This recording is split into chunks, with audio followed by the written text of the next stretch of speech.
What's up, Met fans, and welcome back to Talking Mets and Rob, another live stream for another Mets game. And tonight, guys, is the rubber game between the Philadelphia Phillies and the New York Mets. So before we get into anything else about that game and a little bit about last night and the lineup for tonight, don't forget, guys, to please hit on that like button, everybody. And if you're new to the channel, say what's up in the chat and hit on that subscribe button, everybody. Welcome back to Talking Mets and Rob. And let's have fun today, guys. And let's get another series win for our New York Mets. The ace of the staff of the New York Mets in Max Scherzer is on the mound tonight. No other guy you would want on the mound tonight to win a series than Max Scherzer. So that's where we are right now, guys. Don't forget, guys, hit on that like button, hit on that subscribe button. Make sure you bring all your opinions, your comments, everything in the chat. Do not be shy, guys. This is a free form for everybody. Let's have fun. I project a lot of Philly fans will probably roll up in the stream today, but that makes it a lot more fun for everybody. So here we go, guys. Anthony, I saw your comment. Thank you. So before we get into the game tonight, I have to talk quickly about Friday. I wasn't at the Santana no-hitter. I watched it on TV, but I absolutely before I get started, can everybody hear me? That's what I want to know. Can everybody hear me loud and clear? That's what I want to know. I want to make sure the mic's working. Everybody can hear me nice and clear. And we can get started about talking about Friday and then the game tonight. So just say if you can hear me in the comments, guys. So, okay, so I see Diana says yes. All right, perfect. Lane says yes. Perfect. All right, guys. So Friday night, Philly matchup, big NL East rivalry. I felt good about that day. I don't know why. It just felt good. We were wearing black for the first time this year. Everything felt great, guys. Everything.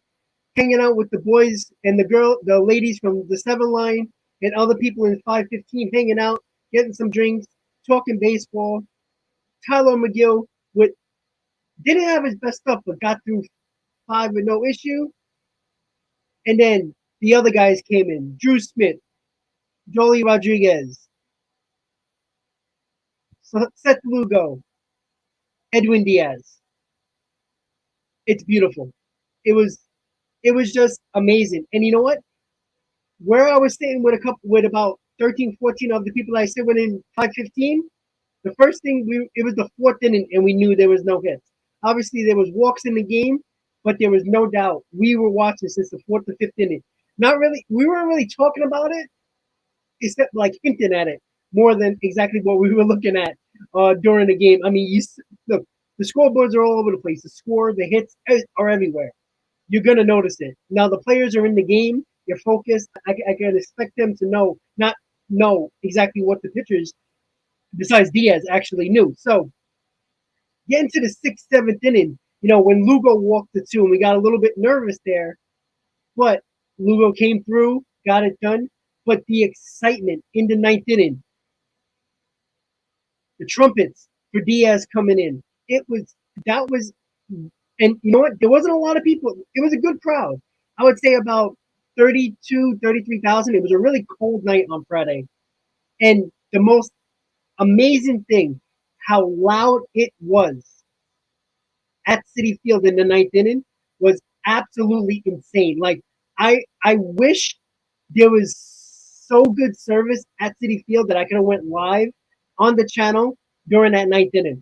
Now, if you haven't seen my viewpoint from the 9th inning, the full 9th inning, check on my channel. I posted a video 2 days ago exactly about the 9th inning. Full 9th inning, you hear me screaming, you hear my friend screaming, you hear the chants, "Let's go Mets," the strikeouts, the chants, all that fun stuff. So check that out when you get a chance. I felt numb. Like I was hugging people, high-fiving people I didn't even know. It was great. It was so loud on Friday night. It was perfect. Diaz and Tyler McGill getting drenched by the Gatorade or the water, whatever was in those buckets. A lot of fun, guys. Coming out of the stadium, let's go Mets chants all over the place. Phillies suck. Even Yankees suck. We were just going nuts. And it was a great time to be at Citi Field on Friday. And you know what? We made history. I don't care if it was 5 pitchers, 6 pitchers. The second Mets no-hitter in franchise history. And we did it with 5 pitches. And the reason why I love this no-hitter even more than the Johan Santana no-hitter, not because I was there. That had nothing to do with it, even though it helped. What I loved about it was the fact that we had our bullpen struggling, right? Our bullpen is probably one of our Achilles heels when it comes to our overall roster and our team. Our Achilles heel is our bullpen. And to see them go through the pressure situations, even most of them didn't know that there was a no-hitter going on. But it was a close game.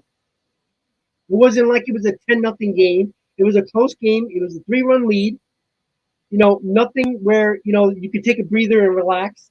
There were pressure situations, a bloop and a blast is a 1-run lead, then can turn into a tie game. So, seeing that the bullpen in them pressure situations closed it down, and then Diaz knowing there was a no-hitter on the line, and that was the best I seen Edwin Diaz since he's been in New York Mets. His slider was wicked. I was in 515, right behind home plate in the upper deck. You can see the movement on his sliders. That's how amazing he was on Friday night. Absolutely amazing.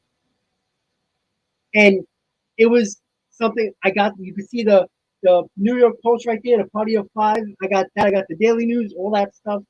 I'm actually getting I called the Mets.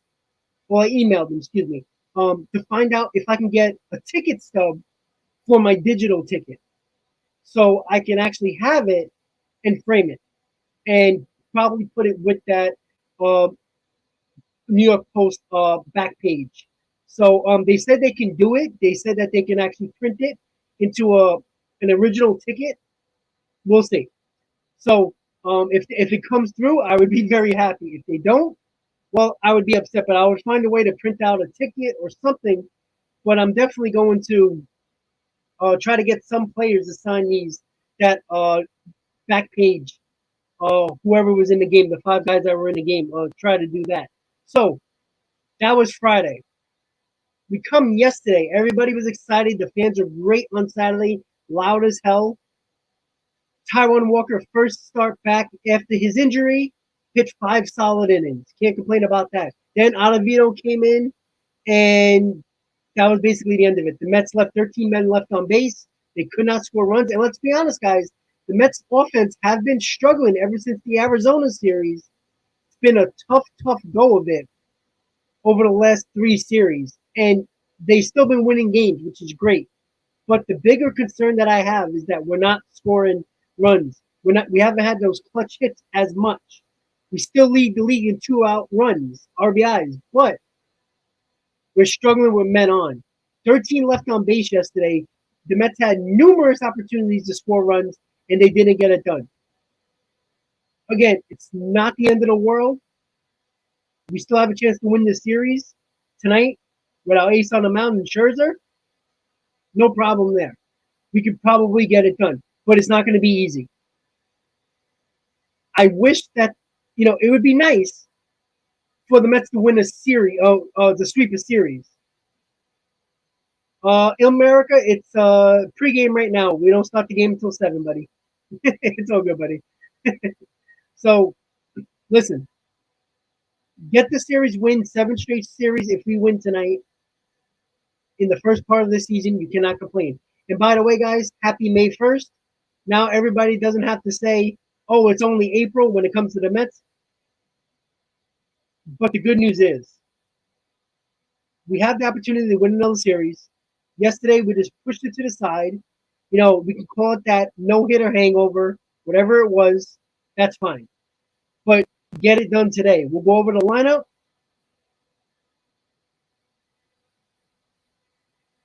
I saw that comment. I did not like that comment. Sorry, guys.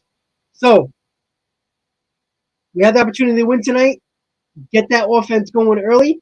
We should be able to hit Zach Eflin, guys. There's no doubt about that. There's no reason why this Mets team cannot win this game today. But the Mets got to get the offense going. There's no doubt about that.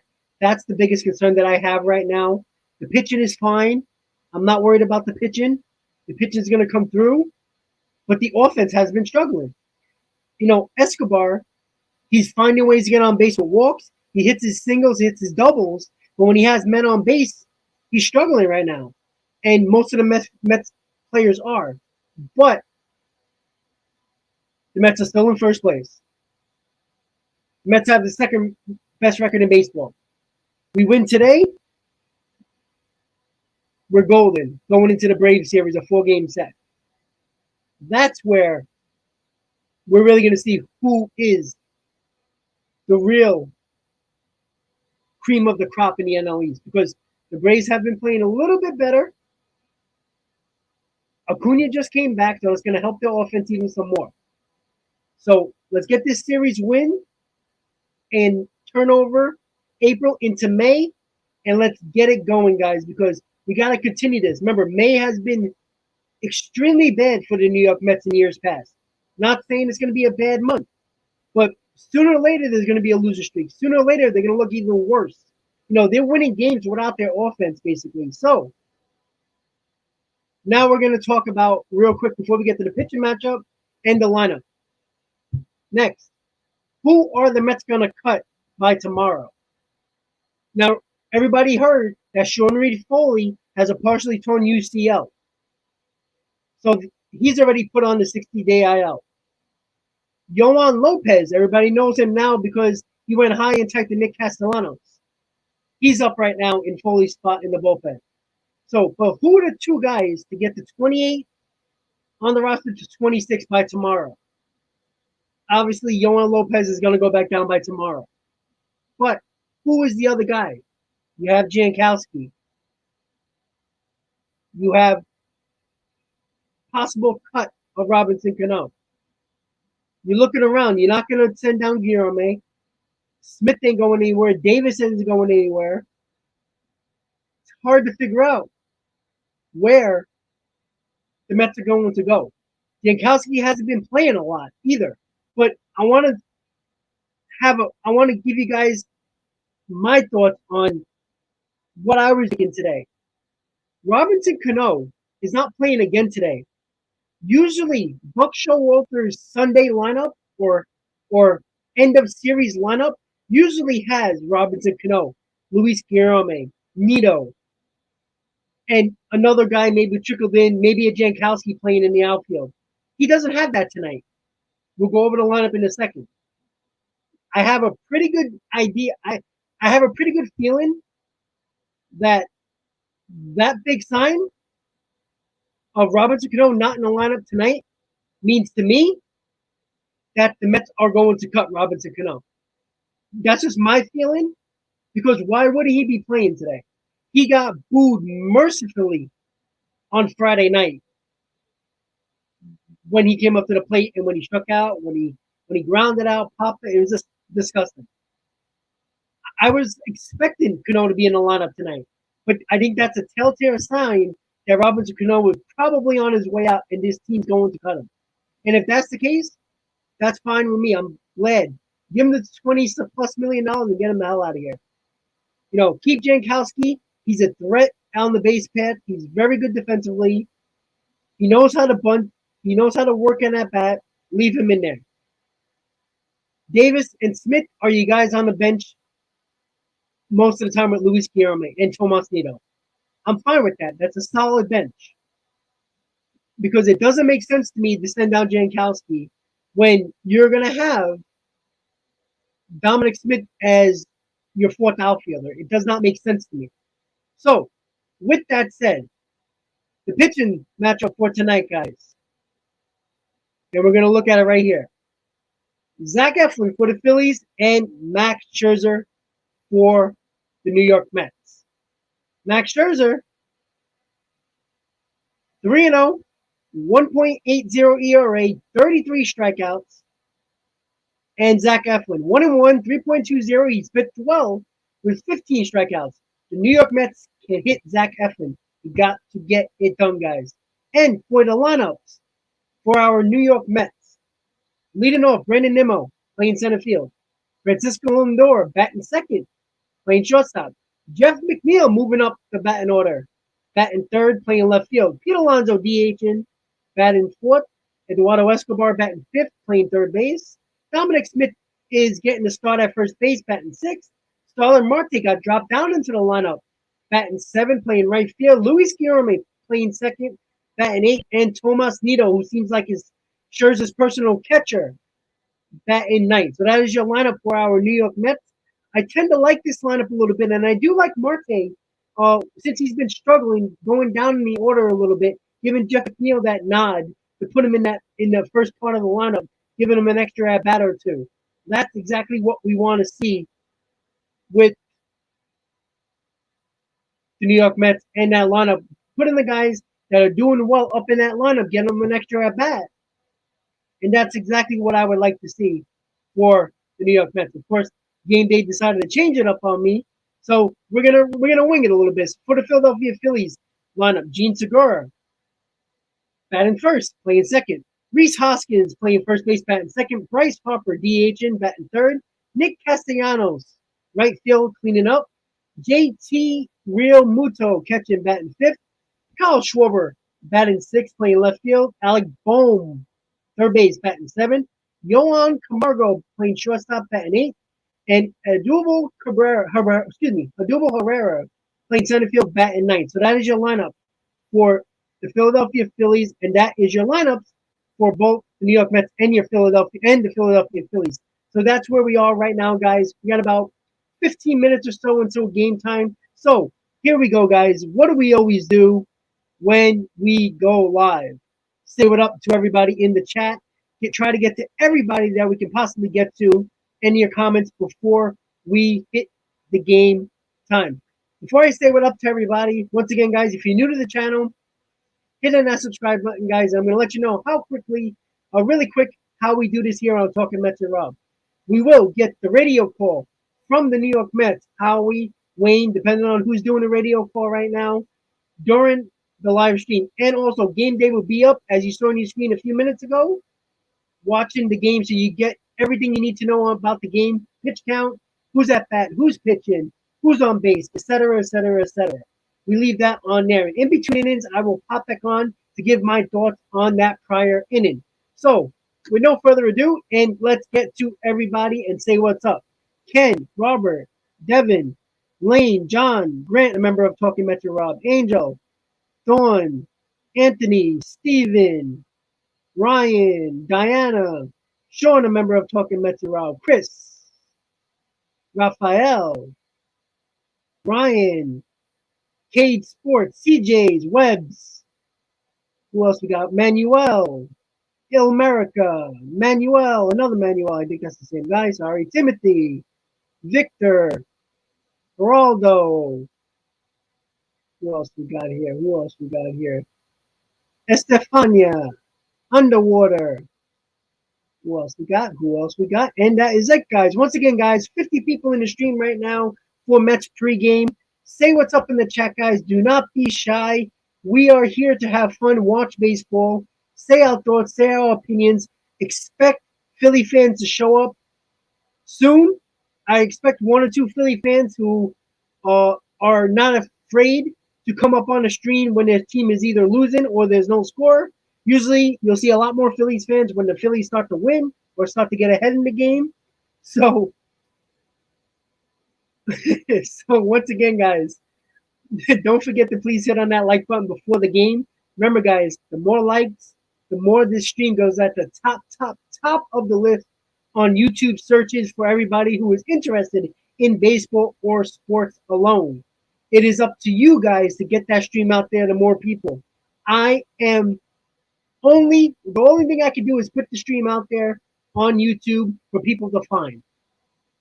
The important thing about likes is that it gets it out to people who are not subscribers. That's the key, guys. So It is up to you to get those likes. It is up to me to not bore you to death. So, Estefania, thank you. I know two people said about the hat. This is obviously the Shea Stadium neon lights, catchers, pitchers, and all that stuff. I have the other ones as well, but this is my favorite one. It's from the Seven Line Army. Let's see. I think you guys see. Yep. See, you got the Seven Line Army right there. We got Max Scherzer's jersey, black jersey that I bought the other day at Citi Field. Right there on the back representing Max Scherzer. And we got Francisco Lindor, blue jersey, representing as well on this live stream. And also, guys, that logo right there, that wooden logo right here, it is a wood piece frame. It's an Apple Skyline Mets logo by the Seven Line Army. So if you want to get one, you can get one. I am working or trying to get in touch with Darren from the Seven Line Army to see if I can do some type of promotion with my channel and get a link to get like 10% off or something like that. So for my subscribers, to see if we can work that out, I'm going to work with that as well. If not, I am going to do a giveaway gift card for the Seven Line Army, about $100 or so, depending on what I can get my hands on. I'm going to do something like that. But the only way to be eligible to get that gift card or any type of giveaway, you have to be a member of the channel. So if you want to become a member of the channel, just click on that join button below, and we will have a giveaway very, very soon. I will have a giveaway for a Citi Field replica statue that's about that big. It's about this tall and that wide. So that's exactly what I begin my first giveaway of the season. So only way you can get that giveaway and be eligible for it is if you become a member of the channel. Michael, what's up, buddy? Bobby, how you doing? Bobby says, let's go Milwaukee Brewers. And Barefoot, what's up? So I see, let's see what I got here. Let me just go through the comments really quick, guys, because we only got about 10 minutes. Let me just pick and choose a couple of the comments really quick, guys, because you only got about 10 minutes. Anthony, thank you. It was one of the best days as a Mets fan, personally, being at Bowl Game. Pretty cool. Steven says, LFGM, go kick those Phillies' ass. I agree. Let's see. What else we got?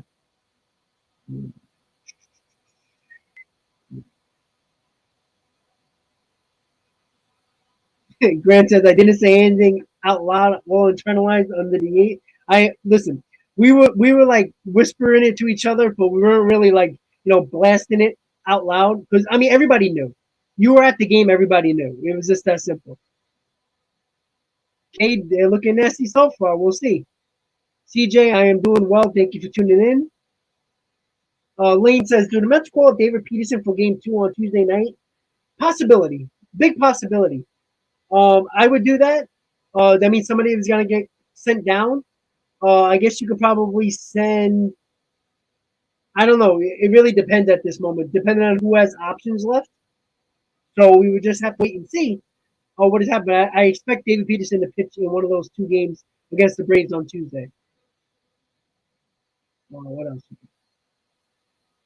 We looked so bad in the last game. I hope the Mets bounce back with the bat and help the best starting pitcher by now. I agree, Manuel. Let's hope the bats get going. We have been struggling over the last week and a half, honestly. All right, what else we got?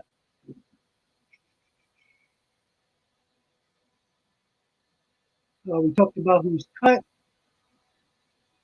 Ryan, but he's always been a good RBI guy. I'm assuming you're talking about either it might have been Cano. I'm thinking you're talking about Escobar when I was talking about that earlier. Yeah, his career, the back of his baseball card, he's been a great RBI guy. He's just I don't know what it is at the moment, but it's not like he's getting he's being productive in other ways, getting on base, getting singles, getting on base in particular. His on base percentage is really high, but he's in that middle of the lineup, batting fifth, where you'll have 2 or 3 guys that might be on the base paths in front of him. We need him to be driving him. Him and Pete Alonso has got to be the driving force in that run production situations, because that's what they're there for. The 4th and 5th guys is driving in runs. And We need Escobar to start doing that a lot more, actually. Ryan, I know. I was looking at the schedule. June is not going to be a fun time for the New York Mets. We got we got AL West teams. We just got a whole barn burner of really good teams. So May is a time to get fat, so to speak. We need. I think we have 28 games in May. You know what? Let's be about 6 or 7 games over 500 in May. That at least, for the most part, will keep us in first place and pad our record for when it comes to that terrible schedule that we have in June. So let's hope for that.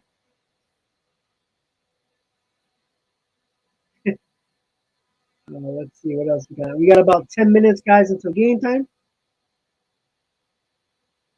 Underwater dropping like number 34. Well, we got 78 people in the stream right now. You hearing me? You listening? Hit on that like button, guys. It's in utter importance to hit on that like button. You are the driving force to get this stream at the top of the list for sports fans and baseball fans. I can't get it to the top of the list. You guys can. So I'm counting on you guys to get that likes up quickly so we can get this stream out to more people. I want 200 people at the very least during the game. And let's see if we can hit 300 today, guys. It is a Sunday night. It's an ESPN game. So if you want to mute your TV, go ahead. I will have the radio call for you guys. And you'll hear my loud mouth and big head during in between innings. So that's what we're going to do in a little bit, guys. So we got about less than 10 minutes until game time. Dominic Smith better be hitting the ball. Not only is he not helping this lineup right now, but his trade value is sinking very like the Titanic. That's a problem for the Mets. You know, I would take either or. If his production is high, he's helping the Mets win. If his production is high, his trade value is also up. I'm telling you guys right now, Dominic Smith is the trade piece among possibly packaged with another prospect if the Brewers might want to trade Josh Hader and say, hey guys, could we get Hader? I would take that in a heartbeat. So that's the problem with Dominic Smith. He's not helping the lineup right now. He's not helping the team offensively right now. Defensively, he's a whiz. I'm not worried about him there. But he's got to start hitting. Because if he's not hitting, he's not going to be in the lineup every day. The same thing with J.D. Davis. But at least J.D. Davis hit a home run the other day. Dom still doesn't have a home run. Like, I don't know what it is with Dominic Smith. Everybody loves Dominic Smith. Let's not trade Dominic Smith. But Dominic Smith had a really, really good 60-game season. The same people who are praising Dominic Smith are the ones burying Michael Conforto, who had, if not the same, if not better, 60-game season than Dominic Smith. So you can't have it both ways. Dominic Smith in 2019 was hurt most of the year. 2018, he had that sleep apnea issue that he fixed. This year, last year in 2021, he was terrible in the full season. So we have to make up our minds. You can't just like Dominic Smith because he's a nice guy and we expect him to be great because he's a good guy and he's a homegrown guy. You have to look at it realistically. Dominic Smith doesn't perform. This guy shouldn't be on this team. It's just that simple.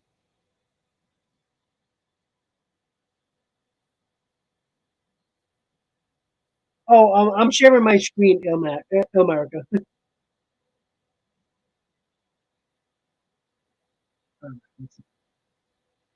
Ken says, well, I don't think I'm an ass.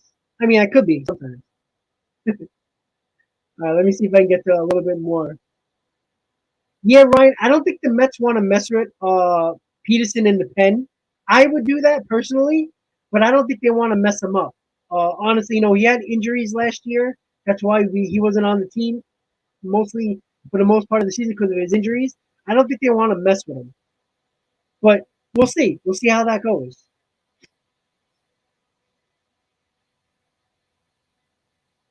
Ken, a Seaver statue. Well, I got 2 of them. So we'll see how that goes. We'll see how that giveaway goes. All right, let's see. Yeah, right. Joely Rodriguez looks better. And the reason why he looks better is because Buck Showalter is putting him in spots where there is at least two lefties coming up facing him than one, and he has to face right-handed. He's got a little bit better with right-handers, but again, you have to put him in right spots, and he's been pitching well. Continue to put him in right spots. I think he'll be okay. All right, let's see, guys. We got a couple more minutes. I'm going to change the channel. Put it on ESPN. I don't know why. I don't want to watch ESPN's pregame because it's annoying. All right. So, guys, as you know, we're going to have the radio call in a little bit. Let's see. Jesse Rodriguez says Herrera will do some damage tonight. Oh, we'll see. Lane, ESPN took that game. Lane's going to the game on Wednesday. I'll be there on Tuesday for the doubleheader. Let's see.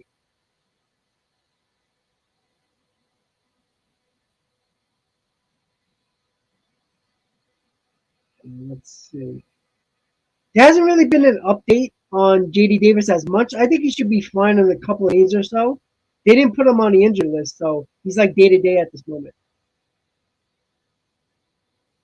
Yeah, Michael, I understand he has to play more, but at the same time, he's in a predicament like everybody else, like J.D. Davis. You're not starting Dominic Smith over Pete Alonso. You're not starting Dominic Smith over Mark Hanna right now. You're just not. They could have easily started Dominic Smith, but let's be honest.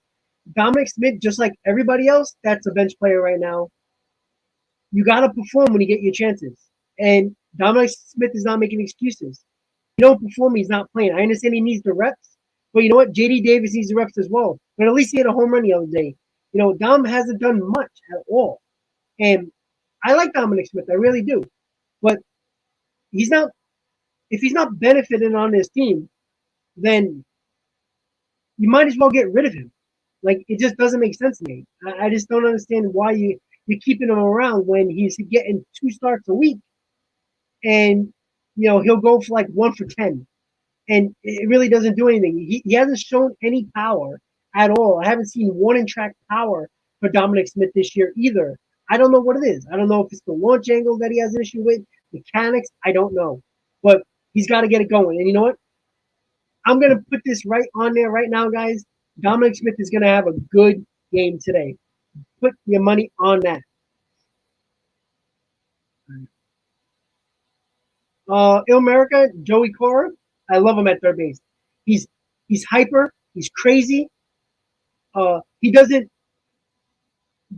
isn't too aggressive at third base. The other night he could have been aggressive, and he held up the runner. But I do like his aggressiveness. Makes the defense. He puts pressure on the defense. They have to make the perfect throw to get him out. I love that. And Joey Cora has been a really good third base coach, and I think it's only going to help us going forward. Put pressure on the defense. We've seen it. We talked about it over the last couple of streams, last couple of games.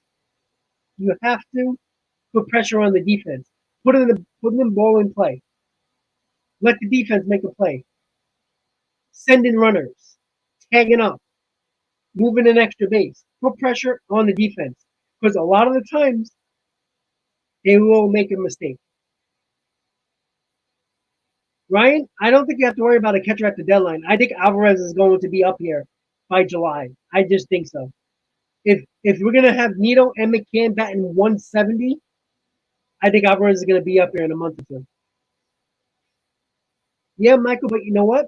There's guys where Dominic Smith will be playing. Are you going to take Pete Alonso out of the lineup? I just don't understand. You want Dominic Smith as your everyday DH? Maybe if they cut Cano, Dominic Smith will be everyday DH, and we'll see what he does there. We'll see. We will see. I want Dom as the DH. Either Dom or J.D. Davis. One of those guys got to be the everyday DH, in my opinion. Give them an opportunity. But because of Cano, they haven't been DHing as much. We're playing at much at all because of them. Yeah, I really can't stand ESPN either. Well, Ethan, the Braves are kind of struggling. They're still not at 500 yet. So they're struggling. I don't want to say the Mets are struggling. I mean, they've won every series so far. So I'm not really worried about that.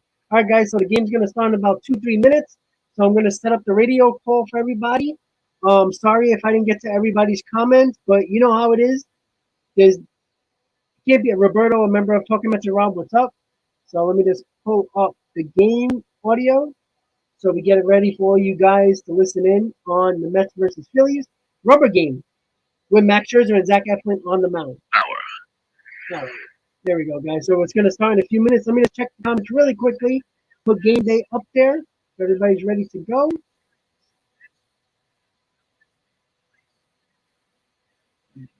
Get everything going. There we go. All right. Let's see. And the Marlins have been playing well, so and they're right behind us. Let's see. Sorry I couldn't get to everybody, guys.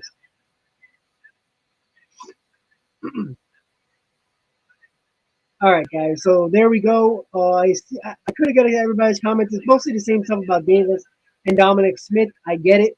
ESPN sucks. We all get it. You know what? It's interesting because the Mets don't play the Marlins until next month, I believe. So it's kind of crazy you don't play the Marlins for the first 2 months of the season, but that's okay. All right, guys. So Mets versus Phillies is going to come on in about 2 minutes. It's ESPN. I would be shocked if they start on time, but we're going to listen to the radio broadcast of the Mets right over here. Rhys Hoskins at first base is hitting second. Hoskins homered yesterday. Let me just make sure if you guys can hear the radio play. Again, Harper is batting third. Cleanup batter is right fielder Nick Castellanos. Hitting fifth and catching is JT Realmuto. Kyle Schwarber is in left field. Schwarber is batting sixth. The seventh hitter is third baseman Alec Bohm. Johan Camargo is getting the start at short tonight. It's really the only difference in the Philly lineup. Camargo is batting eighth, and Odubel Herrera in center field hits ninth for the Phillies with Zach Eflin on the mound for Philadelphia. The Mets are 15-7 under Buck Showalter, and they will lead things off tonight with center fielder Brandon Nimmo. Francisco Lindor is the shortstop. Lindor is batting second. He's mic'd up tonight, too, for the TV broadcast. Jeff McNeil is in left field tonight. McNeil is batting third. Pete Alonso is the DH. Alonso is batting cleanup. And Eduardo Escobar at third base hits fifth. Dominic Smith is getting the start at first base. Smith batting sixth tonight.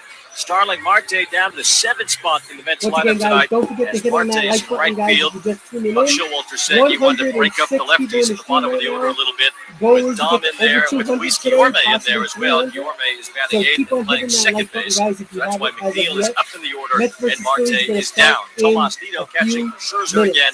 Nido is batting ninth, and Max Scherzer taking his warm-up tosses right now for the Mets, who are wearing their home white jerseys with white pants, blue pinstripes all over, blue Mets script across the front, outlined in orange, blue numbers and letters on the backs for blue caps and bills, and the orange and Y on the front of the cap for the New York Mets. The Phillies wearing their alternate red jerseys with gray pants. Really just looks like their BP tops made into an alternate jersey at the behest of Bryce Harper, who didn't want to wear gray all the time. So it's red tops, gray pants, red Philly script across the front, blue stars dot the eyes, white numbers and letters on the backs with red caps and bills, and the white letter P on the front of the cap. Gene Segura, one of the few Phillies who's had good success in his career against Scherzer, who's really dominated the Phillies over the years, and Segura will stand in here, right-handed batter, against the future Hall of Famer, the right-hander Max Scherzer, on the mound for the Mets tonight. Scherzer ready to go against Segura.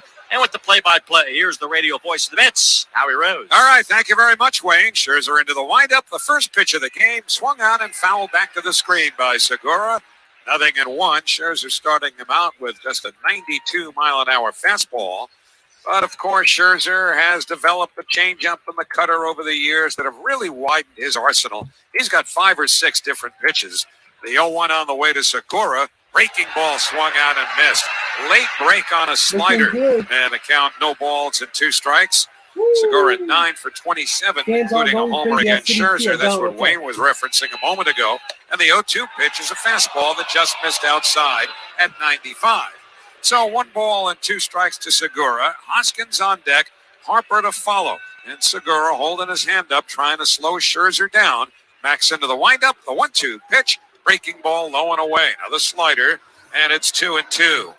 Scherzer lifetime, 193 wins and 97 losses. So he is nearly 100 games over the 500 mark for his career. Here's the 2-2 pitch. Swung at him, missed strike 3. Got him with a fastball. So Segura punched it out to get us started. 1 up, 1 down. Rhys Hoskins will be the batter. And the Mets defensive alignment is sponsored by Orland & Cohen Orthopedic Group. Experiencing orthopedic pain? Well, they've got specialists for that. Mets with Smith at first, Guillorme at second, Lindor at short, Escobar at third, McNeil, Nimmo, Marte left to right in the outfield. And once again, fifth start for Scherzer, fifth start for Tomas Nido behind the plate. Here's Hoskins. First pitch, taken for a called strike. The fastball, 0-1. Rhys Hoskins hit a home run last night, and he's probably not all that happy to see that it's Max Scherzer on the mound. Who would be? The 0-1 taken inside, 1-1, but even more so for Hoskins than most others. Rhys Hoskins is just 1 for 23 in his career against Max Scherzer, who was 15-4 lifetime against the Phillies. 3 infielders to the left of second, and again, time called at home plate. You'll see that a lot when there's a pitcher who works as quickly as Scherzer does. They just want to slow down. There's the 1-1. Breaking ball swung out and missed. What a slider that was. You know, the hitter sees fastball out of the hand. That had maybe the latest break that you'll ever see on a slider. That had a lot of the plate until, oops, it went away from the right-hand batter, and now it's 1-2. Here's the pitch. Now the breaking ball that's on the outside corner. Strike 3 called. A slider right over the outside edge. And can Max Scherzer ever paint with that pitch? 2 men away, both via strikeout, and Bryce Harper coming up. We've been fortunate to watch Jacob deGrom here over the last few years, and hopefully we will get to watch him again this year at some point later on. Man, this guy is unbelievable. Max Scherzer is really on a different level, just like deGrom is. We saw him in the clubhouse before the game going over some notes. It's not like he hasn't seen the Phillies a lot over his career. He saw them just a couple of weeks ago when he pitched 5 innings of 1 run, 5-hit ball against them. Harper is 3 for 14, including a homer against Scherzer. 2 out, nobody out, just getting started, no score. First pitch to the left-hand batter, a curveball swung out and missed, 0-1. Well, Harper was geared up for something hard, and Scherzer spun him, and Harper was way out in front. So no balls and 1 strike to the left-hand hitting Bryce Harper. Only Escobar, the third baseman, left side of the infield. Here's the 0-1. Fastball swung out and missed, 0-2. Well, Wayne mentioned what Scherzer has done historically in the nationally televised games on Sunday night. And these fans have been absolutely stoked, seriously, over the first 2 homestands. But this is another level. The 0-2, swung out and missed, strike 3. He blew a 96-mile-an-hour fastball up and away from Harper, and Max Scherzer strikes out the side.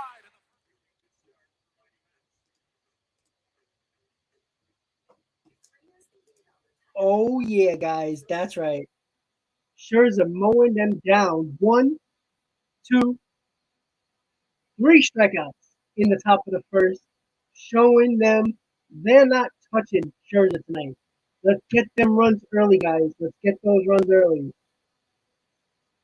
2 strikeouts swinging, 1 looking, going to the bottom of the first. No score. Mets coming up. Scherzer just looks great. Holy cow. Look at that.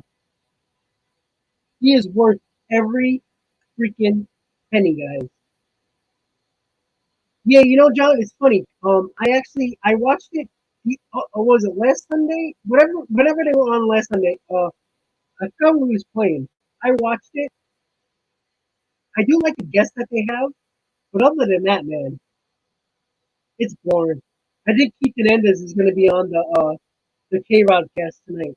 I think that's gonna pop up. But guys, look at that. Scherzer is already on his game. He already just made all 3, Segura, Hoskins, and Harper, look terrible at the plate.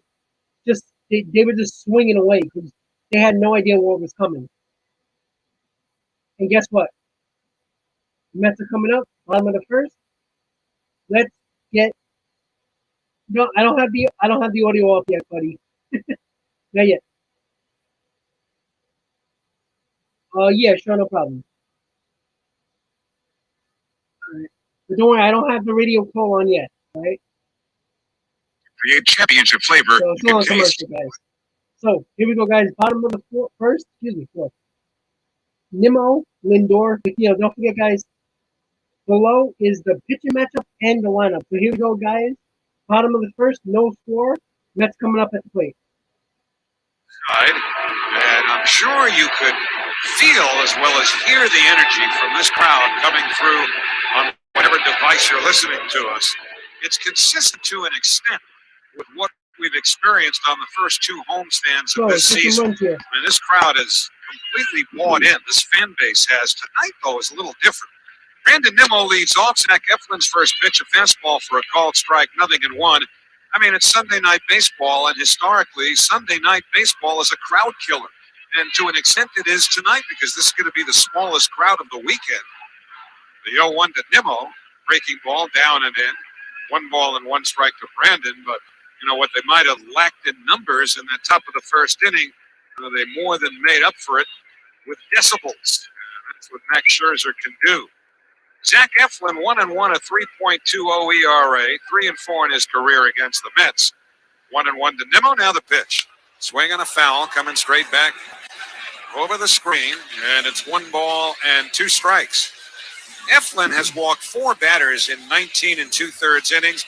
He's walked 2 or fewer batters, though, in 28 consecutive starts. That goes back to late August of 2020 at Atlanta. So he's always around the plate. So Scherzer, the 1-2. Bouncing ball to the right side. Waiting on it, Gene Segura. He's up with it and throws to first in time to get Nimmo 1 away. Brandon Nimmo now just 1 for 12 in his career against the right-hander, Zach Eflin. And with 1 away, Francisco Lindor coming up. Let's have a look at the Phillies defensively. Hoskins is at first, Segura at second, Camargo at short, and Bohm at third. Bohm's going to go across the diamond into shallow right field as part of the overshift for Lindor. Schwarber, Herrera, Castellanos left to right in the outfield. And JT Realmuto, catching all 3 games of this series, is behind the plate for Zach Eflin, making his 5th start of the year. Lindor has hit in 3 straight. He went 1 for 4 last night. Camargo shortens up at third. First pitch taken down the middle. A called strike, 0-1. A sinker at 93 miles an hour. Lindor 0 for 7 in his few confrontations with Eflin. The 0-1 pitch, breaking ball down and in, 1-1. The crew chief, Jerry Meals, is the umpire behind the plate tonight. Vic Carapaz is at first, Ryan Wills at second, and Jensen Visconti, the umpire, at third. Infield overshifted, the outfield pretty much straight away. And Eflin with a left leg kick deals 1-1. Swing and a miss at a cut fastball at 91. And it's 1-2 to Lindor, who's batting .282. He has 4 home runs. That's tied for 10th in the league, and his 14 RBIs also tied for 10th. A much different Francisco Lindor than what we saw the first month last year. 1-2 pitch. Swung on and missed. Strike 3. Got him with a fastball. So Eflin has his first strikeout. 2 up, 2 down. And it'll bring up Jeff McNeil. As we come to you live from the Bob Murphy broadcast booth, proudly presented by Bigelow Tea. Grab a mug and tea proudly. Now McNeil up to the 3rd spot in the batting order. I was talking to him about various places he's hit in the lineup so far this year. He could care less. Couldn't care less is the proper way to put it. All he wants to do is be in that lineup. He's actually hit over 400 when he's batted 8th. He's batting 3rd for the 3rd time tonight, but he's hitting .328 overall, 7th best in the league. First pitch, missed the inside corner. Slider. I like 1 ball and no strikes to Jeff. .328 average with a homer and 9 runs batted in. They overshift the infield against the left-hand hitter, and Eflin's 1-0 pitch. It's slowly up the first baseline. Hoskins moves in for it, gloves it, reaches for the diving McNeil, and applies the tag that retires the side. Jeff McNeil, the only time they tell you leaving your feet going into first base makes any sense at all is if you're trying to avoid a tag, and that's what McNeil did, but Eflin got him, and the side is retired. So 1 unassisted. The Mets go in order, and at the end. All right, guys. So the Mets go in order, 1, 2, 3. Eflin is pretty sharp tonight. He has a nice little high running fastball that seems like it's like rising. He's going pretty hard, about 93, 94. Pretty hard, actually. Looks faster than that. So we're going to the top of the second. No score after the first inning. Well, the Mets offense, we talked about this in the pregame. The Mets offense has been struggling. They got to get it together. You know, it looked like Scherzer is on his game once again.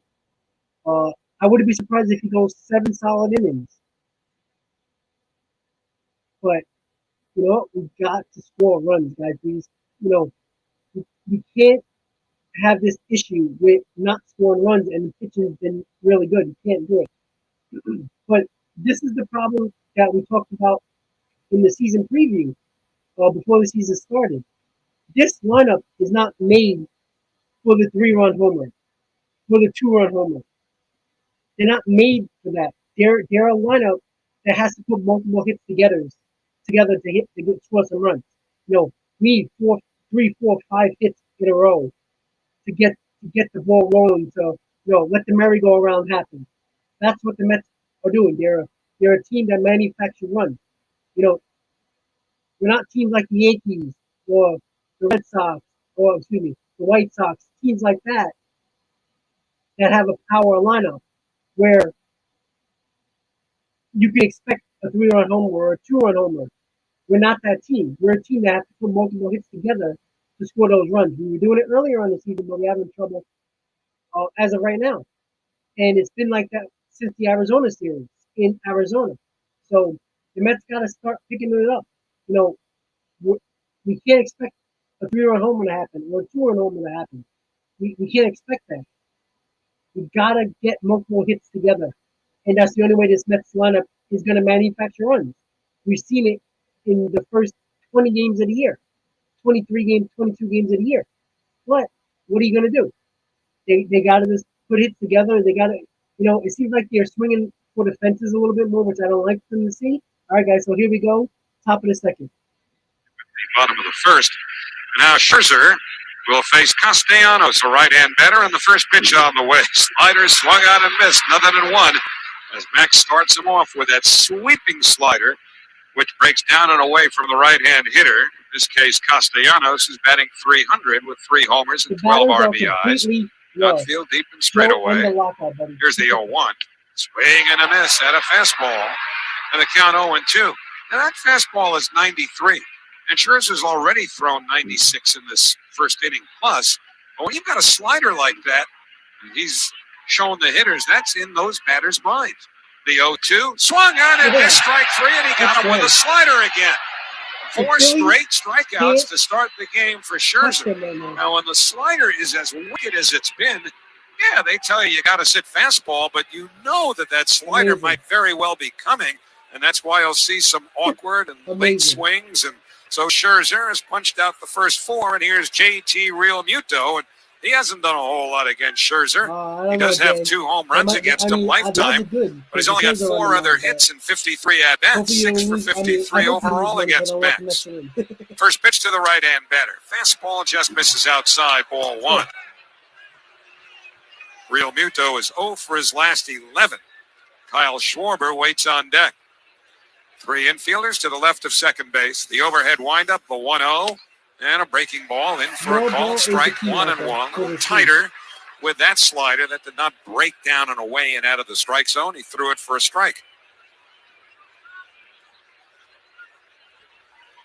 Scherzer from the third base side of the rubber. Kicks and deals 1-1. And the breaking ball way outside. 2 balls and 1 strike.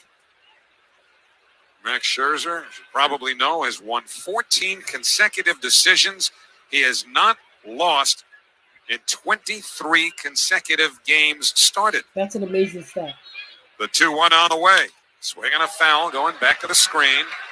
And so it's now 2 balls and 2 strikes on the Phillies catcher, JT Realmuto. Second year of a $115.5 million contract. 31 years of age. And Scherzer's 2-2. Line down the left field line. It's hooking foul and out of play. Scherzer went with a changeup there and left it up just a bit, but he had Realmuto out in front. So the count holds 2 balls and 2 strikes. Escobar at third, real close to the line. He's playing very deep. Smith way off the line at first with the right-hand batter up. Here's the 2-2 pitch. Foul back to the screen. Another slider by Scherzer. That one kind of hung up and in. May well have been off the plate. Realmuto was able to fight it off. Exactly. Scherzer has thrown 21 pitches so far. All but 5 have been in the strike zone. 2-2. Now Max staring in into the windup. Here's the pitch. Swung on and missed strike baby. 3. Got him with a 95-mile-an-hour fastball. Max Scherzer has struck out the first 5 batters that he's faced. Let's go. Next up, Kyle Schwarber will try his luck. Well, step right up, Kyle. Max Scherzer's on a roll to start this game, and righties don't have much of a chance to begin with against Scherzer, but 4 of the first 5 hitters in the Phillies lineup bat right-handed. Although the lefty Harper struck out 2, and now here's Schwarber batting from the left side. Yeah, including that strikeout of Harper, the lefties are 4 for 46 against him. First pitch on the way. Schwarber takes a fastball for a called strike. Nothing in 1. Mets infielders have overshifted, although they might want to just sit down and read a newspaper or something, because Scherzer's just having a catch with Tomas Nido. The 0-1, up and in. 1 ball and 1 strike. The cut fastball there from Scherzer.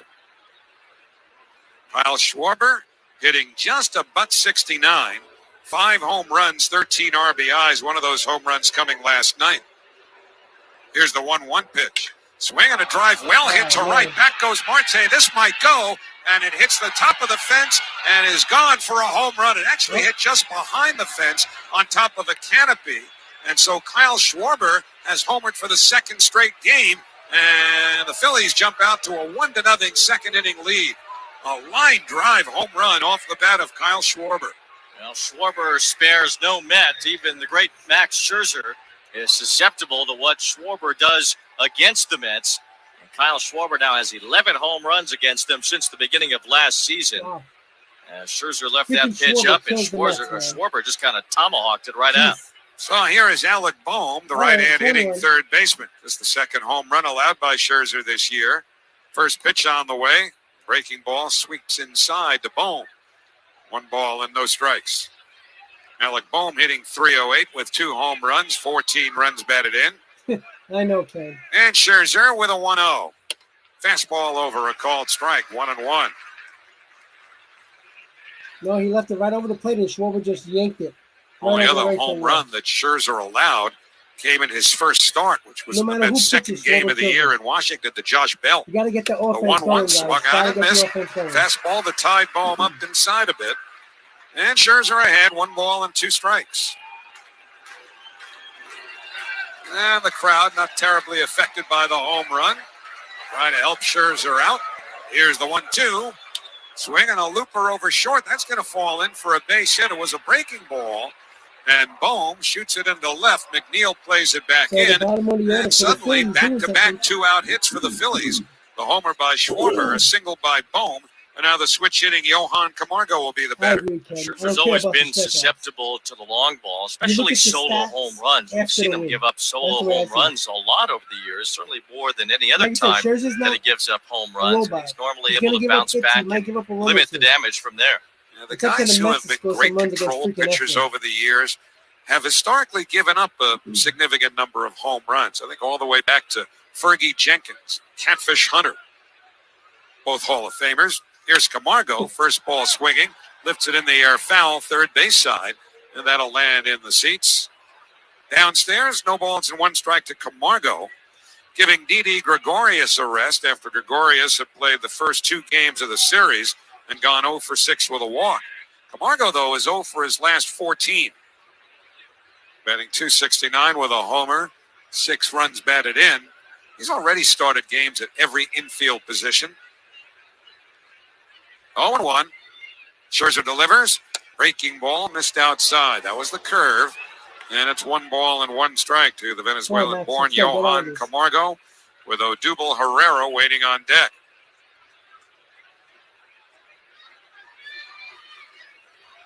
One and 1.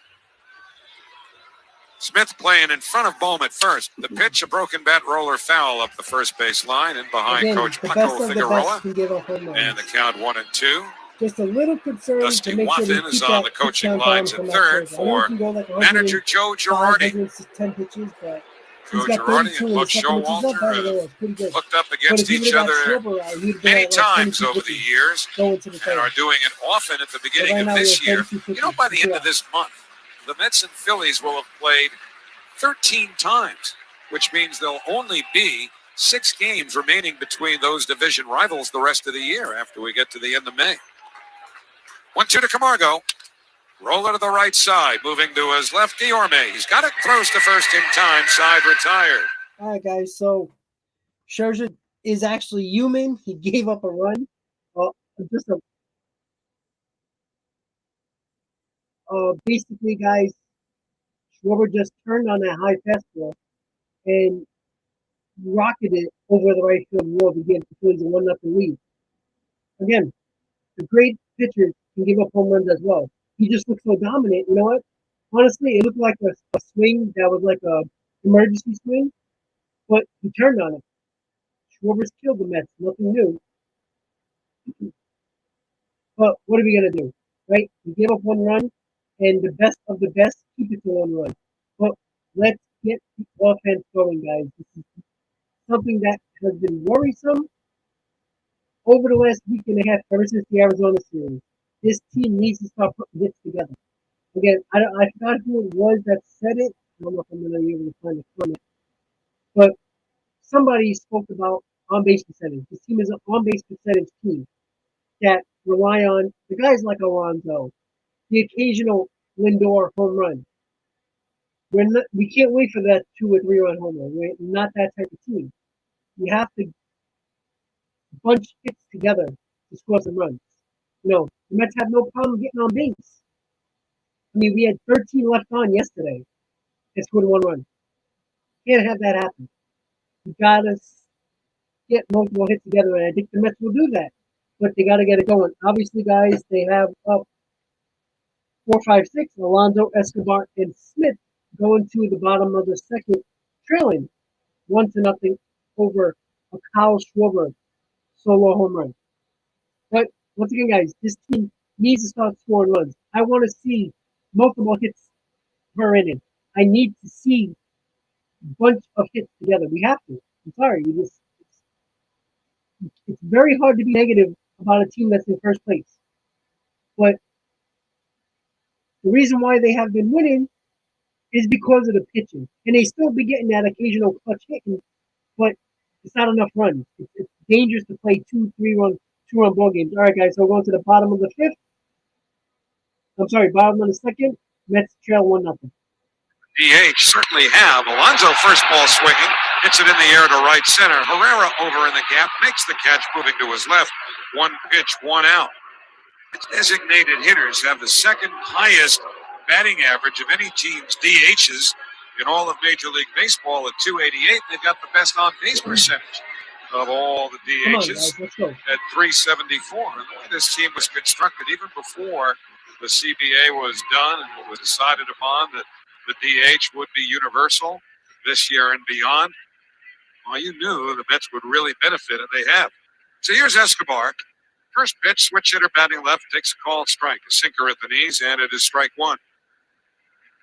Escobar batting .253. He's got a homer, 5 runs batted in. Infield over, shifted to the right, and Eflin deals. Swinging a pop foul, going straight back. We talked about this with Escobar with nobody on. This is when he does well. Your local Honda dealers, contact one for a great deal today. Yankees have won 9 in a row. They beat Kansas City 6-4. Aaron Judge homered twice in KC. Marlins lost, ends their 7-game streak. 0-2 to Escobar, taken outside. 1 ball and 2 strikes. The Mariners at the first major league home run from Julio Rodriguez helped them beat Miami 7-3. 1-2 pitch. Escobar pops it in the air, foul. That'll reach the seats downstairs behind the third base dugout. Miami. So it remains 1-2 to Escobar. Game on Escobar. Miami here. Baltimore over Boston 9-5. Kevin Plawecki has pitched for the Mets and other teams over the years. He's a catcher by trade. 1-2 pitch. Escobar pops it foul again, back behind the third base dugout downstairs. Plawecki pitched a scoreless 8th inning for the Red Sox today. His last 6 times out on the mound, Plawecki is not allowed to run. He's no Desi Relaford. Desi had 1 crack at it, and he was great. Here's the 1-2 pitch. Escobar chops it foul. Little roller to the right of home plate near the on-deck circle. Bobby Valentine used Desi Relaford, infielder who was with the Phillies before he came to the Mets. pitch in a blowout game one night. He was throwing gas. Bobby was intrigued, but he never did use him again. Here's the 1-2. Breaking ball hit deep to right field. It's hooking, though. It's down the line. It's going to go foul and out of play in the right field corner. And it remains 1 ball and 2 strikes. And, of course, back in the days when Bobby Valentine managed the Mets, and he last did so 20 years ago. Now, this business about position players pitching was much more of a rare occurrence than it is today. There's the 1-2. And Escobar reaches, pops it up, foul again outside third, over by the tarp, and that lands in the seats. And Escobar's having some battle here, fouling pitch after pitch off against Zach Eflin. Still behind in the count, though, 1-2. I was always surprised that Sean Denston never got a turn to get out there and let it rip. Probably couldn't find anybody who'd want to catch him. I'm sure the fans in the front rows or so near home plate would have been fine. There's the 1-2 to Escobar. Swing on a slow hit chopper past the mound, right side, tough play. Escobar is safe at first as the throw from Segura went under the glove of Rhys Hoskins, not far enough away for Escobar to consider advancing. Always hits the Mets. I don't even know if I should expect anything else. Towards Hoskins, but he shot it right past him. And Escobar safe at first with an infield single. The Mets with a 1-out base runner. Dom Smith will be the batter. Come on, Dom. Boy, there are a couple of things that make you wonder. Big spot for Dom here. Big spot. See some power from Dom here. Lineup tonight. Dom Smith has struggled at the plate. He's batting just .167. He's had 36 at-bats. Tomorrow, as you probably know, is cut-down day. Noon tomorrow. Smith left-hand batter, first pitch. Taken for a called strike, sinker, and the count 0-1. Because Smith has options, he's vulnerable to a potential demotion. Robinson Cano has not hit either. He's 39. He's making about $40 million these next 2 years. At least that's what the Mets would owe him. Would they eat that money and release Cano? Well, interestingly, Robbie hasn't played the last couple of nights. Here's the 0-1.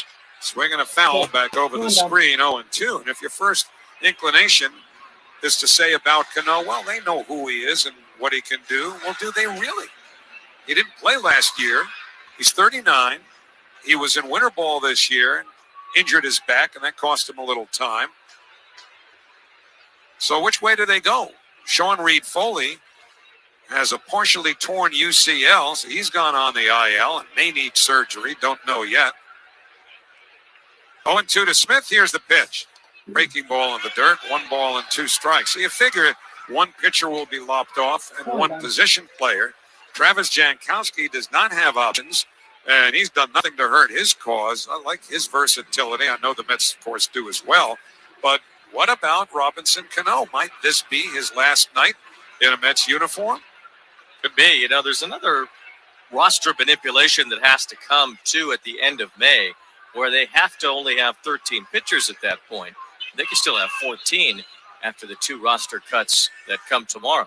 1-2 to Smith. Escobar at first. The pitch. Breaking ball in the dirt. 2-2. Phillies lead 1-0 with 1 out last of the second. My point there is that it's not a permanent move you have to make. If you cut Robinson Cano, that's permanent. He's gone. And if you send Dom to AAA, well, you could always bring him back soon or whenever that other roster move has to happen to cut down to 13 pitchers. And I wonder if that plays into it at all, the permanence that would be involved with getting rid of Cano. 2-2. The pitch to Smith. Hard hit liner foul first base side, though. Off the sidewall and short right field, so it's still 2-2. So you look at Robinson Cano and forget about the great career that he'd had, which he messed up with 2 PED suspensions, or else he'd be a legitimate Hall of Fame candidate. But again, not only is he 39, there's a certain redundancy there when you look at the rest of the Mets roster and who could play where Cano plays. Time called at home plate. Of course, Jeff McNeil, as Buck Showalter said would be the case in spring training, has gotten the bulk of the time at second base. I know that Buck likes the versatility of Luis Guillorme, particularly as a backup shortstop if anything happens to Francisco Lindor within a game. 2-2. The pitch to Smith. Breaking ball low, full count. So Eflin misses with a slider. Escobar at first, 1 out. Starling Marte, who has hit Eflin very well, is on deck. And I wonder if that might mitigate against sending Escobar here on 3-2 with 1 out. Try to save Marte a plate appearance against a guy he's hit very well, albeit in not the biggest of samples, but 7 for 11 still makes a statement. We'll see if Escobar goes on 3-2. Eflin ready. He is running. The pitch is hit in the air to shallow center. Herrera coming on. He won't reach it. It's a base hit. Escobar hustling to third. He'll get in there easily as the throw comes into second. Escobar did slide into third, but on at first with a base hit is Dom Smith. And now the Mets have runners at the corners with 1 out, trailing 1-0 in the second. And Starling Marte with those big numbers against Zach Eflin coming up. You wouldn't think one game would make all the difference as far as the Mets' decision-making goes for the roster cuts tomorrow, but I'm sure it wouldn't hurt Dominic Smith to have a nice one here tonight as he gets that base hit in the left center. Good base running by Escobar, waiting to make sure that ball was caught before he accelerated to third. And the Phillies all out of sorts defensively because of the shift. Eflin was the one that had to go cover third if there was going to be a throw. So let's see what Marte does here. Overall, Starling has cooled off. He is just 3 for his last 23, but 7 for 11, including a homer against Eflin. Infield and double play depth. Eflin sets first pitch. Sinker is low, 1-0. Luis Guillorme and Tomas Nido are the 2 hitters in the Mets batting order behind Marte. And it may seem very early in the game to be pitching specifically around a hitter with an eye towards who's on deck and beyond, but Eflin knows what Marte's done against him, and that Guillorme and Nido are the 8 and 9 hitters for a reason. So we'll see if Marte gets a whole lot to hit here. Very early in the game, just the second inning, 1-0 Phillies. Runners at the corners, 1 out. Eflin delivers, and a broken bat roller to the left side. A run should score. Bohm up with the ball. His play is to first in time to get Marte. Escobar scores from third to tie the game 1-1. And down to second goes Dom Smith. To give Marte his 16th run batted into the year. He came into this game tied for 5th in the league in RBIs. Well, they probably don't get 2 anyway. The ball was hit too softly, but Bohm had a brief moment there where that ball kind of got stuck near his belt, and he wasn't able to find the handle right away, so that's why he threw to first, even though he was looking towards second base most of the time that he had the ball. What we do, guys. Productive out. So Luis Guillorme, the batter now, with a go-ahead man in scoring position as the Mets making something of their window of opportunity, presented by Windorama, the window replacement experts. Guillorme batting .259. No RBIs yet, but there's 1 on second base. First pitch, fastball on the outside corner. Strike 1 called. Let your project be Windorama's passion from start to finish. Visit Windorama.com to set up a free consultation. Each team a run on 2 hits, no errors. Outfield straight away against the left-hand hitting Guillorme. The 0-1. Swinging a high fly ball, pretty well hit right center. Herrera on the run, going way back. It hits the base of the wall and stays in play. Scoring easily is Smith. Pulling into second and stopping there with a well-struck double is Luis Guillorme, and the Mets have a 2-1 lead. Let's go.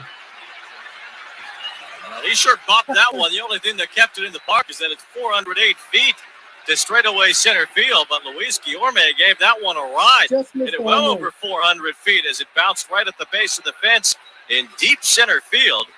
And the Mets scoring a couple of runs here against Zach Eflin in the bottom of the second. I think when Luis hit it, I think he thought he had enough to get it out. He doesn't have enough of a home run resume to know for sure. But the thing of it is, one thing Guillorme has, apropos to our recent conversation, options. He's another guy that might be feeling a little pressure. So here's Tomas Nido. First pitch on the way. Swing and a miss at a fastball, 0-1. MCA, thank you, buddy. That's first runs of this game, sponsored by Sloman's Home Security. Call 1-800-ALARM-ME or visit Slomans.com to find out how you can get a free home security system and professional installation. 2-1 New York. Guillorme with his first RBI of the year. A double is on at second with 2 out. Eflin to the belt. The 0-1 pitch. Breaking ball clips the outside corner. Good slider. And quickly 2 strikes to Tomas Nido, Let's hope who is 3 out of 10 with men in scoring position. Mets generally have been very, very good with 2 outs and men in scoring position. Last night, I suppose, an aberration, as the Mets left 13 men on base last night. They've now left more runners on than any team in the National League. Oh. So 0-2 to Nido. The outfield swung around to the right against the right-handed hitter, and Nido's got a little pop the other way. They know that. Here's the 0-2. Foul right off of JT Realmuto, the Phillies catcher. So it remains no balls and 2 strikes with Brandon Nimmo on deck. Hey, bring your appetite to the endless eats seats at Citi Field on Mondays. Visit Mets.com/deals for more information. Are we sitting in those? I don't know. It's 1 seat to a customer, so don't eat too much. Imagine if we did that. Just kept eating? Yeah. In the stands while we're doing the game. Here's the 0-2 to Nido. Little bit low, just missed with a sinker. 1 ball and 2 strikes. Depends what we're washing it down with, I guess. I mean, typical of a guy who knows all about Harry Carey. Soaking in the suds in the bleachers at Comiskey Park. Did he do it at Wrigley also? Sure. Of course he did. Was he wearing a shirt? Wrigley was made for it. Yeah. Sometimes. I'd bet the under. 1-2 to Nido. Here's the pitch. Breaking ball swung on and missed, strike 3. Got him with a curve. All right, guys. The Mets found a little bit of production in the second inning. Luis Guillorme just missed the home run by a couple of feet, driving in Dominic Smith for the second run. Marte with a grounder, a productive out, manufactured a run from third base to make it 2-1 Mets. That's exactly what we were talking about in the half inning prior. The Mets are a team that needs to manufacture runs and have productive at-bats and productive outs. That's exactly what you saw there. Manufactured a run with Marte's grounder the third. Got the first run in. Guillorme nearly hit a 2-run homer, but productive at bat. Dom scored 2-1 Mets. That's exactly what we needed to see from this offense. And guess what, guys? It's basically the bottom part of the order that came through for the Mets in the second inning. That's what we like to see. Next inning, bottom third, we got the top of the lineup again. The top of the lineup, Nimmo, Lindor, McNeil, Alonso, they got to get going. Got to get going. So, I would assume you would probably have to subscribe to the ESPN nonsense, unfortunately. It's annoying. I agree with you. I honestly think what ESPN should do, and I think they would get a lot more viewership, is get the announcers from each team, like they do with the K-Rod cast on ESPN2, put the Mets broadcast on one of the ESPN 1 or 2, put the Phillies broadcast on the ESPN 1 or 2. They should do that. You get a lot more viewers and a lot more people would like that. But, I don't make the decision at ESPN, only on my channel. So, once again, guys, the Mets scored 2 runs in the bottom of the second. Let's see if Scherzer can get the offense right back into the box and score some more runs. All right, guys, so here we go. Mets 2-1, top of the third. Scherzer on the mound. He already has 5 strikeouts. Gave up a rocket of a home run to Kyle Schwarber in the second inning. But Mets take the lead in the bottom of the second. And we'll see what the Mets can do here. Here we go, guys. Radio call coming up. Start the third inning. Scherzer striking out the first 5 hitters in this game. Well, Kyle Schwarber hit a home run. The Mets got that back, plus 1 more in the bottom of the second. And now it's a 2-1 Mets advantage as Herrera gets ready to stand in against Scherzer. Working from the third base side of the rubber, a hands overhead windup, left leg kick, first pitch. Fastball runs inside, 1 ball, no strikes. Scherzer now with 3,058 career strikeouts. He has had 38 as a member of the Mets, making his 5th start with the Mets tonight. Downhill is 1-0. Herrera takes outside, 2 balls and no strikes. The Mets' record for the most strikeouts through 5 career starts with the team belongs to Pedro Martinez, a Hall of Famer who came to the Mets near the end of his career. 2 balls and no strikes on Herrera. Pedro had 46 in his first 5 starts. He can be sent down. He has options. That's why I was thinking that. And it's 2-1. Nolan Ryan, and his first 5 starts were kind of separated over time. Some relief outings in there as well, but Nolan had 39 in his first 5 starts with the Mets. 2-1. Fouled back, 2 balls and 2 strikes. So Scherzer should pass Ryan tonight. We'll see if he gets up toward Pedro. He would need 13 strikeouts to tie Pedro Martinez for the most through 5 career starts with the Mets, but 5 in the first 5 hitters certainly got him on a good pace. He's got those 5 strikeouts through 2 innings tonight. 2 balls, 2 strikes on Herrera. Scherzer hands overhead, wind up left leg kick pitch. Swing and a bouncer softly hit towards second. Guillorme charging, gloves, underhand flip to first. Retires Odubel Herrera. Very aggressive charge there by Guillorme to get in position to make that play. And Odubel Herrera is the first out here in the 3rd inning. Mets fans, let's get real. Mike's Amazing Mayo and Mustard want to know if you're a real fan of the Mets, like Elizabeth F. from the Bronx. Just tell us why, and you could win a special broadcast booth experience here at Citi Field. Register today at WCBS880.com/Mike's Amazing Real Fan. First pitch to Gene Segura. Check swing foul behind home plate. No balls and 1 strike on Segura. Segura was the first of the 5 Scherzer strikeouts to start this game. Scherzer punching out Segura with a slider. No balls, 1 strike. 2-1 Mets here in the 3rd. Scherzer downhill, his pitch. Segura lines toward left. That's going to get down into left field for a base hit. McNeil threw his glove up, thinking he might at least deke the base runner there. Not sure how he was trying to fool Segura. Segura was headed to first no matter what. As McNeil played it. McNeil was playing very deep in left field for some reason. If he was playing normal depth, that was an easy out. That would have been a line drive right to him. Really pelted Mets pitching over the last few years. A little bit unusual to see Gene Segura hitless in 1 game, let alone 2. He's on here in the 3rd with a 1-out single. So now Rhys Hoskins struck out looking his first time. Good double play candidate here. Scherzer a high set. First pitch. Hoskins looks at the fastball outside. 1 ball, no strikes. Hoskins homering in last night's game. His 15th career home run against the Mets. His 9th here at Citi Field. His 2nd against them this year. Both of his home runs this season have been hit against the Mets. 1 ball, no strikes. Scherzer ready. Pitch.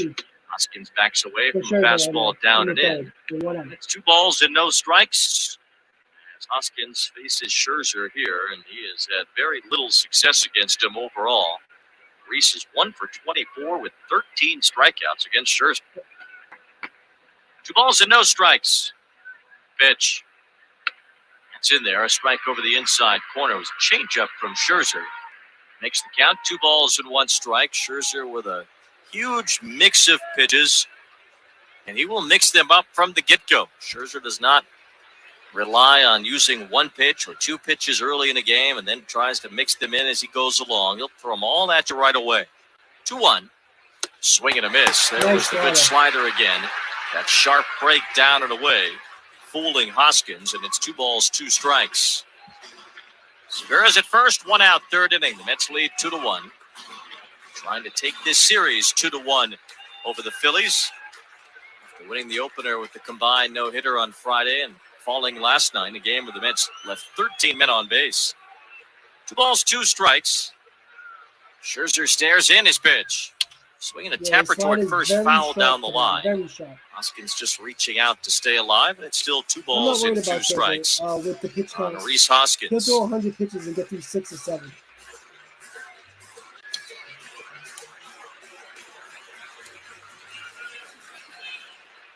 Bryce Harper on deck, 1 out, 1 on here in the 3rd. As Hoskins settles back in the box, and Scherzer gets to the top of the mound, dangles his right arm as he gets the sign from Tomas Nido. 2 balls, 2 strikes the count. Scherzer with a throw to first, just lobbed it over as Segura dives back. Once again, it is Tomas Nido catching for Scherzer. This is Max's 5th start, and Nido's been back there for all 5 in the regular season. plus all of the spring training starts. And Buck Showalter continues to maintain that Nido is not Scherzer's personal catcher. 2 balls, 2 strikes, the pitch. It's over but low, ball 3. It was a slider that just dropped out of the zone. It's a full count, 3-2. Segura will possibly get a head start here with 1 out. Count full, 3 balls, 2 strikes on Hoskins. Buck Showalter said that Scherzer is perfectly comfortable with McCann, and we could see McCann catch the next time Scherzer is on the mound. It will be against the Phillies next weekend. 3-2.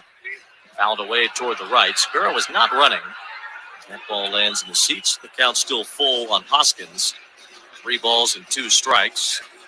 All these games between the Mets and Phillies so early in the season. Starting pitchers starting to run into the other team on multiple occasions. So when Scherzer faces the Phillies next week, it'll be his 3rd time against them already this year. For Taijuan Walker, all 3 of his first starts will be against the Phillies. 3 balls, 2 strikes. Scherzer from a high set, the pitch. Hoskins hits a ground ball to short. Lindor's got it. Underhand flip to second. Guillaume made a first, a double play.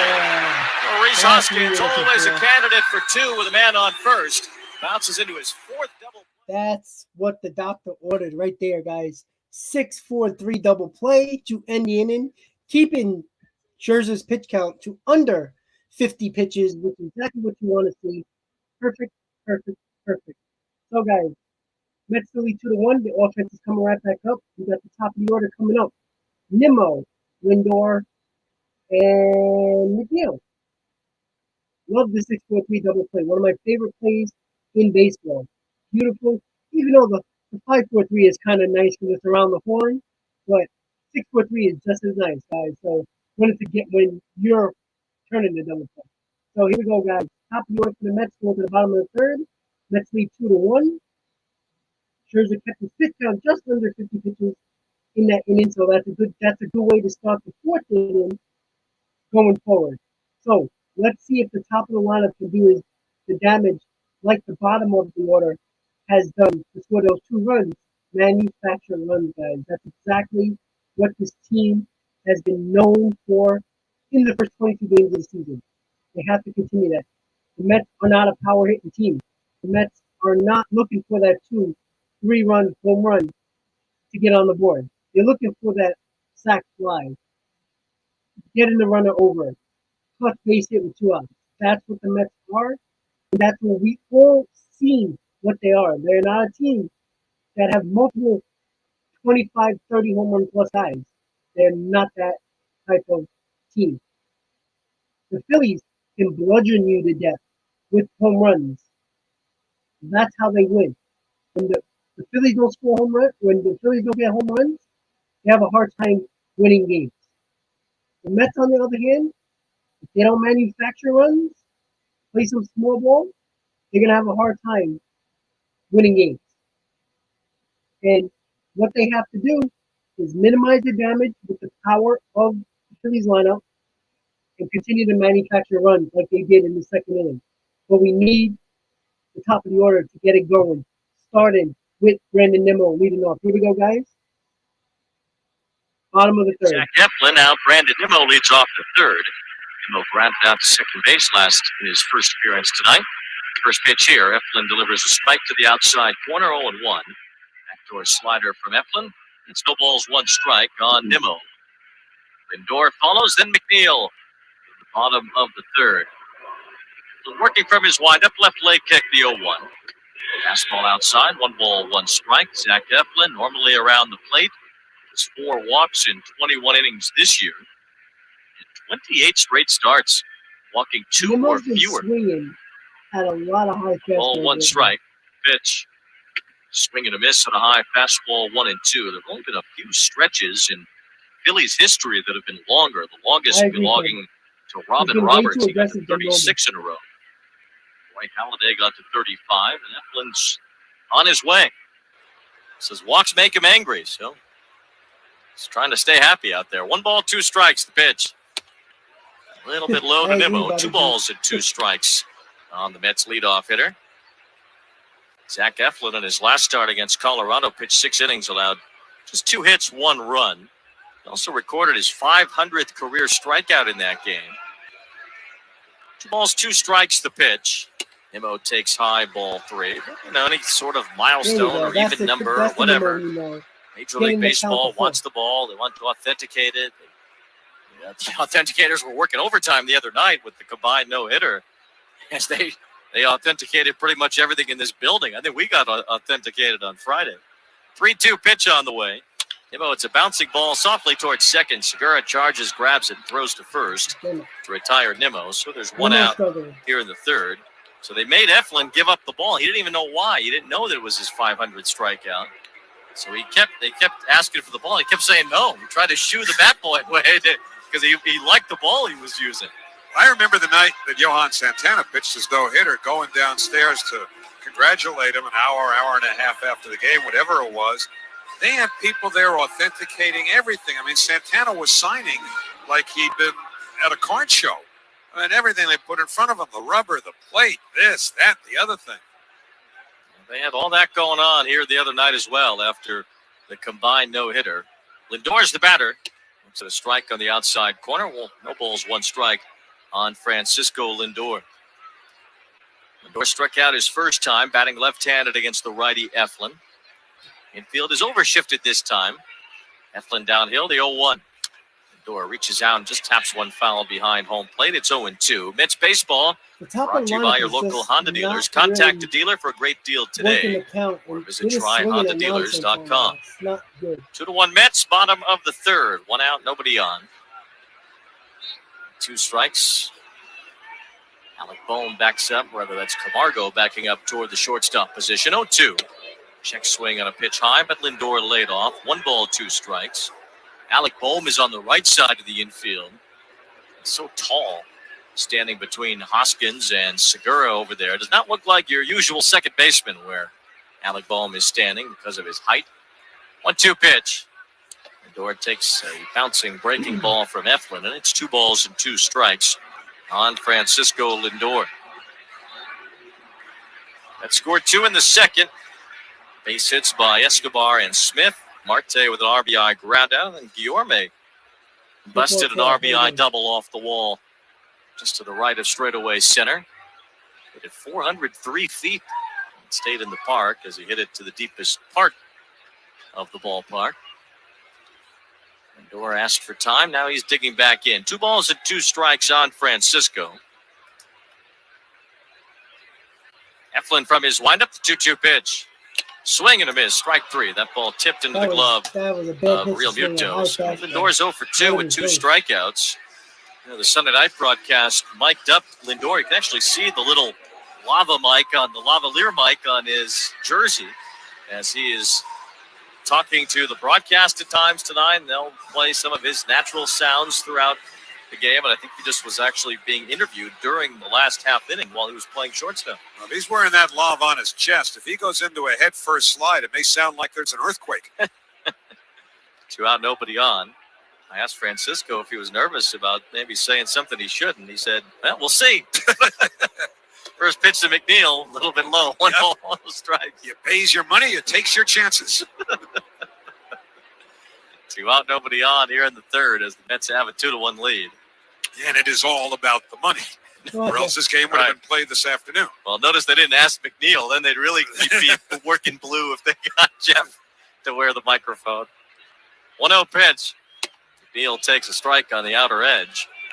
And that ball might have been a little bit off the outer edge. McNeil asking Jerry Meals for some reconsideration, but Jerry Meals said it was a strike. So it is. 1 ball, 1 strike on McNeil. 2 out, nobody on here in the third as the Mets have a 2-1 lead. Eflin downhill, the pitch. McNeil lines 1 towards center, a base hit. He's reaching down on a breaking ball that was down. And Jeff McNeil just punched it up the middle, a 2-out single. Pete Alonso will bat after station ID on the WCBS Mets Radio Network. A bloop and a blast. That's what we want to see from McNeil again and again.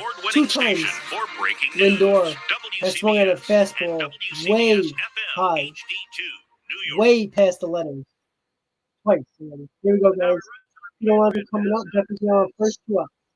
Night game at Citi Field. The Mets have the lead right now, 2-1 against the Phillies. Bottom of the third. Final game of this series. And then the Atlanta Braves come to town. 4-game set over 3 days starting tomorrow. The doubleheader will be Tuesday. Out runner on first. Pitch to Pete Alonso. Ball down and in. 1 ball, no strikes. Mets will then go to Philly after the game Wednesday, and it'll be a 4-game series at Citizens Bank Park starting Thursday. These two teams see a lot of each other early on. Last time that there will be 19 games against each divisional team, at least for the foreseeable future, with the schedule change coming next year. Ball, no strikes. Pitch. Alonso, it's a ground ball to short, right to the shortstop, Camargo. He fires it to first, chest high to Hoskins. And the inning is over. So 2-out single, that's it. No runs, a hit, and 1 left. After 3, Mets lead 2-1 on the WCBS. All right, guys. So the Mets didn't do nothing there. 2 out here from McNeil. Pete Alonso grounded out to end the inning, going to the top of the 4th. Mets still lead 2-1. Again, the Mets top of the order is struggling once again. It's exactly what the Mets have been doing over the last about a week and a half or so. This is the continuing issue that the Mets have been having, especially specifically at the top of the lineup, but mostly the entire lineup. It's just Francisco Lindor is swinging at balls that he shouldn't be swinging at. Nimmo has been extremely aggressive in the first couple of pitches, putting them in a hole in the count. Escobar, decent, but he's still struggling with men on base.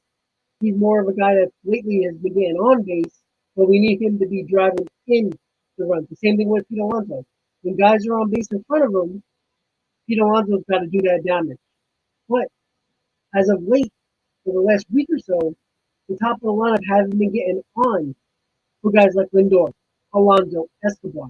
So, we saw it the other night with Alonso hitting the solo home run. Again, this team's got to put hits together. This is the problem with the lineup, even though they've been good this year, is the fact that if they don't bunch hits together, they're going to have problems scoring. And that's what you've seen over the last week and a half. That's the problem with this Mets lineup. If you want to nitpick a little bit about the lineup, this lineup has to bunch hits together. If they don't, it's very, very hard to see this team scoring a bunch of runs if they don't manufacture and get productive runs, 2-out RBIs, continuing to get them. It's just not exactly, it's not a good recipe for the Mets to win games if they don't bunch it together. It's probably rare that the Mets are going to get a lot of bloops and a blast. It's probably not going to happen very often. But we're going to the top of the 4th, guys. Mets lead 2-1. Let's see if Scherzer can get this 1-2-3 and get that offense back on and get, the back end of the order up against if they've been hitting. And he's tough, whatever. Doesn't really want to talk about any of that. First pitch coming to Harper. Swing and a miss on the back foot cutter, and it's no balls, 1 strike on Bryce Harper, who's been unable to play the field for the last couple of weeks now. 15 days since the last time he played right field. His elbow has been barking. The 0-1. Bunts in the air behind home plate. Ito didn't see it at first. Scherzer tried to chase it down, but he was obviously 60 feet further than Ito was. Neither could get to it as the ball drops in foul territory. I can understand where Scherzer's coming from. You see Harper drop to bunt, and then he pops it straight in the air. You got to try to catch that thing and get him out. No balls, 2 strikes now to count on Bryce Harper, who says he feels kind of bad that he has to be the DH every day. The other guys don't get that half a day off from not playing the field. We've seen Buck Showalter utilize the DH that way a lot. The 0-2. Harper, it's a pop-up. Shallow left. Escobar goes out, but gives way to Jeff McNeil. The left fielder is there. He puts a 2-hand squeeze on it. Harper's retired. And there's 1 out in the 4th as Nick Castellanos will be the batter in the 4th inning, sponsored by Cars for Kids, Cars with a K, to donate your car today. I'm sure Nick Castellanos understands more and more that life is better for him in Philadelphia as the Cincinnati Reds lost again today. They've lost 17 out of 18. They are 3-19. Worst start in franchise history for them. First pitch to Castellanos.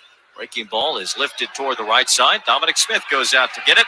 Moving into foul territory. He makes the two-handed catch. That's what we like to see. In shallow right field, and quick out for Castellanos. 2 up, 2 down here in the fourth. Boy, consider what's going on in Cincinnati. We were talking the other night about how Joey Votto is just about naked in that Cincinnati batting order. I believe he's hitting under 140. He's at about 136, 137 last time I looked. Jonathan India, the Rookie of the Year last year, who gives you some offensive pop. He's hurt again, second time this year. He's on the IL. There's nobody else who's going to hurt you in that Cincinnati lineup right now. And the Reds had Brandon Drury, the former Met, batting behind Votto today, hitting fifth. First pitch to Real Muto. Fastball low, ball 1. How many times was he up and down between the Mets and the minor leagues last year? And batting lower in the batting order when the Mets did start him occasionally. And I was on a Mets team that was under 500 at the end of it last season. 1 ball, no strikes on Real Muto. Struck out his first time. 1-0. Breaking ball missed outside, ball 2. Yeah, since that Real Muto strikeout, Phillies have put the ball in play now for 8 straight hitters. Scherzer has not had a strikeout since that Real Muto punch out, which was his 5th in a row to start the game. 2 balls, no strikes on JT Real Muto. Hands overhead, wind up the pitch. Fastball outside, ball 3. Kyle Schwarber on deck. It's great to talk pitching a little bit with David Cohn before the game, the former Met, who is now on the Sunday night TV broadcast. Says he loves watching Scherzer because he's the same guy he's always been, the 3-0. Fastball for a strike, 3-1. Says, a lot of pitchers mature and have to change and develop as they go, but not Max. He is just the same guy that he was 10 years ago. The way that he throws the ball, the way that he mixes his pitches, the 3-1. There's a breaking ball high to Real Muto, ball 4. The first walk issued by Scherzer tonight. And JT Real Muto, good base runner aboard with 2 outs to bring up Kyle Schwarber. On ESPN. First 5 batters, strikeouts. Since 0. To the end of their careers at an advanced age. We gotta be careful and still able to do what they did when they were 25 or 27. And that's exactly at age 37 what Max Scherzer is still capable of. I really enjoyed that interview because David was talking about how most pitchers need to learn how to work with diminishing stuff as their career goes on. He said Max's has not diminished. Kyle Schwarber, his skills haven't diminished either, especially against the Mets. He's homered in each of the last 2 games, including tonight. First pitch. Schwarber, a big swing and a miss. A fastball at the letters, no balls and 1 strike. Schwarber said yesterday, it's not like I'm trying extra hard against the Mets. It's the same stuff, but for whatever reason, he has now hit 11 homers against the Mets since the beginning of last year. No balls and a strike. Scherzer's pitch. Breaking ball outside, a changeup actually that missed. 1 ball, 1 strike. Schwarber put on a nice show last Sunday night, too, when the Phillies had the Sunday night game last week, and he let Angel Hernandez have it for an inconsistent strike zone in that game against the Brewers last week. He was right. Sure was. 1 ball, 1 strike, the pitch. Over but low, ball 2. How do you miss a ball strike call by more than half a foot? And that's the pitch that Scherzer was that Schwarber in particular had been complaining about. And boy, was he ever vindicated, at least in terms of the reality of where the pitch was.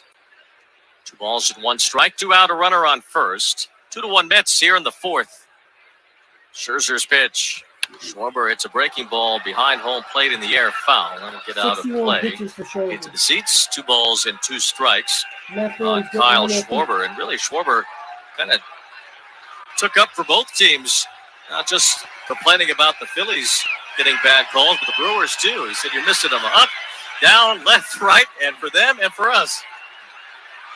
The fans starting to come to their feet with 2 strikes on Schwarber. 2 outs here in the 4th inning. The count 2 balls, 2 strikes. Runner on first. Scherzer ready. His pitch. Swinging a roller foul over first. And first base coach Paco Figueroa had to jump over that one as it kicked down the line. He is no relation to our friend Nelson Figueroa, the former Mets pitcher, but have you seen Figgy lately?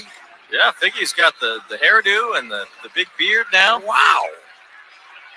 He's the pitching coach for the Staten Island Ferry Hawks. I think Edgardo Alfonso's managing that team, actually. 2 balls, 2 strikes on Schwarber, the pitch. Swinging a high fly ball, right center, pretty deep. Nimmo back near the warning track. He's at the wall. He runs out of room, and it's gone. Kyle Schwarber again. His second home run of this game, his third in the last 2. And it's June 2021 all over again. Kyle Schwarber continues to hammer the Mets. His 7th home run of the season. His 12th against the Mets since the start of last year. And it's a 3-2 Phillies lead here in the 4th. Which is what makes that walk to Real Muto with 2 out all the more painful. You know, Schwarber missed a pitch earlier in this at-bat. A slider that was up. And Schwarber fouled it back. And you could tell Schwarber was upset with himself. He didn't miss that one. That's 400 feet worth of home runner thereabout. Alec Bohm, the batter. First pitch, breaking ball line to short, caught by Lindor. And the inning was over. The inning is over as Bohm lines up. And Schwarber went down to a knee to hit that 3-2 changeup, or 2-2 changeup, and he punched it out of the park. Oh, Lord. Freaking Kyle Schwarber. It wasn't a bad pitch. Schwarber went and got that ball and golfed it to right center. Well, mostly dead center, but it was a little bit right center. So the Mets are trailing 3-2 now. Again, the Phillies are going to beat you with that home run. And Schwarber is just a Mets player. What are you going to do? The guy's great against us. He's a beast. I mean, what are you going to do? That was a good pitch by Scherzer. Schwarber golfed it. What are you going to do? I mean, you know, you can't even be mad. I mean, you just laugh. You know, honestly, Ken, I agree. You might as well walk him.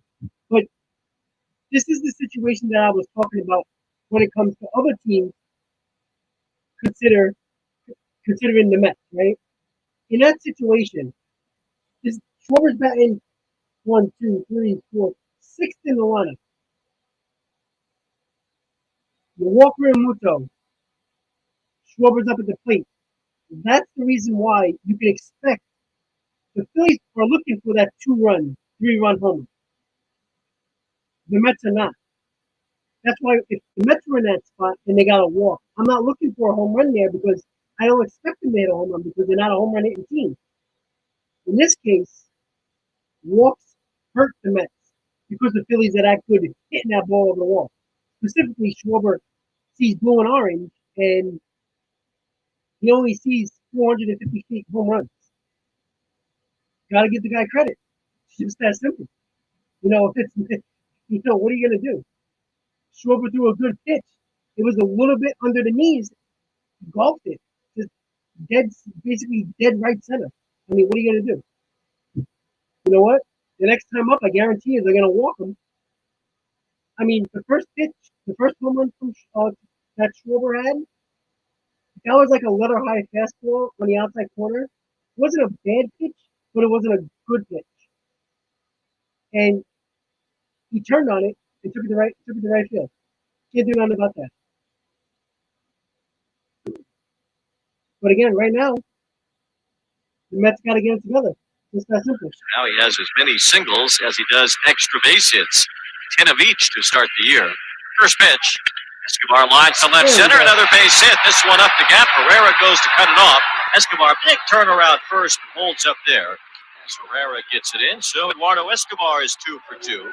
A leadoff single here in the bottom of the 4th. Stream every regular season game live or on demand with MLB.tv online or on your favorite supported devices. Blackout and other restrictions apply. Visit MLB.tv for details. Dominic Smith singled his first time. Base hit to left center for Dom. Talked About the decision looming for the Mets.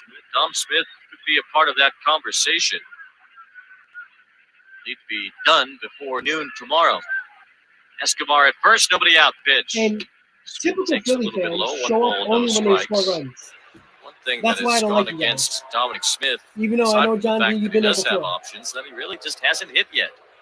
Smith batting just 189 to start Okay, the year. and if you His look at the slugging Mets percentage team, is 216. 86, only same had thing. one extra base hit. Have the similar His record. 37 at bats You to can look begin at the that. It season. doesn't matter. One ball, no strikes. The pitch. You can also It's find the year where upstairs, but Phillies tried to lay off. were And 10 did. and 10 or 11 and 11, and they're Two not balls 10 and and 10. no They're 11 and strikes 11. on Dominic Smith. So sorry, you're wrong on your own record. Sorry. Out of now 25 batted balls from Dom so far this year, he has Why not are they putting barreled the one of them. K-cast on that? I don't care. Jesus, ESPN sucks. 2 balls and no strikes on Dom. Runner on first, Escobar. Eflin, a belt tie set. 2-0 pitch. You can go back any year A and little find bit low. records Ball 3. that can go into 3 your favor. balls and Just no that simple. strikes. Dominic Smith has not had any barrels yet this year, but also somehow Oh, sorry about his that. average exit velocity is Sorry, I higher left than on it's my ever studio been. So he's screen, not sorry. hitting the ball in the barrel, but he's still hitting the ball harder than he usually does. I don't have to look it up. So 'cause I don't that's care good. about the 3 fucking balls, no Phillies. strikes. The pitch. That's a strike don't on the care. outer half. 3-1. But I'm sure a lot of those I worry about my team, and I worry about peripheral statistics 2022. do come into play as well You when you can have look to back make at a all the roster years that you were decision. 500 at this Marshall point. It Walters doesn't says he matter. gets a It doesn't help you big now. chart front and back with all of the things that everybody's doing well and not so well in relation to their teammates and to the league. It all goes into the pot when it comes to Sorry, making a decision. 3-1. Inside corner, a strike. Dom couldn't believe that one, but the pitch from Yeah, I know, Eflin they seemed went to up with tail the back over the K-cast, like plate. the K-Rod cast. Like, It is a what are you doing? strike to Smith, Get so that now crap out full of there. count. 3-2 with Escobar at Jesus. first. Such a freaking annoyance. God, ESPN can go in the garbage. Nobody would give a damn. Infield overshifted for Dom. It's Camargo, the shortstop, be the honest, only the man on the Marlins left might side of pass the all of infield. us. He's near second. The way they're playing. Flynn peeks over his shoulder toward first. Now comes set at the belt. It's 3-2, and time is called. As Dom steps out of the box, takes a practice swing.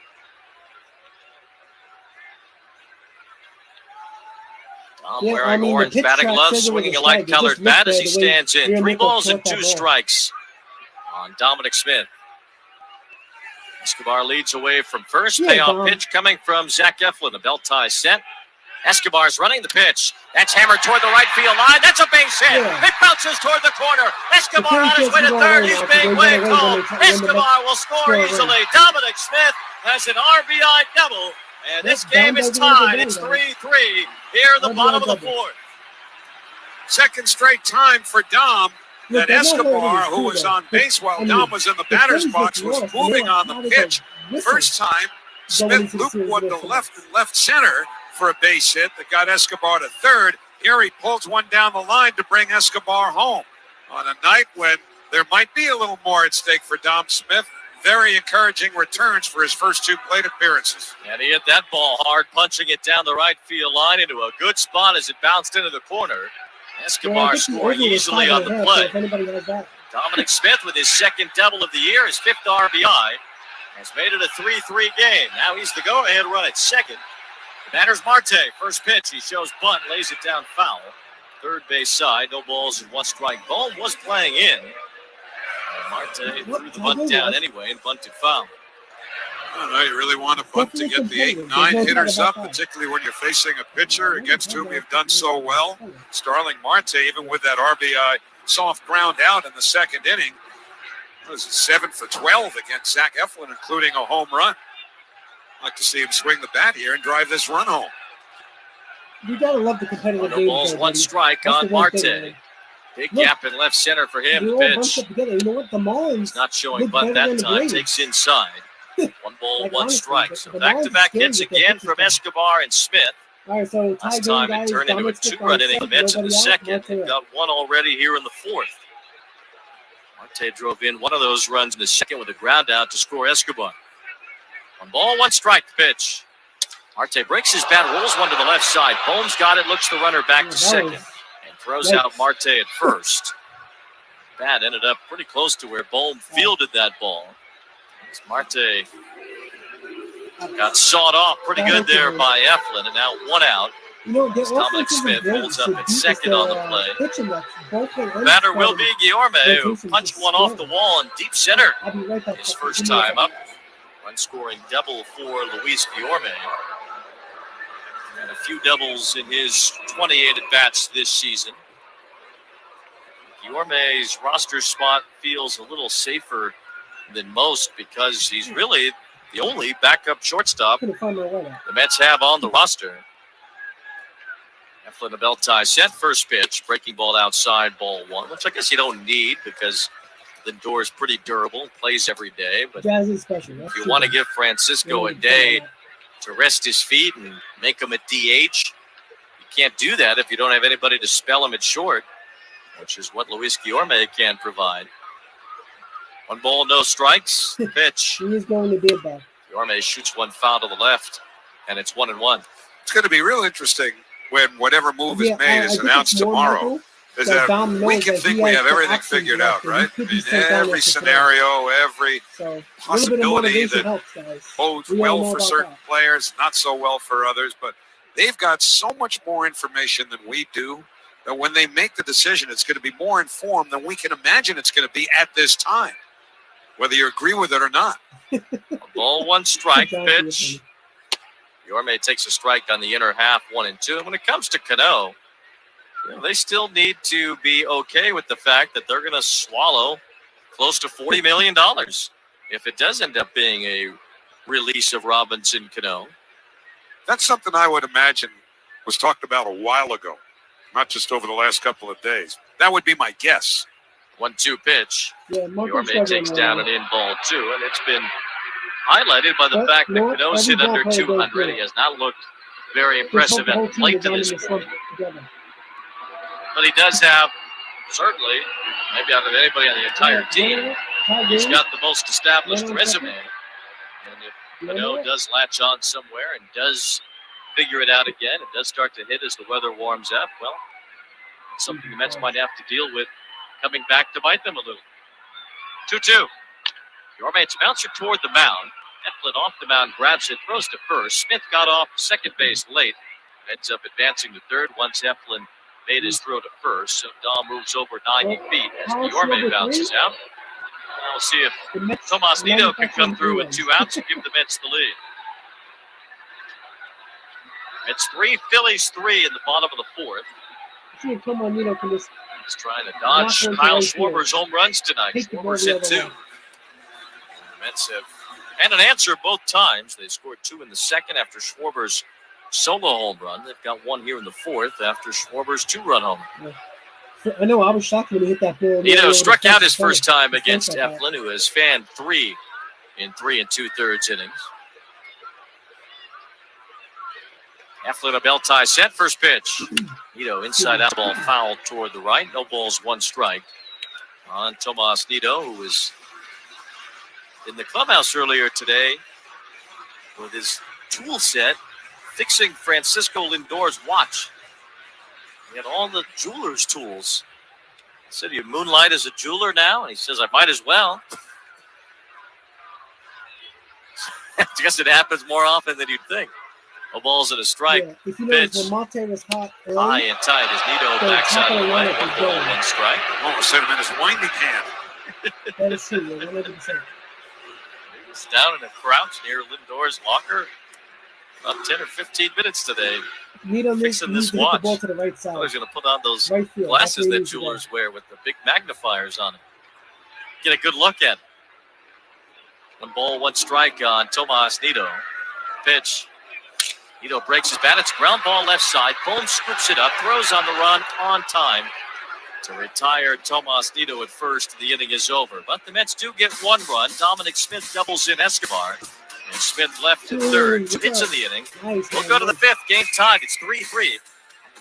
All right, guys. As I said in the pregame, I felt like Dom was going to have a big game so far. 2 for 2 with an RBI.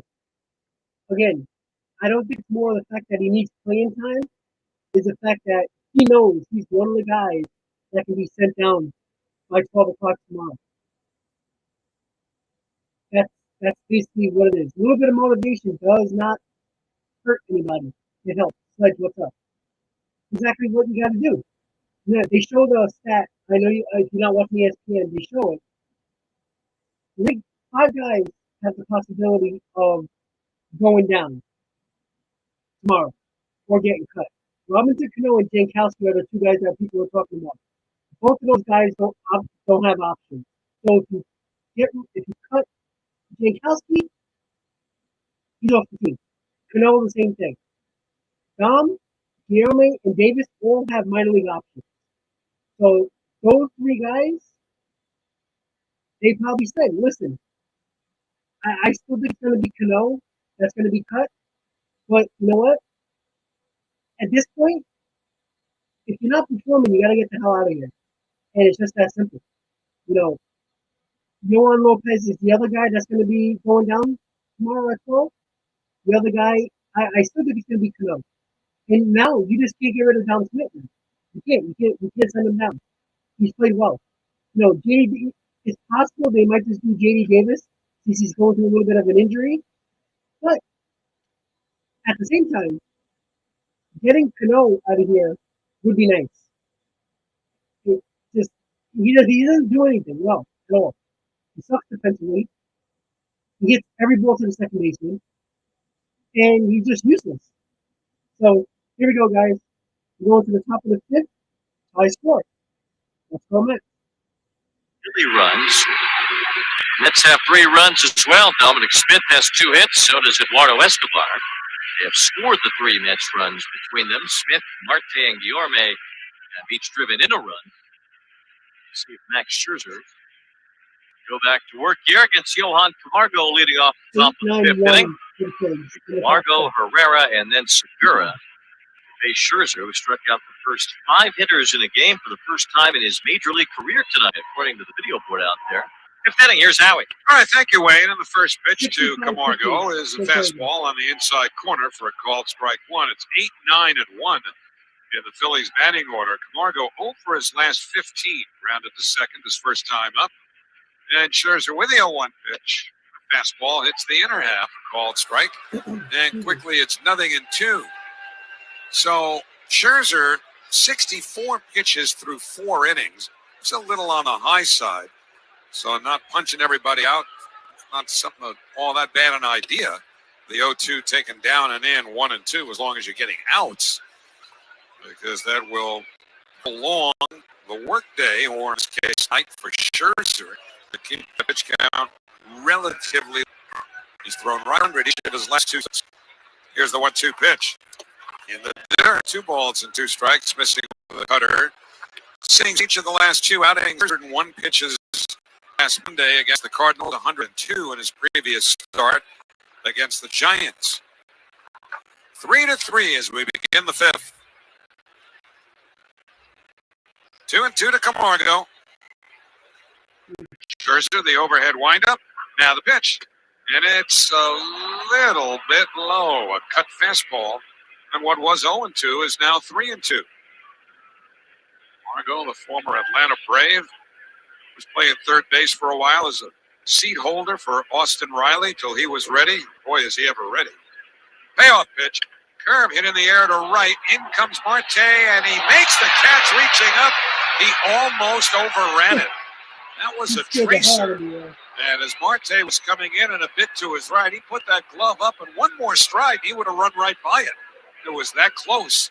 But Marte puts it away, and Camargo is out. 1 down, and Odubel Herrera coming up.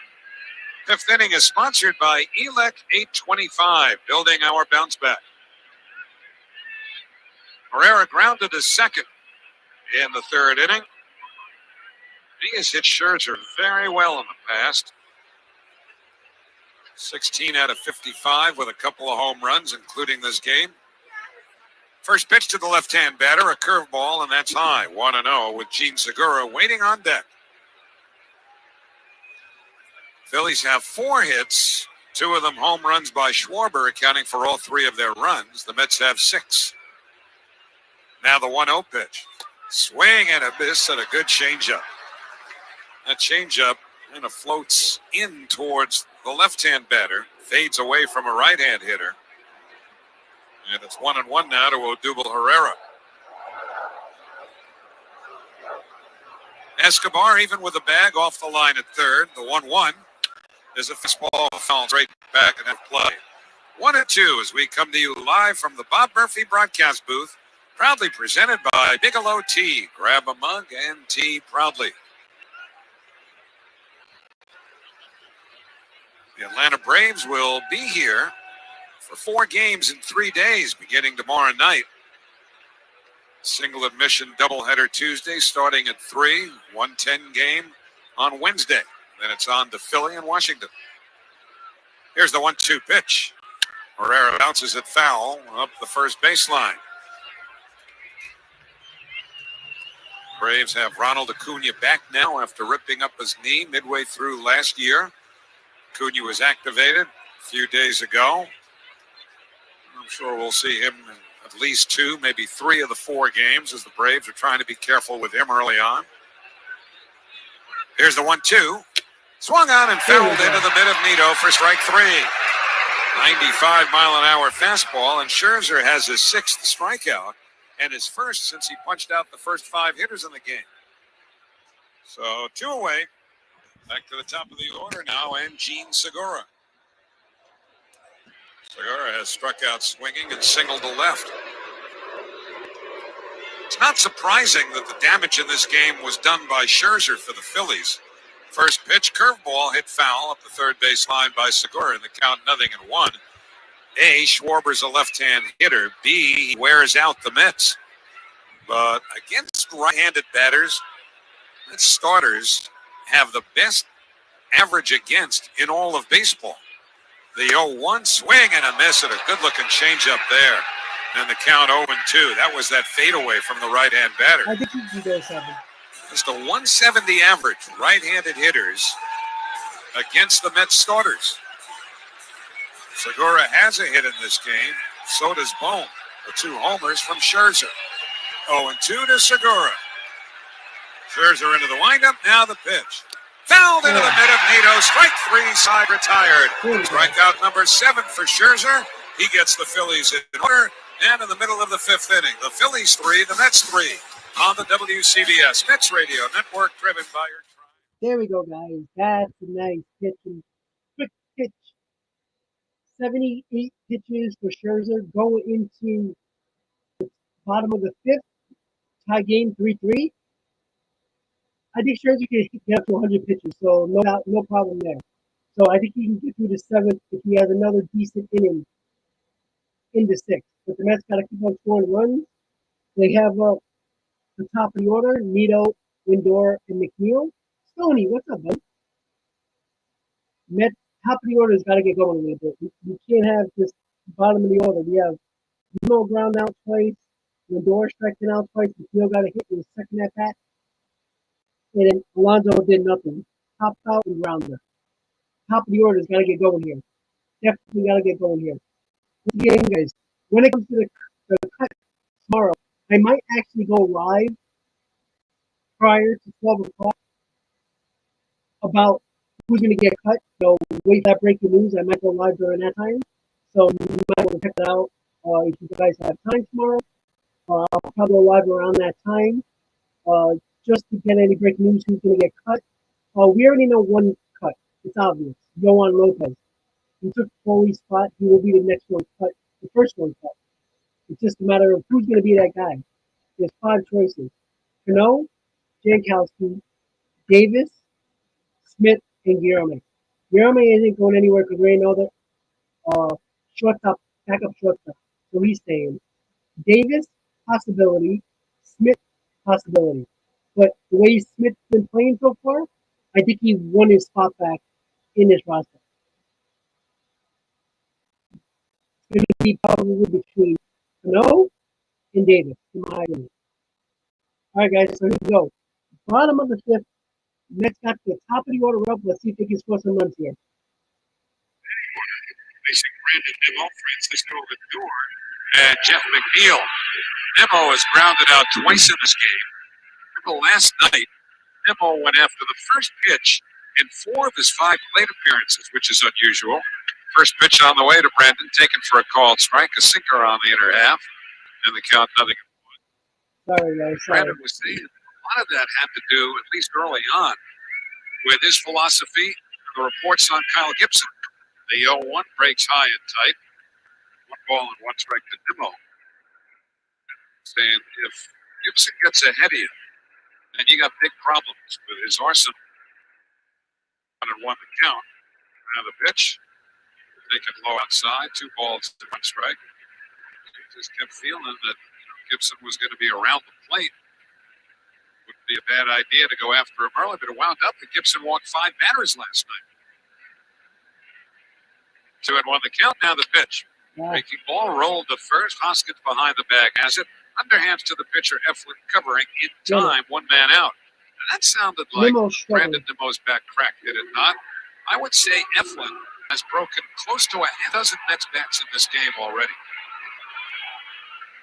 Certainly has gotten a few. Starling Marte left his bat on the field his last time up. I think Yorman broke his bat on the bouncer back to the mound in his last at bat. So there have been at least 3 or 4 that Eflin has gotten, including Nimmo right there. That's an interesting stuff. So here is Lindor, who has struck out twice. And we'll also have a Baker Tilly trivia question coming for you. Visit BakerTilly.com to learn how their leading advisory tax and insurance professionals can help you bring home a win. Baker Tilly now for tomorrow. I think the answer is Harry Parker. First pitch on the way. Taken outside and change up to Lindor. 1 ball and no strikes. Now, why would that? Dennis Rybanted out? Yeah. No, we're past Dennis Ryban. We moved on to Harry Parker. Harry Parker is now your default answer. The 1-0 to Lindor. Foul back to the street. He had a good cut of the slider. The count 1-1. Well, on this date in Mets history, we look back on a very memorable night. Not so much for what happened on the field, but what took place in the stands as a reaction to what was happening long, long ways away. 1-1 to Lindor. But in 2 balls and 1 strike. It was also on a Sunday night. The Mets were playing the Phillies in Philadelphia back in 2011 when suddenly we heard chants of USA, USA. And so our intrepid reporter Madge went to work, as we're calling the game at the time. 2-1 pitch. Lindor lines one to right center. That's a base hit. Perfectly placed between Bohm and the second baseman Segura, with Bohm, the third baseman, going out to the second base hole in that shift, and Lindor holds on at first, and he's got a 4-game hitting streak. All right, let's see if the runner at first, 1 out now. McNeil can do something and Jeff McNeil coming up. But anyway, this was really interesting. Before we actually even get to the question, it was very, very stirring night in a lot of ways, because when you're in the middle of a big event, it gets the adrenaline flowing. We had a decision to make here in the booth, because Madge found quickly that there were reports surfacing that had not yet been confirmed that on this date in 2011, Osama bin Laden had been killed. Throw to first, the door scampers back standing. I guess by the time Madge found the information, we knew that President Obama was getting set to address the nation later on that night, so we had a decision to make. What do? Do we report what we know, albeit unconfirmed? Because once the crowd was chanting, we had to address it. Another throw to first, close play. Lindor dives back safely. Well, anyway, we made the decision to hold off momentarily until we got a little bit more close to a confirmation, and then everybody in the crowd found out what was going on. So we said, well, we got to go with it, and mentioned what we knew at the time, which was later confirmed by President Obama. And I'll tell you, it was a surreal night in Philadelphia with the fans celebrating and the Mets and Phillies playing a game. And so the question is, who was the only individual from that game still active as a player in the major leagues today? It took place in 2011 on a Sunday night in Philadelphia. The pitch to McNeil. Fouled off to the left and out of play. No balls and 1 strike. Player played in the game. Let's see. Cole Hamels does not have a contract right now, so he certainly wouldn't count. I don't know why he's the first guy that came on. Pitcher Zach Eflin, and you can't answer this by extension. He was obtained in a trade for Jimmy Rollins, but that doesn't count. It's Justin Turner's comment yet. It might be. Yes, he was, I believe. Throw to first. And again, diving back in is Lindor. That's 3 or 4 times that Eflin is thrown over in this 3-3 game with 1 out in the bottom of the 5th inning. I think that's the money shot. I think it's Justin Turner. Good guess. Satisfied. Yeah, me too. I Hey, got that's not a the bad Phillies. play at all. But it wasn't a historic night, was it not? Yes, it very McNeil much can was. handle the bat. Were you broadcasting that Worst night? case The minor scenarios, leagues? No, Lindor can get a good jump and steal the The bag. 0-1 fastball high and away. Cut fastball. It's 1-1 to McNeil. there's no Sunday Night Baseball in the Southern League. I guess not. But you know what? Did they not in certain minor league cities play on Sunday They nights? played Sunday evening because it's hot. They played about Yep. a 5 o'clock game, and that did happen in Mobile here and there because of the heat, but not in May. Not usually at that point. Remember the Houston Colt 45s played Sunday night games before the Astrodome was built. 1-1 pitch. McNeil takes inside. Close pitch. Eflin wanted it. He doesn't get the call on the sinker on the count 2 balls and 1 strike. Yeah, I That was a would knee-high think you're fastball. correct with Justin Should have been Turner. a strike, but they pulled the ball. That turned out to be a long extra inning game. Ronnie Paulino played for the Mets that night. Veteran journeyman catcher. I think he had about 5 hits. Mets ended up winning the game, right? Another throw over the face. 5 hits, and he doubled in the winning run. Throw to first again, and Lindor dives back in. One of the throws to first have been reasonably close. The rest have not. The crowd's getting a little antsy. That's about hit the Phillies 7-4. The game tied at 3. McNeil is grounded to first and singled to center. McNeil really choking up on the bat. Almost Felix Mian style. The 2-1. Swing and a foul off to the left downstairs and out of play. It's 2-2. It seems more than usual, right, for Jeff? With 2 he chokes up anyway, but it seems like that was higher up than usual. You know, I haven't made a point to look at, do so now in the future, whether or not that's more prevalent against a right-handed pitcher when they're overshifting the infield. With an eye maybe towards just shortening up and going the other way because there's so much room on that left side. Camargo, the shortstop, basically in the shortstop position, but 3 infielders to the right of second base. 1 out. Lindor at first, 2-2 to McNeil. Eflin deals. Swing and a looper over first base hit. Headed down the right field line. Lindor's on his way to third. Castellanos up with the ball now. Joey Cora holds the runner Lindor at third as the throw comes into Bohm. Moving into second with a stand-up double. His second hit of the game is Jeff McNeil. And the Mets have runners at second and third with 1 out. I'm telling you, that ball was not hit all that hard. Jeff It was going to take a little bit of time for Castellanos to get to it. And I bet you Lindor, on his way around the bases, was thinking he might have a chance to score. But Joey Cora put that stop sign up right away at third base. Joey Cora, pretty aggressive. Now I'm looking for a 3-run homer. You up, usually with good reason. Another multi-hit game for McNeil. Take a base hit. Up in the order, But I want a 3-run homer. He's got an 8-game hitting streak and 2 hits tonight. So the Phillies now move the infield in, or at least that's how they start. But now the shortstop Camargo and the second baseman Segura are going to drop back. And here come the fans again as Pete Alonso steps in. They are standing at Citi Field. Fans allowed. First pitch. Go outside, ball 1. First base open, but Eduardo Finally Escobar, went the back to on-deck that batter, is level a switch swing hitter. that he was so good at. Good news is Marcus PK into a Stroman, double 7 play on the strong ground. innings for the Cubs today. I believe it's Marcus's birthday, too. The Cubs beat the Brewers 2-0 in Milwaukee. Scoreboard update brought to you by the New York Lottery. The newest scratch-off games are on sale now. Try your luck today, and you could bring home a win.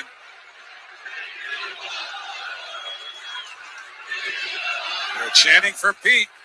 Runners lead second and third. The 1-0 is taken low, 2-0.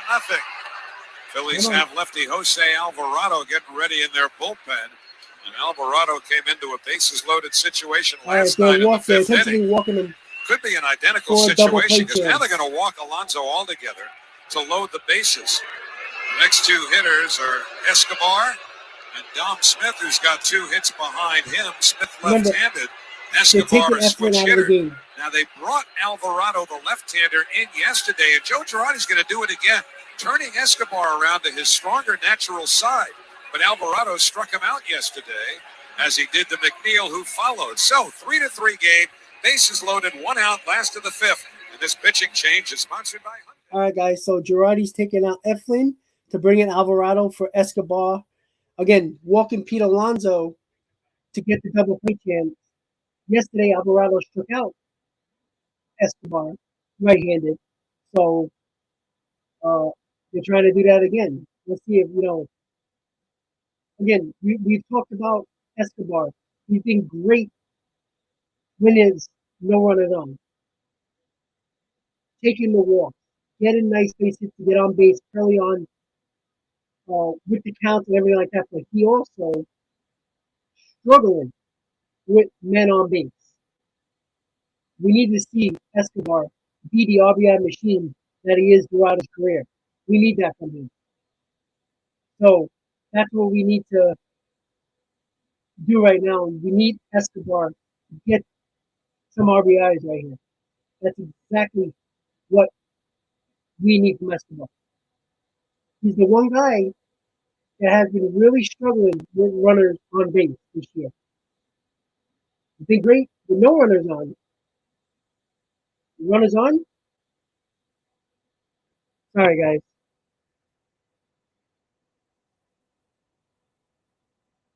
That's exactly what Escobar needs to do. Look, a sac fly gets you a run. You take the lead. Base hit scores 2. I'm a little shocked that Girardi's taking him out, honestly, because Escobar, I think, is a better right-handed hitter.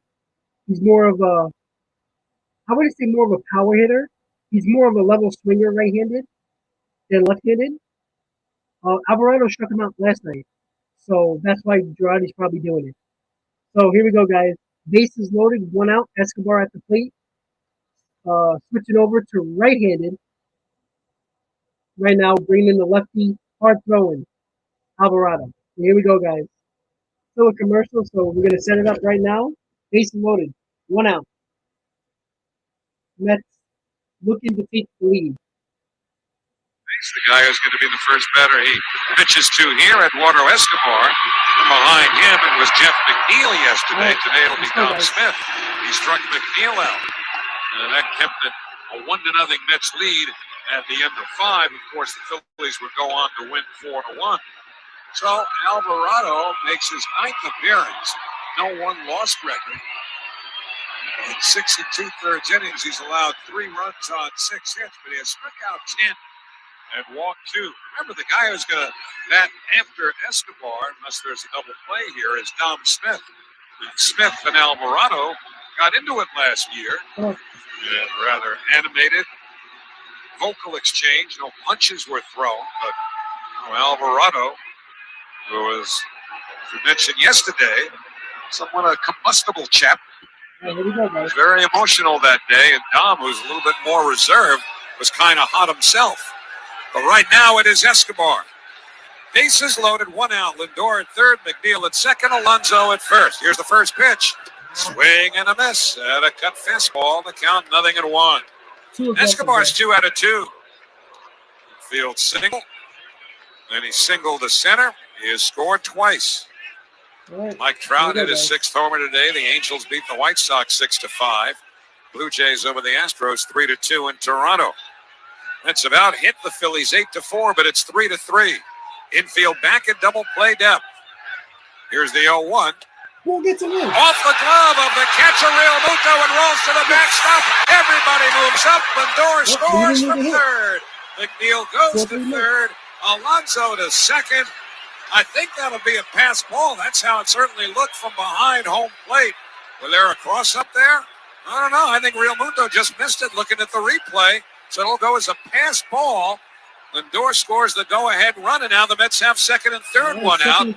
Pitch was called a ball, so the count 1-1 on Eduardo Escobar. That pitch was right down the middle, and Real Muto just completely whiffed on it. I don't know if he thought the cutter was coming, and the ball actually moved away.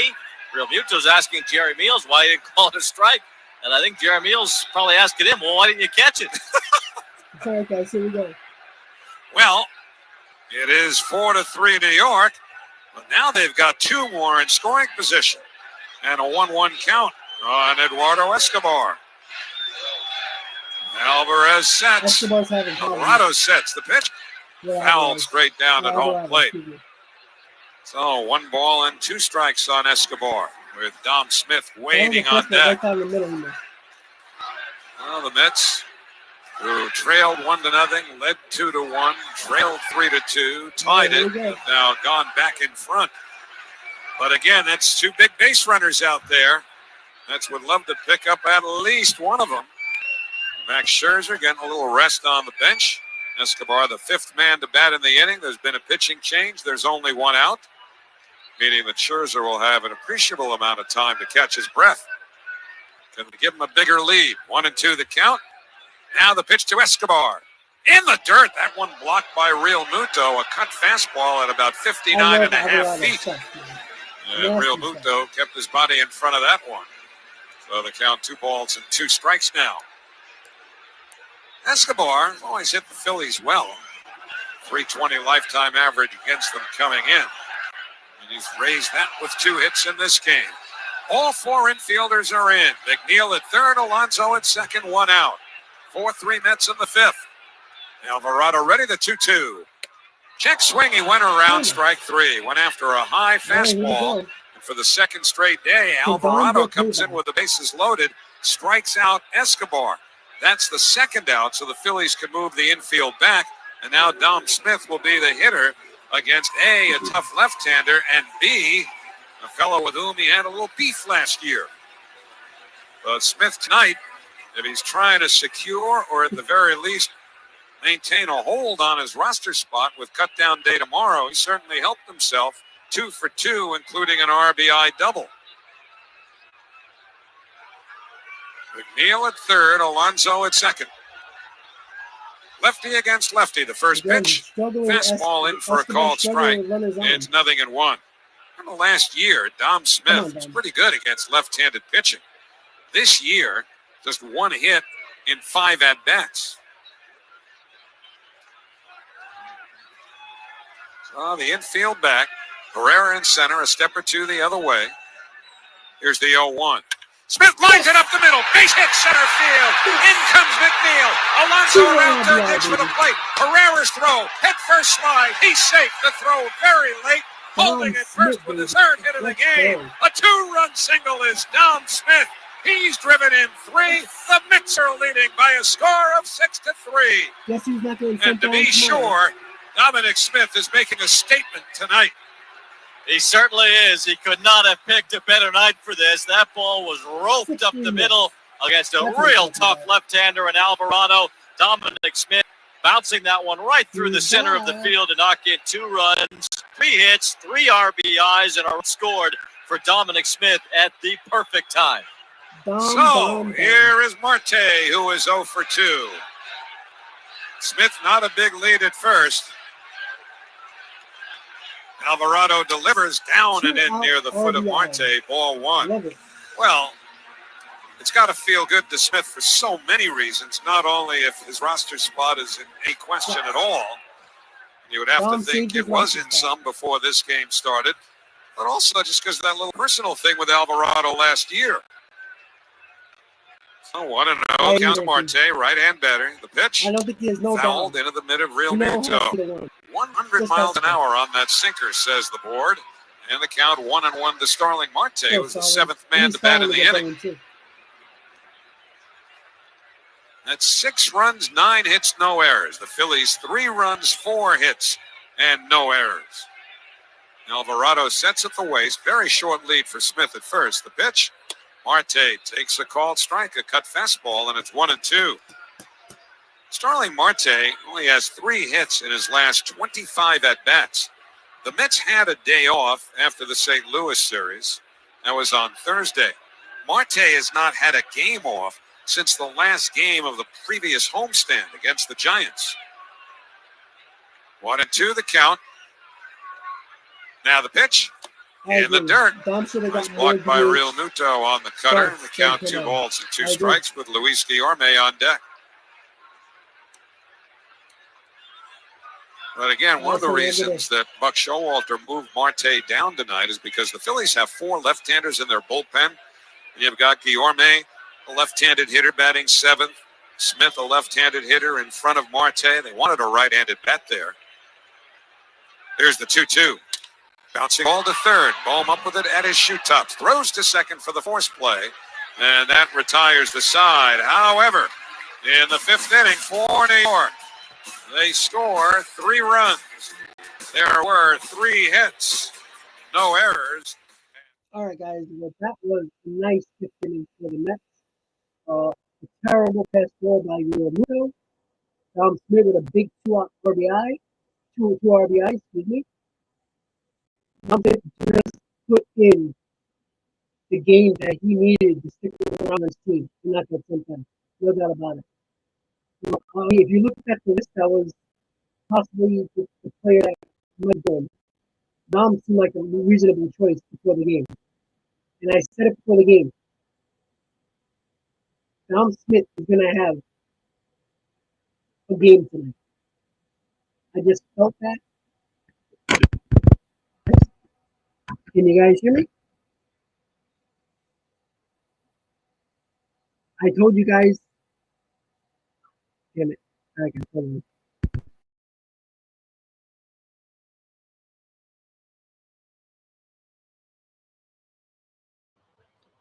Can you guys hear me now? Let me make sure you guys can hear me now. Okay.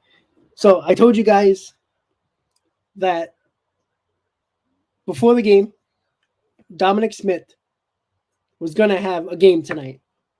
I just felt it.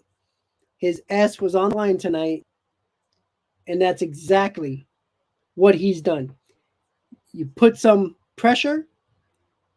You put a chance of him going down to the minors,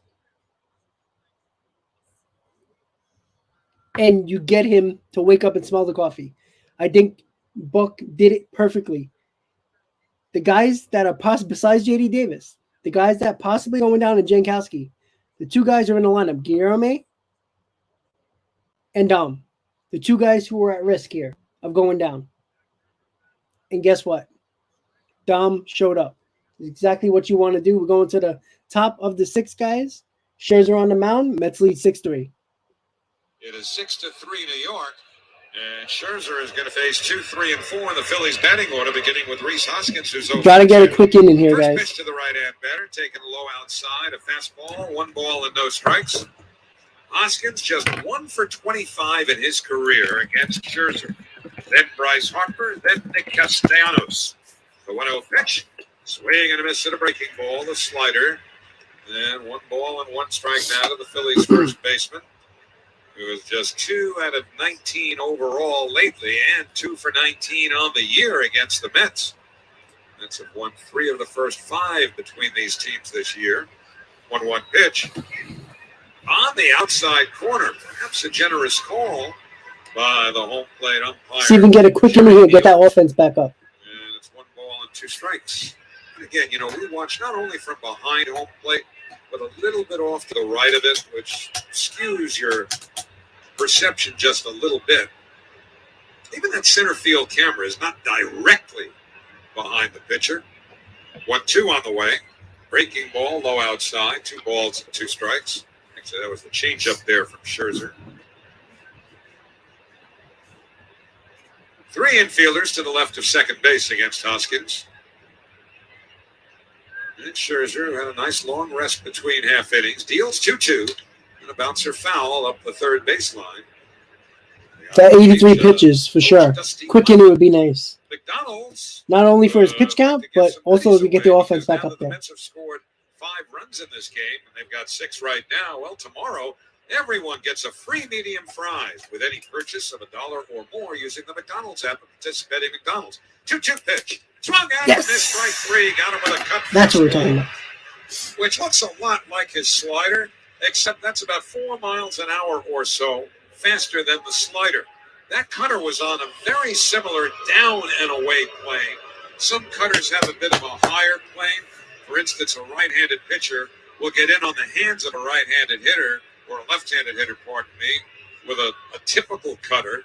But Max can move that cutter around, too. There's so many variations to the pitches within the number of different pitches that he throws. He may throw 5 or 6 pitches, but he's got variations on quite a few of them. And he's got 8 strikeouts. So here's Harper. First pitch, Foul back over the screen, 0-1. Harper is struck out and fly to left, so the Mets have kept him nicely in check. He is 2 for 19 against New York this year. One of those hits a home run. 6-3 New York. One out, nobody on. Top 6. Now Scherzer with an 0-1. Change up, that's in for a called strike. And the count 0-2. He threw that arm side. Got a left-handed batter up, Bryce Harper. Scherzer threw that changeup, the right-handed part of the plate. The 0-2 hit high in the air to right field. That's deep, and that's going, and it is gone. A 0-2 pitch by Bryce Harper off a cut fastball that he hits to the back of the Phillies bullpen in right center field to the right of the 380 mark. That was a bad 0-2 pitch, guys. One home run in his first 4 starts, has given up 3 tonight, and the Mets lead is cut to 6-4. For Harper, his 4th home run of the year. Now, very unusual to see Scherzer get hit around like this. 3 home runs allowed in one game. He almost kind of well, he gave up the Phillies. They got 2 solos and a 2-run jack. At least it was a solo home run. That's what you're saying, I guess. Well, here's Nick Castellanos, who's 0 for But that was an 0-2 pitch. And Scherzer winds and delivers. Breaking ball over, a called strike. That's the slider. And it's 0-1. He's given up 4 home runs in a game 3 times. That's his career high. The 0-1 pitch. Swing and a miss. Another breaking ball. Yeah, Bobby G, I don't really care about his ERA, honestly. As long as he wins the game. Struck out 8. As long as the team wins. 3 home runs by the Phillies. 2 solo homers. And a 2-run homer as well. The 0-2. A little bit low. 1 ball and 2 strikes. It's 90 pitches now for Scherzer, and he might not have that much further to go. In fact, I don't know that they'll let him face Schwarber. 2 batters away. Lefty Joely Rodriguez is thrown. The 1-2. Swung on and missed strike 3. Got him with a fastball, and that's 9 strikeouts for Max Scherzer. So 2 men away, and man, would he love to get Real Muto here so he doesn't have to potentially face Schwarber as the tying run. Max has struck out 10 batters. Here's the situation, guys. If Scherzer doesn't get Real Muto, Joely Rodriguez is going to face Schwarber with the tying run at the plate. Got to get Real Muto here. Must have frosted Scherzer's flakes because afterwards, the following hitter, Kyle Schwarber, went deep for the 2nd time in the game. He's trying to keep him out of the batter's box now. First pitch, down the middle, called strike. 0-1 to Real Muto. Wayne, you nailed it. The answer to our Baker Tilly trivia question, Justin Turner. Here's the 0-1 to Real Muto. Foul back to the screen, 0-2. Turner, the Mets starting second baseman that night at Citizens Bank Park 11 years ago tonight when word circulated that Osama bin Laden had been killed. Justin Turner, the only player in that game still active in the majors. The 0-2. Weakly hit on the ground to short. In a few steps is Lindor. He's got it. Throws to first in time. Side retired. A big out. Because now Schwarber, who will lead off the 7th, and perhaps against someone other than Max Scherzer, cannot represent the tying run. The Phillies do get closer and run on a hit for Harper homer. Nobody. All right, guys. So Harper with a solo home run. Again, at least it was a solo home run. Max gave up 3 home runs already, but we do need some more runs. Again, this Phillies team can bash you in home runs and get right back in this ball game. Mets got to come back up and score a couple more runs. The Mets, what do? They score runs by manufacturing runs. That's what they did today again. No home runs, clutch hits, 2-out hits for that matter. Exactly what they got to do. But the good thing about getting Real Muto out in the top of the 6th is at the top of the 7th, no matter what, Schwarber can hit another home run. We still lead by 1. You can't have that guy have men on base. You just can't. He's a Mets killer, and he's hot right now. So let's get some more runs, guys. It looks like Scherzer's going to be out. Probably only go 6 innings. He ain't going to probably go more. He has over 90 pitches already. I doubt He'll be pitching the 7th. Joely Rodriguez will probably come in for the 7th because you got Schwarber leading off. So they might just do that. But then you got Baum, Camargo, and switch hitter Herrera. So, but again, you know what? The best pitchers in the world give up home runs. It's just the damage they cause. You want to get these home runs with the solo shots. That's what you want to do. If you happen to give up a home run, you don't want no damn 2-run, 3-run homers. You can't have that right now. Yeah, Ken, I remember they used to walk him with the bases loaded too. I don't think we would have to go to that extreme, but you know what? Schwarber's just the guy that just kills the Mets. It's like, Schwarber's been struggling. Not Raphael. I think Smith just stamped his stamp him on the roster for tomorrow, in my opinion. All right, guys. So we're going to the bottom of the 6th. Mets leave 6-4.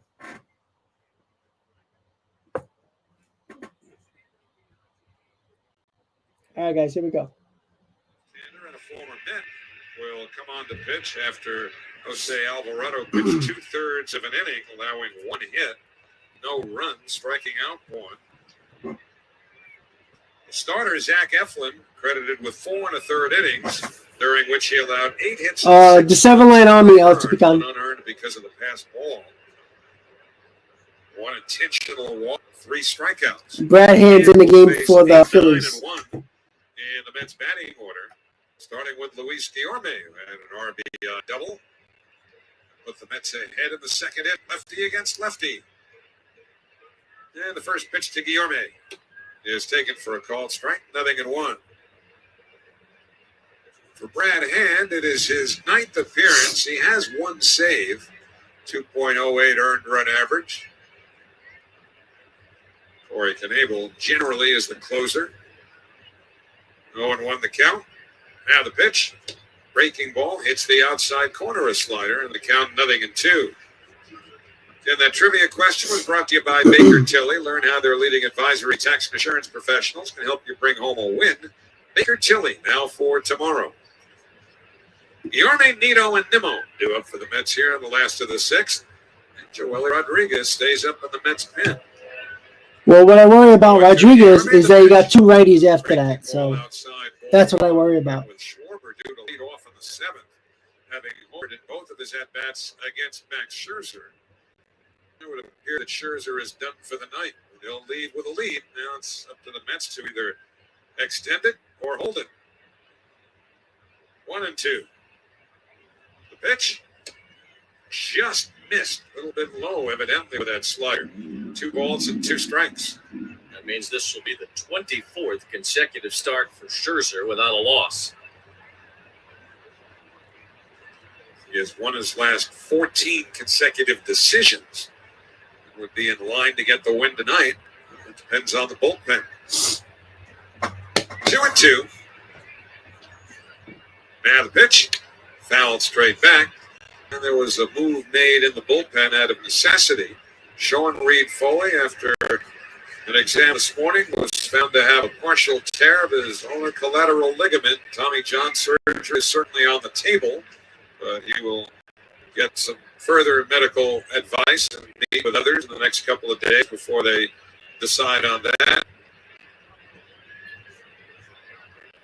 2-2 to Guillorme. Now Hand delivers. And a ground ball up the middle, smothered by a diving shortstop. Camargo throws from his knee and gets him with a 1-hop throw that's picked. That was a hell of a play. What a beautiful play by the Phillies shortstop, Johan Camargo, to take a base hit away from Luis Guillorme. 1 out. That was a hell of a play by Camargo. Past the mound, and then a flat-out dive. Camargo came up with it.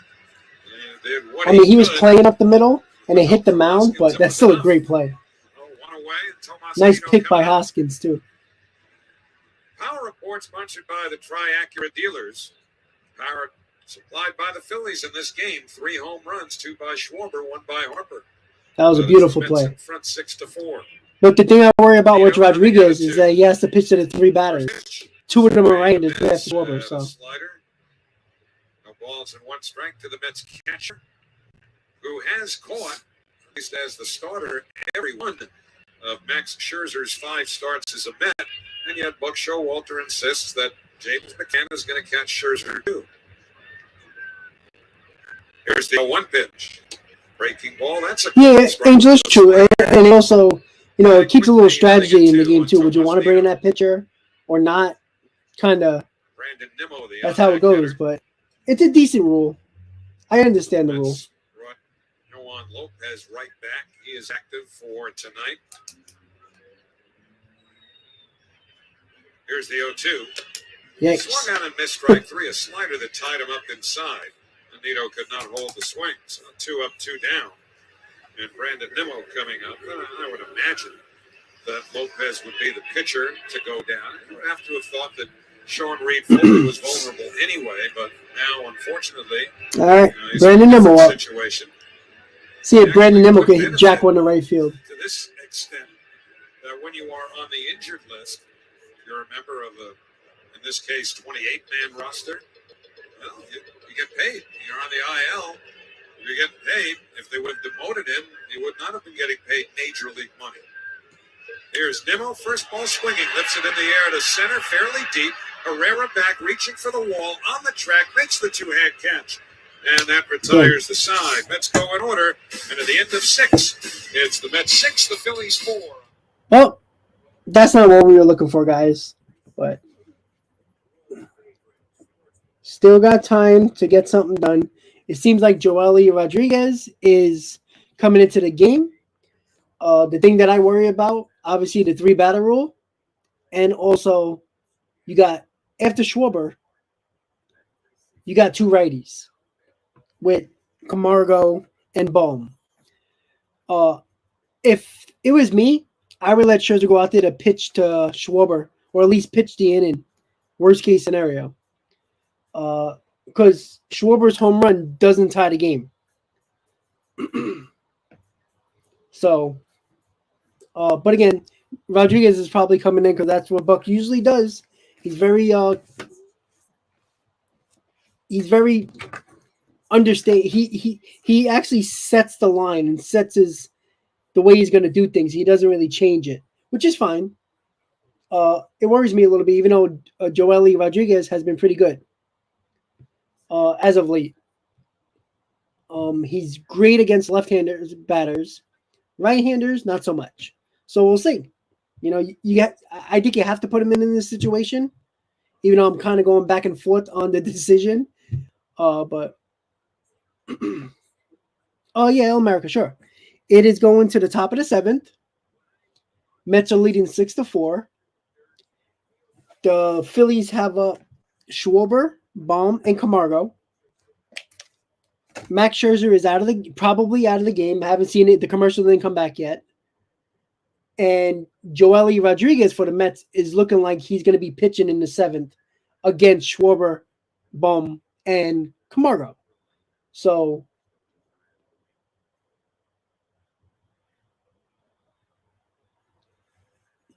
well, I'm just assuming that, putting Rodriguez in this spot, no guarantee that Schwarber won't hit a home run. It's a possibility. But if he does, it's a 1-run lead for the Mets. So, putting Rodriguez in and gives up the home run where he's supposed to get Schwarber out because he's good against left-handers. We'll see. Here we go, guys. So Schwarber's up, 2 home runs on the day. Let's see if the Mets can get him out this time. Schwarber's hit 2 home runs in this game and now has a dozen against the Mets dating back to the beginning of last year. 16 in just 36 games. All right, Rodriguez is in the game. In his career, which is the most all-time through 36 games against the Mets. Mays and McCovey each hit 15. First pitch to Schwarber. Fastball strike on the outer half from Rodriguez, 0-1. Joely Rodriguez in to protect the lead. Brought to you by the law office of Richard M. Kinney, New York's #1 personal injury law firm. Of course, Bryce Harper, a former teammate of Scherzer's for many years. 0-1. It's over but low. 1 ball, 1 strike. But Schwarber and Scherzer played together in Washington for a few months last year at least.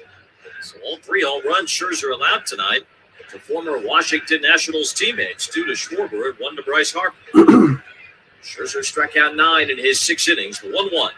Schwarber takes a strike. Fastball in the outside corner. Good pitch by Rodriguez. And it's 1 ball, 2 strikes on Schwarber. Scherzer in line for the win. He would be 15-0 dating back to June 4th of last year. The Mets can lock this down for him. 1-2. Breaking ball low. 2 balls, 2 strikes. Even more than that for Scherzer. This would be the 18th straight win for one of his teams while he's been on the mound in the regular season, dating back to Washington and LA last year and the Mets this year. 2-2 pitch. Swinging a blooper toward left. That's going to fall for a base hit. It was a fastball in. Well, and Schwarber just inside outed it toward left. it's a good piece of hitting by Schwarber. The tying run to the plate as Alec Bohm will be the batter. We're coming to you live from the Bob Murphy broadcast booth, proudly presented by Bigelow Tea. Grab a mug and tea proudly. Bohm. All right, well, Rodriguez was here to get Schwarber out. Now the tying run's coming to the plate. Now you got Bohm and Camargo up. Got to be careful here. Not very good against right-handers here, so a little tough here. Now Schwarber has taken over that team lead with 16. Rodriguez and Beltai set his pitch. I'll take a double play here, though. Bohm is pretty quick, though. Squared off on Friday, and Joely Rodriguez got Alec Bohm to hit into an inning-ending double play in the 7th inning of the no-hitter. It's the big contribution from Joely Rodriguez on Friday night. One of the 5 that no-hit the Phillies. 1-0. Bohm takes in the dirt. 2 balls and no strikes on Alec Bohm. It's lead 6-4 in the top of the 7th. Johan Camargo, then Herrera, the bottom part of the Philly order, due up now after the base hit by Schwarber. 2 balls, no strikes. Rodriguez has been a bit wild, and that's really characteristic of him to start the year. The 2-0. Bohm swinging, fouls it back. Had a good cut. It's 2 balls, 1 strike on Alec Bohm. Rodriguez has only given up 4 hits so far. 2 to lefties and 2 to righties. Those splits are usually not quite as even for Joely Rodriguez. He's been much better in his career against left-handers than righties. 2 balls, 1 strike on Bohm. Oh, what a play by Marte. Rodriguez deals. Bohm, it's a line drive to right, coming in for Marte. Slides and makes the catch. Tumbling over as he caught it in right field. What a play by Starling Marte. What a play by Marte. Hard and low, and Marte came running in, diving across as he went into a slide, and then flopped over after making the catch to rob Alec Bohm. It was a terrific catch, but it was an all-or-nothing play, and I'm not so sure he didn't jam his wrist there, too, when he hit the turf. But if that ball had got by him, it's in the right field. One thing you got to be worried about, that was a rocket off of Bohm's bat, which scares me. Starling Marte laying out, robbing Alec Bohm. Bohm couldn't believe that ball was caught. Ball barely got off the ground. Rodriguez is not fooling anybody. Marte reacted quickly. But that was a great catch by Marte. 1 out. Here's Camargo. Gotta be careful, guys. 2 hard hit balls. Well, hard hit ball by Bohm. Sponsored by Spectrum Mobile. Switch and save with Spectrum Mobile. Nationwide 5G included. Restrictions apply. Visit SpectrumMobile.com. That would have easily scored. 1 out, 1 on in the 7th. Maybe scored Schwarber. And definitely a triple for Bohm. Club tonight, trying to win 2 out of 3 in this series. To make it 7 straight series wins to start the year. Lefty on deck, Herrera, and then the right-handers at the top. No, he's not tired, no meeting. The problem is he's not good against right-handed batters. That's the problem. That's why it worried me to put him in this spot. Johan Camargo starting in place of Didi Gregorius short tonight. Camargo has earned himself the nickname Netflix by his Phillies teammates because they say he dresses like a movie star. 1-1 pitch. Swing and a miss on a changeup. 1 ball, 2 strikes. All right, nice pitch. That's cool. I like that. 1 out, 1 on. Top of the 7th as the Mets have a 6-4 lead. Rodriguez stands first base side of the rubber, gets the sign from Nito. Margo waves his bat, then slows it down the 1-2. Way outside, 2 balls, 2 strikes on Johan Camargo. Jubal Herrera on deck. They can't until after right-handed options on the bench. after Camargo they could, if they don't get him out of here. Guys that you pinch hit Herrera for, no matter the matchup. Come on. 2 balls, 2 strikes. Pitch. Swing and a miss. Strike Nice 3. pitch. Camargo whiffed on the fastball.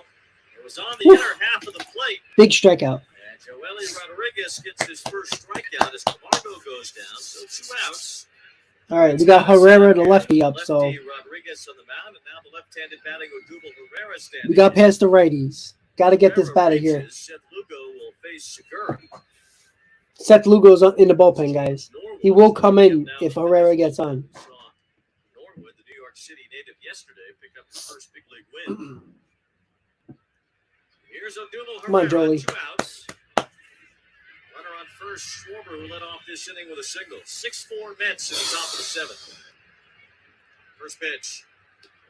Over but low, 1 ball. Both teams are battling, that's for sure. Odubel Herrera was 0 for 2 with a strikeout in this one. Strikeouts for Max Scherzer tonight. Don't worry, nothing important going on in the stands. Just that Jesus. wave. Can we not do the wave? A terrible time for us, too. Ball, no strikes on Odubel Herrera. That was ever a big time. Don't misunderstand me. Wave goodbye to the wave. 1 ball, no strikes. Pitch. Fouled off toward the left. It's the top of the screen above the Philly dugout. It bounces. All right, come on. Camera well. 1 ball, 1 strike. Herrera had an oblique injury to start the year, but he's done nothing but hit since coming back. Not only this year, but he helped the Phillies quite a bit stabilize center field when he was allowed to come back to their big league team last year. He's very close to losing his job for good after his domestic violence situation. 1 ball, 1 strike. 1-2 count. Let's go. Herrera dumps one toward the left field line, just missed him out. It's 1 ball, 2 strikes. On Odubel Herrera. It's leading 6-4 in the top of the 7th. Come on, Joely.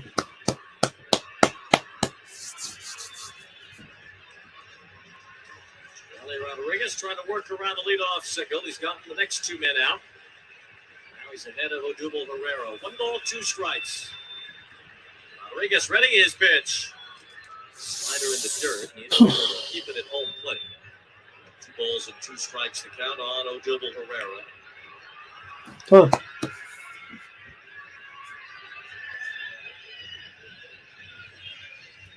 Well, you can have 13 until the end of May.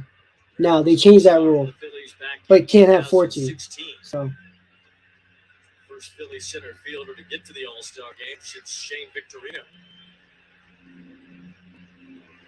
2 balls and 2 strikes on Herrera here. Pitch.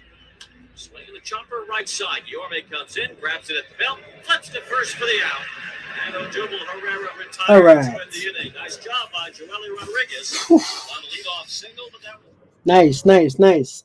So Joely Rodriguez came in. He gave up the bases to Schwarber.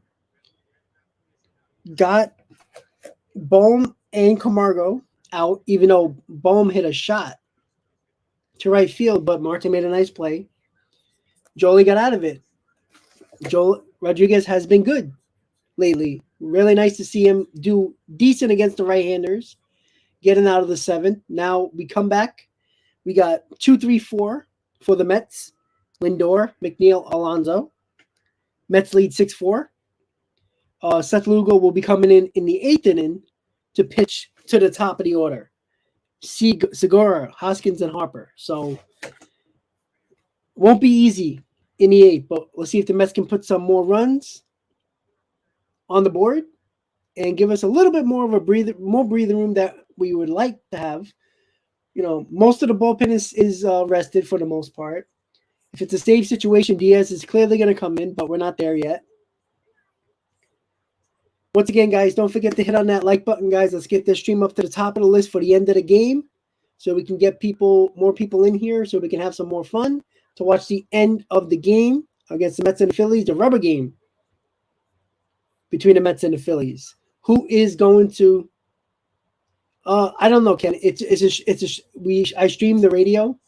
It's not really 5 minutes. You're exaggerating a little bit. It's about 30 seconds. But it's about a pitch behind for sure. But let's see if the top of the lineup can do what they did in the 5th inning and get on base, get some clutch hits. That's what they got to do. So going to the bottom of the 7th, Mets lead 6-4, 2-3-4 in the lineup. Lugo was up, so I'm assuming Lugo is going to be ready to go. But Smith can be up also. They didn't say that yet, but we'll see. Yeah, I don't think May's coming in this situation. But again, if I had a transistor, it would be ahead of the TV broadcast. But because I'm streaming it, it's before the TV by about 30 seconds or so. At least the pitch, for sure. But you know what? Dominic Smith basically saved his roster spot. I mean, he was the guy that everybody could understand and say, I could see Dominic Smith going down for a little while. He's been struggling. No home runs. Haven't been productive. Besides his defense, he hasn't bring nothing to the table. Guillermo is the only backup shortstop, so it's hard to see him get sent down. Davis, I still think the Mets need that right-handed bat. We have no right-handers besides him, besides Nito. Ulysses, it's impossible to have a walk-off. I think you should know baseball a little bit. Bryce Harper can't walk off on the road. So, nice try. So, here we go, guys. We're going to the bottom of the 7th. Mets lead 6-4. As Norwood got the win and Adam Ottavino was the losing pitcher, I think DeComo was the one who unearthed this little factoid about the fact that the winning and losing pitchers were both from New York City last night. It was the first time since August 12th, 1998, that the Mets had been involved in a game like that. John Frascatori from Queens was the winning pitcher for the Cardinals in a game against the Mets, where John Franco of Brooklyn was the losing pitcher. All right, guys, here we go. And considering there was Frascatori and Franco, I think it had to be DeComo who figured that out. Let's see who's pitching for the Phillies, though. Bring it up.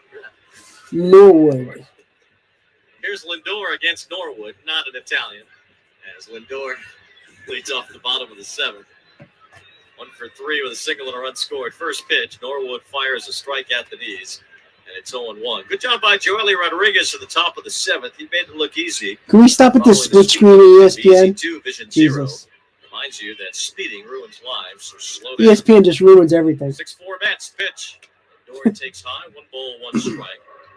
Francisco single to get the A fifth 6-4 inning game and they have a started. split screen in the Double 7th down the inning. right field Who line. does that? Alonso intentionally walked. It was a passed ball that gave the Mets the lead, and a big base hit by Dominic Smith against Jose Alvarado. The 1-1. Swing and a miss on a fastball away. 1 Jesus. ball, 2 strikes on Lindor. Why don't they just put the Buck Showalter interview on the small screen? 3 runs batted in. He's got a run scored in My this Lord. game. 1 ball, 2 strikes to count on Francisco Lindor. It's Oh, 6-4 thanks. at the bottom of the 7th.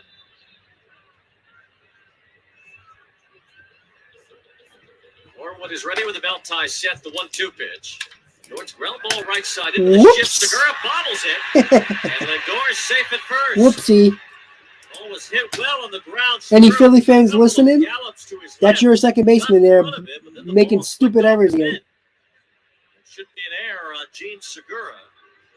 The Mets certainly would enjoy some insurance runs here toward the end of this game as they get Lindor There you on go. in the bottom of the 7th. I think that's the Second third error. for Segura on the season. Third error against the second error that Segura made, and I think both of the times were at the Jeff against the McNeil Mets. has been red All right, hot Jeff. at the plate. Double and a run scored. He has another base hit as well tonight. Another multi-hit game for Jeff. First pitch. Ground ball left Yes. side. There's hit number 3. Into left center field. Lindor gets to second and holds up as Herrera gets to it. Jeff Right into the McNeil shift. went against the shift there. Just rolled the ball to 3 the hits. shortstop side, and nobody was standing there. So McNeil All right, Pete, here we go. has 3 hits in this game. He has 13 over the course of his 8-game hitting streak. Right Now into Mets the have shift. 2 on, Love it. nobody out for Pete Alonso. I talked about McNeil choking up before, right? We mentioned the fact that it gives him a better Hey, opportunity Rizzo, how you doing? to shorten that swing against the shift. And so, again, McNeil going the other way, a 3-hit night, and boy, he is back. Look, he's back Certainly is. better than ever. 352 now All for right. the season. And with that batting average, to P start hits a the year, he's 3-run got his homer. career average back. I'm doing 2 giveaways. Pete Alonso will If be he hits the a 3-run batter with homer 2 here. on, nobody out. 6-4, the Mets have the lead. First pitch. Hey, Kayla. I think so. I think so. Swing and miss on a They need a little fastball. bit more insurance 11. runs, though. Balls and 1 strike on Pete. It's one of those put it out of reach opportunities that a slugger will have to hit a home run and give his team a bigger lead. The 0-1. Alonso takes a strike on the outer half of the fastball, 0-2. Certainly see it from time to time in a spot like this, but it's right now a narrow lead for the Mets. Could be more expansive if Pete Alonso rips one here. No balls, 2 strikes, though. 6-4, the Mets lead in the 7th. 2 on, nobody out. Norwood ready. Pitch. Alonso, another good cut. Fouled it off to the right. No, nobody out, guys. You know, I'll take a base hit here. I'll take a double in the gap. In the National League. I want a home Aaron run. Hosmer, Manny Machado, and Nolan Arenado have a higher batting average in the National League right now than McNeil. Yeah, he's been struggling, Ken, for sure. Win a batting title. This could be it for a guy like McNeil with batting averages down around the league. First and second, nobody out, no balls, 2 strikes. Nick, exactly. Pitch. Needs to take that ball to right field. I agree. Play still 0-2. Buck tells us the other day that to be considered elite batting average right now, all you have to do is hit about 280. Yeah. Jeff McNeil keeps up pace similar to this one. Definitely be in the conversation. Of course, the question is, who decides on that? You know, I mean, elite is subjective, right? Probably top percentage or so of the league, top 5%, whatever it might be, top 3% even. However you separate all that. No balls, 2 strikes on Alonso. Pitch. It's high. 1 ball, 2 strikes on Pete. But Jeff, in 2019, when he went to the All-Star game, it seemed like he had a chance at the batting title that year. And then in the second half, all of a sudden, he just started ripping home runs. He had like 17 home runs after the All-Star game. And so the batting average dipped a little bit, but the production was good as Jeff started homering more. See if he keeps this approach through the year. 1-2. High and tight. 2 balls, 2 strikes on Alonso. 1 extra base hit and 47 at bats for Alonso. 6 Phillies Friday. 4, bottom of the 7th. Not been good. Alonso has a home run in this series. It came on Friday. Has a few singles, but It's his first home run in a little bit. it's been a while. 40 at-bat homerless drought broken with that long one off of Aaron Nola Friday night. 2 balls and 2 strikes. Norwood ready. His pitch.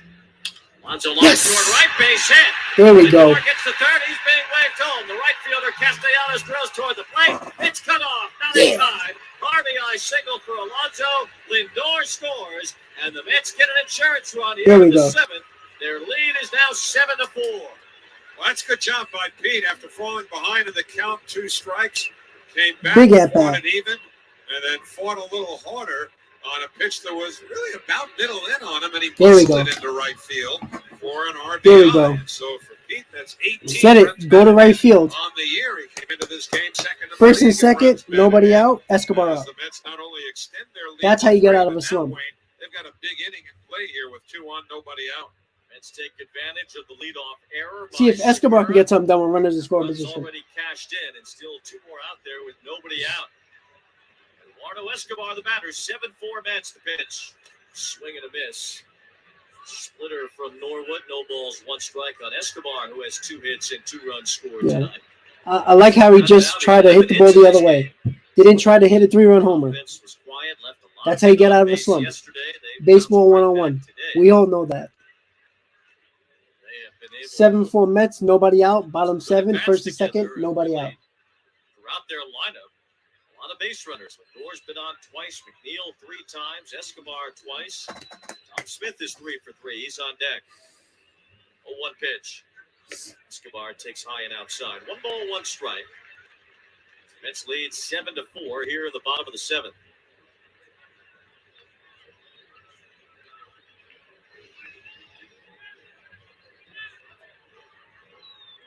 Ball, 1 strike on Escobar. Pitch. Ball foul wide to first behind Wayne Kirby. Escobar has been good without runners on. Runners on, he struggled. Missed it. 1 ball, 2 strikes.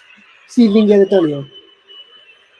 First one in this series, and And Bino then from the world champs are sandlot. here tomorrow. The Atlanta Braves. 4-game series. Tomorrow night it starts. 2 games Tuesday and Wednesday a day game.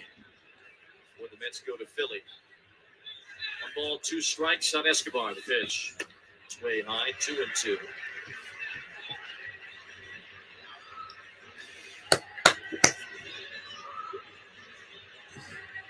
So we'll get their first look at Matt Olson, Braves uniform. First base replacement for Freddie Freeman. 2-2. Good eye, good eye. Ball 3. That's the face match 3 All right. tomorrow. Chris Here we go. Bassett will start 3-2 the Mets count. tomorrow night. Gotta look middle in here. On the night when the Braves won the World Series last year, that Freddie Freeman would not re-sign with them. Whether the Braves would not re-sign Freeman is probably the better way to put it. Full count on Escobar. The pitch. Swing and a miss. Strike 3. Splitter away. Jeez. Might have been ball 4, but Escobar trying to protect. Strike 7. He's just been bad with runners in scoring position or runners on base. This has been a great night for Dom. All right, here comes Dom Smith. Talked about the possibility of playing your way in or out of a potential roster cut. Come on, Dom. Smith has certainly done everything possible tonight to keep his spot on the roster intact. This cut down day coming tomorrow. Noon Can is the I- deadline. Let me see. Dom in this game, 3 hits, 3 runs batted in. First pitch. Side, 1 ball, no strikes. Smith singled and scored in the second. Placed an RBI double. 5, Right field Escobar line. left on base. The last one, 3 in runners in that scoring stands position. out the most. Ripped a 2-run single to center against a very tough left-handed pitcher, Jose Alvarado. Come on, Dom. 1 ball and no strikes on Dom. The pitch. Dom's been the man tonight. See if he can get another It's easy clutch for hit. managers, especially in this day where the handedness changes, maybe against you in that case. Maybe there's some guys who have gone to J.D. Davis in that spot. Mark Showalter really Pete is hasn't on made base. moves like that He's early on in first. games. 2-0. Breaking ball strike on the Dom outside. 3 for 3 with 3 RBIs tonight. Looking for more. Stayed with Dominic Smith in that spot against the lefty, and Dom came through with a big base hit. It was kind of a nemesis to Dom last year, and Jose Alvarado. 2 balls and 1 strike. Pitch. Swing Come and on, miss. Dom. Splitter dove on the Jesus. sight. Dom swung over it. 2 balls, 2 strikes to count on Smith. Let's have 1 Come on, in this Dom. inning. They still have runners on first and second with 1 out. Mets lead 7-4. Well, he hasn't hit one yet this year.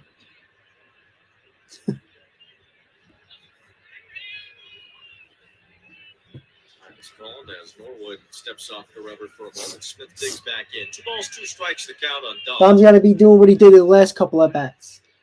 Not trying to do too much. Smith came into this game.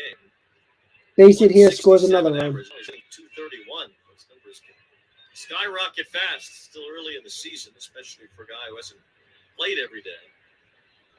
Count 2 balls, 2 strikes on Smith. Norwood ready to pitch. Blowing in, ball 3. There we go. 3-2 count. There we go. Got to be your pitch here. Smith, 3 balls, 2 strikes. Lugo is warming up in the bullpen. Looks like Lugo's getting the 8th.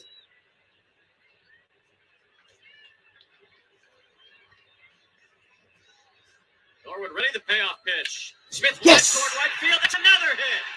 On his way to third, holding up. Bases loaded. Alonso goes to 4 second. for 4. Dominic Smith is 4 for 4. All right, Dom. And the Mets have the bases loaded with 1 out here in the 7th. Message delivered. Dominic Smith has certainly shown he doesn't want to go anywhere. You know who's more It's the due? second time he's had a Starlin 40th Marte. game in his career. The other was in Pitch and September change, guys. 2020 Pitch and against change. the Phillies. That was a clean single to right. Nice. So Dominic Smith, who entered this game 6 for his first 36, has gone 4 for 4. That's what I like to tonight. see, guys. Joe Girardi's on his way to the mound. The Phillies should have a pitcher up in their bullpen. It looks like Girardi's Amazing. gonna make the change here. Amazing what a little pressure can do. 7-4, bases loaded, 1 out in the 7th. And this pitching change brought to you by. All right, guys. So there's a pitch and change. Bases loaded, 1 out. Starlin Marte, the struggling Starlin Marte, is at the plate with the bases loaded. Talk about a guy who's been struggling. Pete just got the big hit. We need Starlin Marte to get a big hit here. Put the game away.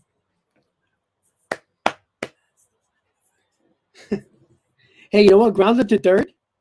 He might beat it out. He might get the run home anyway.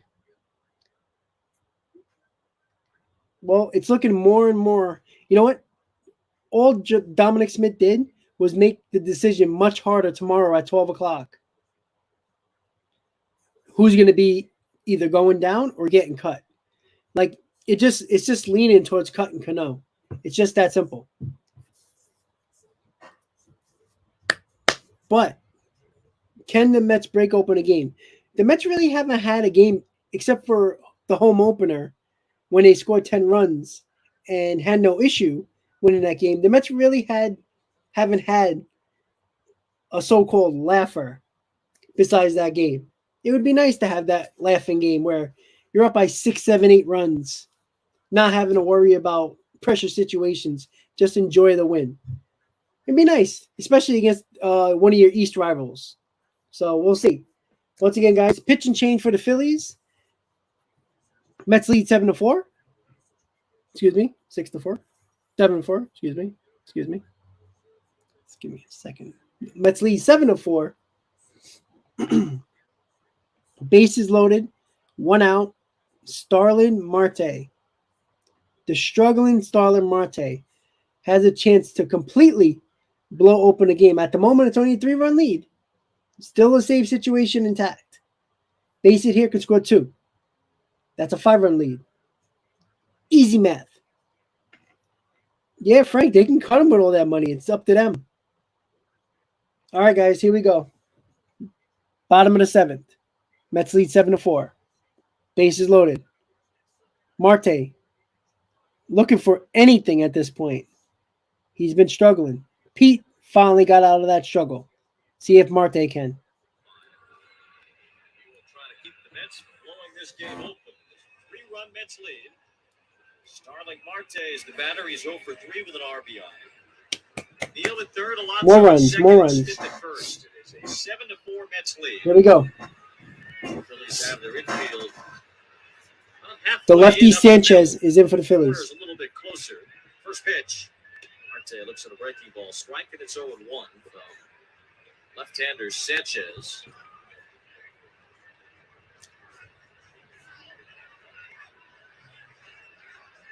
He's 6'1", and he's 165 pounds. The ball's 1 strike on Marte. Pitch. It's inside. 1 ball, 1 strike. Starlin trying to break out of Grand slam. That would be nice. I'll take a ball in the gap. Marte has typically crushed Phillies pitching over the years, but not so far this season. 1 ball, 1 strike. 1 out, bases loaded. Mets up by 3. The pitch.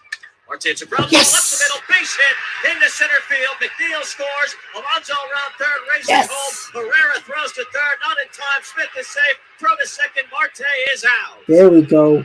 2-run base hit for Starling Marte, and the Mets have tacked on 3 here in the 7th, as they lead 9-4.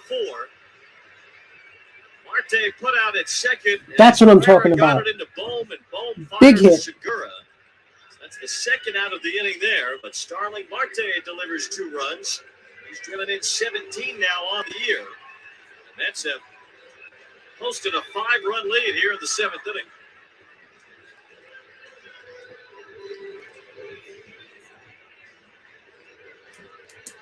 That's what I'm talking about. Now Luis Guillorme is the batter with 2 outs. Dominic Smith, the runner at third. It's up 9-4. Beautiful. Everybody's Here in the bottom of the producing. 7th. Lefty to lefty, That's what we Sanchez like. deals. Guillorme flips one foul 9-4 Mets. No balls and a strike. Seth Lugo has been up in the Mets bullpen. I think he still is. I'm sure Walter typically doesn't like to put a reliever up and then sit him. And all of these runs, no home runs. Clutch, productive manufacturing runs. Again, keys to the game. Bunch the hits together. That's how this team wins. That's what they were doing. Can I agree? He was a little aggressive there. But you know what? The ball did get thrown the third, though, so I can't really kill him for that. It was just a perfect throw to second, so. But a little aggressive. Balls 2 strikes on Guillorme. Dominic Smith at third. Pitch. Swing and a miss. Strike 3. There we go, guys. Down in the zone. Guillorme swung Nice over, inning. and Sanchez gets a strikeout. Beautiful. To win the inning. Mets score 3. That's the production we are looking for, guys. We talked about this in the pregame. What do the Mets need to do to score runs like this? They're not hitting the 2-run, 3-run homers. You don't expect that. What they needed to do, they've been struggling to score runs like this. Bunching hits together. Single here, double down the line, take a walk, sac fly, a grounder, scoring a run. That's what the Mets did today. That's exactly what the Mets did today. And now they have a 5-run lead going to the top of the 8th. Seth Lugo coming in the game. Again, 5-run lead. It's a nice lead. But we know the Phillies can come back in this ballgame. It's simple. It's very simple. Look, the Mets finally showed up with their runs, but it's a 5-run lead. A couple of hits and a bloop and a blast, they're right back in this ballgame. Just that simple. Got to be careful. Got to be careful. No lead is safe anymore in this day and age. Most bullpens are shaky. Most bullpens can give it up. It is what it is. Again, waiting the commercial to come back to see if they can either put Lugo in. I don't know if anybody else was warming up, but I saw Lugo warming up. They showed the photo of the screen that's on the bullpen. It said Lugo. I did not see anybody else in there, so we're just waiting. Again, Alonso, struggling, gets a big hit. Marte, struggling, gets a big hit. Didn't try to do too much. Base it up the middle, score 2 runs. But once again, guys, the New York Mets bunched hit together, manufacture runs. That's exactly what the Mets have done early on in the season. Struggled the last week and a half with that, but they've got it done. So here we go, guys. Top of the 8th. Seth Lugo is on the mound. Series play-by-play here in the 8th.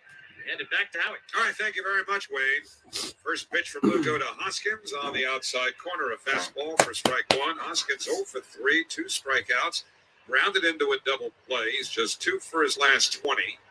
And Lugo with the overhead windup. Kicks and delivers, and a bouncing ball wide of the mound, but it's grabbed by Lugo, moving to his left, and he underhands. Thank you, buddy. Don't forget to subscribe, buddy. First, 1 man away. So Segura retired on the comebacker, and now it'll be Rhys Hoskins. Nice play by Lugo. Segura 1 for 4 now, but that was a nice play by Seth Lugo. That ball appeared to be on exactly, Brad. Exactly. But Lugo moved quickly to was With left. their power, they can easily come back in this ballgame. So now Hoskins with Harper behind him. And this is a nice way to pitch to a power Thanks, Gaylor. Appreciate of it. this Philadelphia batting order with a 5-run lead in the 8th inning. Brando, And Lugo this is with his exactly first what pitch I to the talk right-hand about. batter, a breaking ball. I don't Then like fans. 1 ball and no strikes. For Lugo is Sorry, I'm just watching a pitch, guys. Kalo, just the Mets. Sorry. Yeah, exactly. That's the one thing I don't like. It's I don't like fans who only show up when their team's either winning or close to winning. I just don't like that. You're not real fans in that situation. Hit hard up the middle. That's going to be a base hit going into center field for You know, I guarantee you there's Philly fans listening. They have their hands on the keyboard waiting. But I don't like fans like that. Well, they tell you all the time. Don't like fans like that. Sunday night baseball is a Honestly, crowd killer. I'm not. Not the enthusiasm necessarily, but Mets drawing the smallest of the 3 crowds in this 3-game series, 30,608. Freed's going to be tough. Beautiful afternoon today, was it not, in New York? Oh, yeah. I'm not saying they're not loyal, but it's like you can't come into a stream and talk crap. And then when your team's getting beat around, you know where to be found. You got to take the heat. You know, the Mets can be losing by 10 runs. I'm not going to shut off the stream. I'm going to take it. But the game's not over, guys. 9-4. 1 out. Guy on first, Bryce Harper at the plate. Everybody has a home run tonight. Earlier in his career.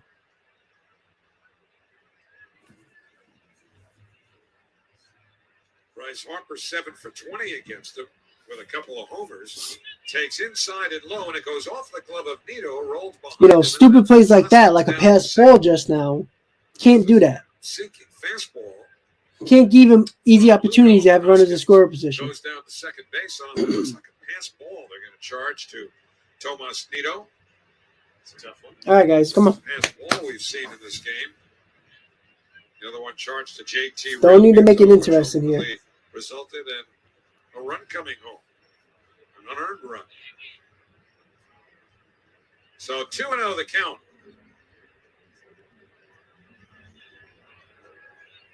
Now Lugo brings the hands together. The outfield is deep and straight away. The 2-0 pitch. A little bit low with a fastball. Ball 3. Yeah, Kayla, I get it. 94 So Seth Lugo is just missing. Just missing strikes here. But he's got to throw strikes. You cannot walk these guys. Sean Reed Foley has a partial tear of the UCL in his right elbow, the pitching elbow. Well, Seth Lugo had been pitching with a partially torn UCL for several years.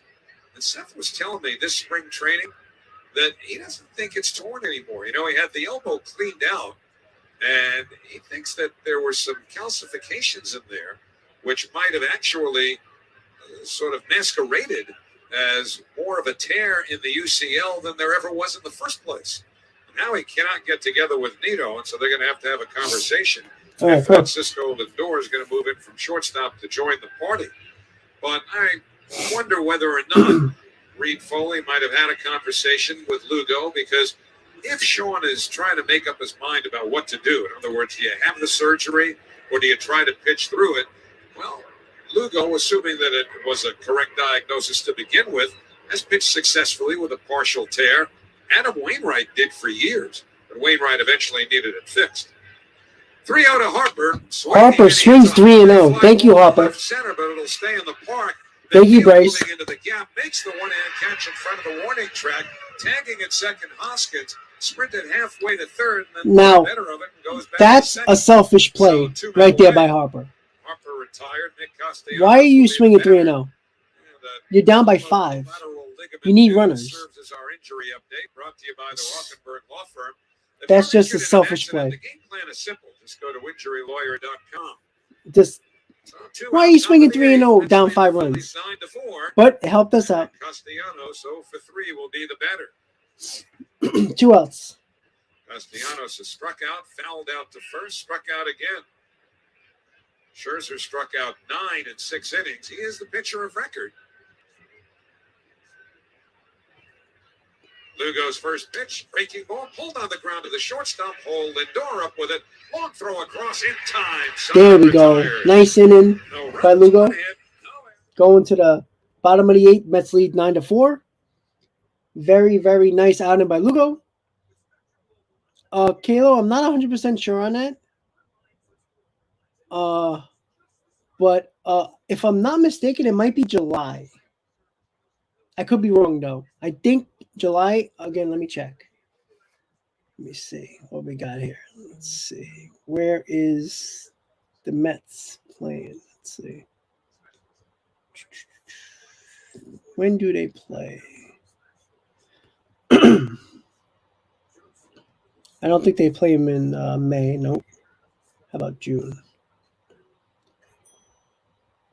Nope. I think it's July. Yep. July 4th of July week. Monday, Tuesday, Wednesday.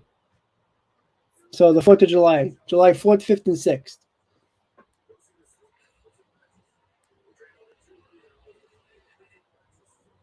No update on the Grom. He's just going through strengthening drills right now.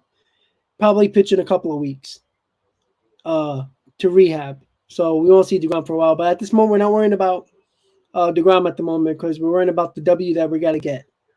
DeGrom will come when he comes. This team's a first-place team without him. So get him back. It's like a big trade deadline acquisition. But DeGrom should be back probably middle of June, I would say early July, depending on if everything goes right. No problem, Kalo. So once again, guys, Mets lead 9-4.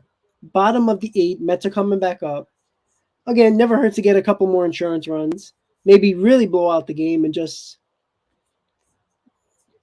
put your feet back and relax in this one, That would be nice.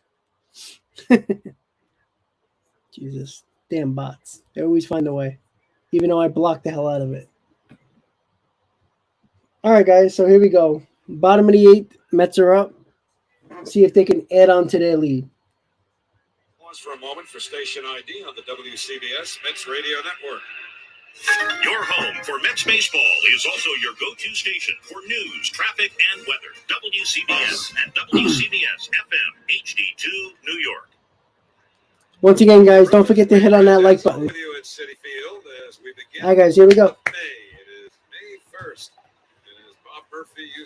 Mets have 9 runs, 13 hits, no errors.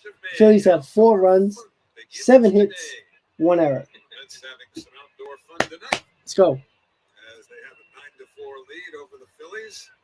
April was just fine and dandy as they went 15-7. And the Mets with a 5-run lead at least in their back pockets. All right, guys, here we go. They go out to the Bottom of the 8th. We used to look so forward to Murph's rendition of that little ditty every May 1st. He wrote that himself. 9-1-2 for the Mets. All Murph. Tomas Nino leads off. First pitch from Christopher Sanchez is fouled back to the screen. It's 0-1.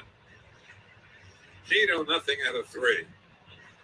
The speed report, you couldn't imagine him singing that, could you? No, you really can't. Well, Murph was not exactly a crooner. Kayla, don't worry about it, Bubby. No obligation. May 1st, man. It's I don't force nobody to do it. Ever. There's the 0-1. Taken low, 1 ball and 1 strike. The speed report, probably be a good time to do it, is brought to you by Old Dominion Freight Line, the official freight carrier of the Mets Radio Network. Learn more at ODFL.com. Old Dominion, helping the world keep promises. The 1-1. It foul off the end of the bat in front of the Mets dugout. Count 1 ball and 2 strikes with a 94-mile-an-hour sinker that had some speed on it from Christopher Sanchez, the 5th pitcher that the Phillies have used. I don't see anybody throwing in the Mets bullpen. They're going to give Lugo a 2nd inning. Be interesting. The Mets have a series with the Braves coming up. 1-2 on the way, and that's fouled back to the screen by Nito. I mean, you look at, all right, Kayla, I understand that, but it's all good, buddy. Don't worry about it. You help out with the views. That's it. That's how it goes. Trevor May pitched an inning yesterday. Drew Smith pitched an inning in the third on Friday night, but he's a guy who's gotten a lot of big outs later in games than he was accustomed to. 1-2 to Nito was waved at and missed strike 3, a changeup away. And Sanchez has his second strikeout. One away, back to the top of the order, and Brandon Nimmo. Hola, Danny. So that Hola. leaves you who? On Adam Ottavino, who pitched yesterday. Trevor Williams, they look at as a long man. And the only other guy that would make any sense at all would be Yohan Lopez. But again, the Mets have a 5-run lead, and you would think that'd be comfortable enough. But if Lopez were to falter a little bit, what do? You have to get Diaz up.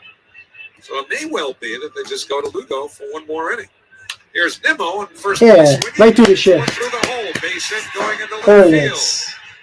And Brandon Nimmo holds on at first with his first hit in 5 at-bats, and it'll bring up Francisco Lindor. As long as you think Lugo can be ready to go for the doubleheader Tuesday, I suppose the second inning isn't the worst thing in the world for him, but let's see if the Mets keep this plan together. There's still nobody up in their bullpen.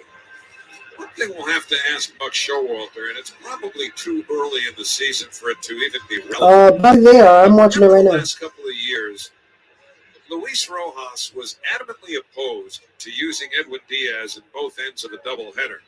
There was a time when that kind of stuff used to be done.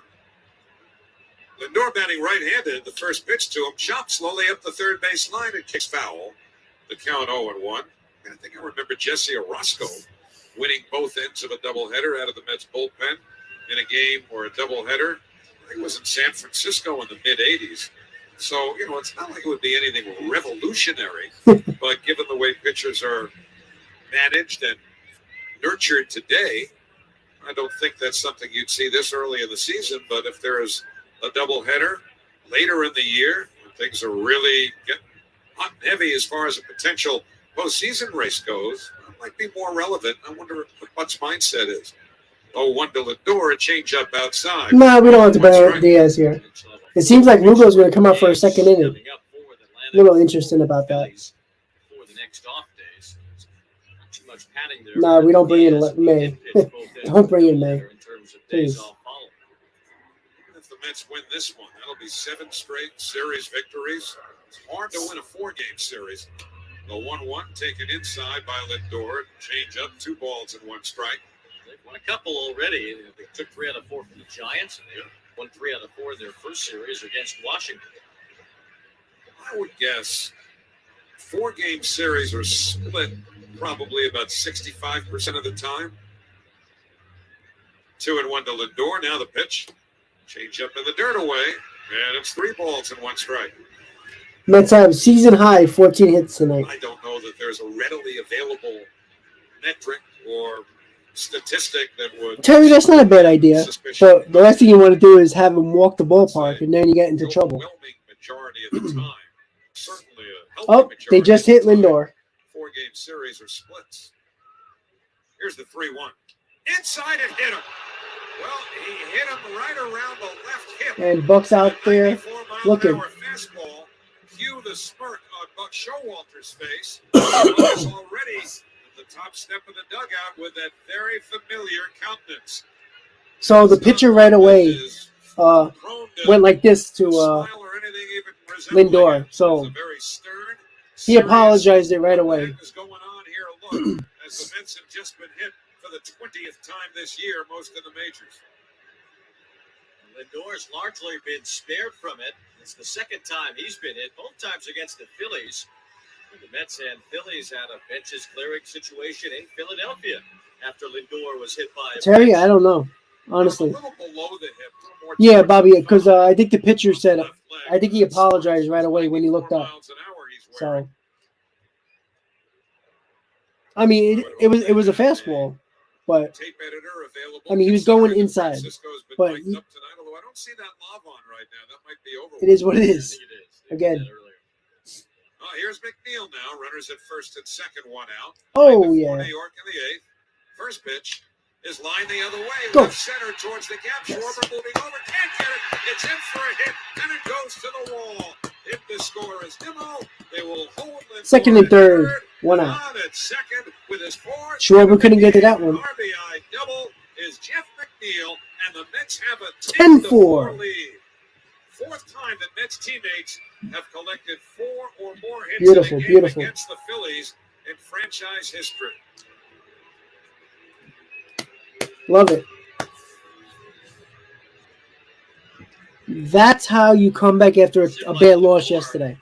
As he was busted around the bases, was hoping to be sent home by Joey Cora. Cora had to slam the brakes when he saw Joey's stop sign. Francisco like he really 4 for 4 all the way around for Jeff before McNeil. he hit by a pitch just a bit before. Mets playing it safe with a 6-run lead, keeping Lindor at third. Travis Jankowski just went out to second base. Well, I think the Mets might get that number. Jeff was saluted by the crowd and saluted them back with a wave in the tip of his cap. All right, McNeil came out of the game. Jankowski's in for McNeil. So, taking them guys out. 10-4 New York. And still only one out here in the last of the 8th inning. First pitch to Alonso is taken low, ball 1. Pete had an RBI single this last look. He is 1 for 3. Buck was the genius tonight with the lineup. 10 runs. Moved Marte down, McNeil up, and it worked out. And both of them got clutch hits. That's what you like to see. Phillies bullpen. So Girardi would like Sanchez to figure this bottom of the 8th inning out without having to get anybody else up. 1-0 to Pete. The pitch. Upstairs, ball 2. Now there's a little stirring in the Mets bullpen. And this might be the spot where we see Yohan Lopez. Yeah, it is Lopez. I think there's more of a comfort level, with a much bigger lead. It's only 1 run bigger now than it was a moment ago, but if they cash in these 2 runs here, I think Buck would be a lot more. No media, sure. He would not have to Again with the Philly another fans, I'm telling you. if Lopez should falter and the game get closer. I thought they were better than that, honestly. Lindor at third, McNeil at second with 1 out. You got to show up. You got to take the beating. To the left of second base. 2-0 to Alonso. I'm here taking the beating when the Phillies were beating the Mets that last series. That one game when they came back. 2-1. I was here taking it. It was July You got to take it if you're a Phillies 31st fan. of 1983. And it was at Shea Stadium in a doubleheader against the There you go, Pittsburgh JD. Pirates when Jesse Orozco was the winning pitcher. Lopez in got both some decent games of the stuff. doubleheader. He doesn't throw as hard, but he's a strike thrower. 2-1. Alonso fouls it back to the screen. It's 2-2.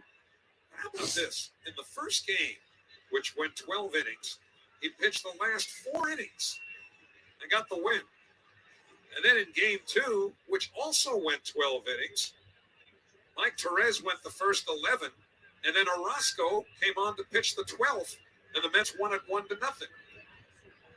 So can they use a closer for 1 inning in both ends of a doubleheader these days? Jesse Orozco would say you sure can.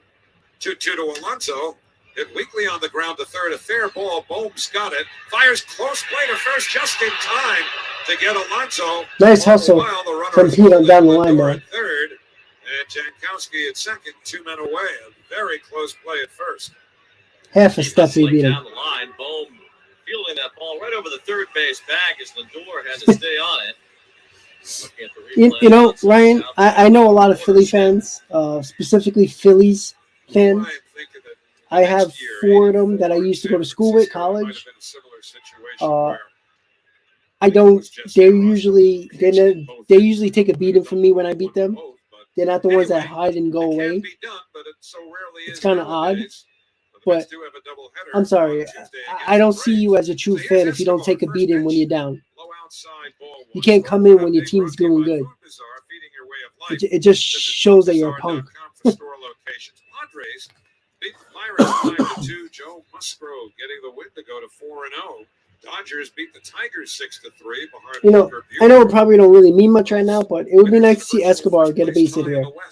He struggled with running to scoring position all game. 2-0 to Escobar.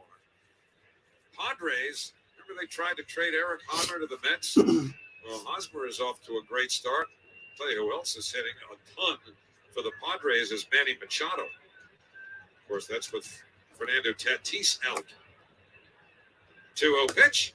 Escobar takes way outside, ball 3. Just forget that Manny Machado is still so young. He's not even 30 yet. He'll turn 30 later this year. Dodgers and Padres in a virtual tie in the National League West. And they stay neck and neck all year, and then the Giants are saying, hey, We Have a good night, stay Bobby. in first place. The 3-0 taking on the outside corner, a called strike. It's 3-1, but the Nationals defeated the Giants earlier today, 11-5. So you look at those three teams. That's kind of how it was In last Buck we year. trust. The Padres faded, and oh, did they ever fade?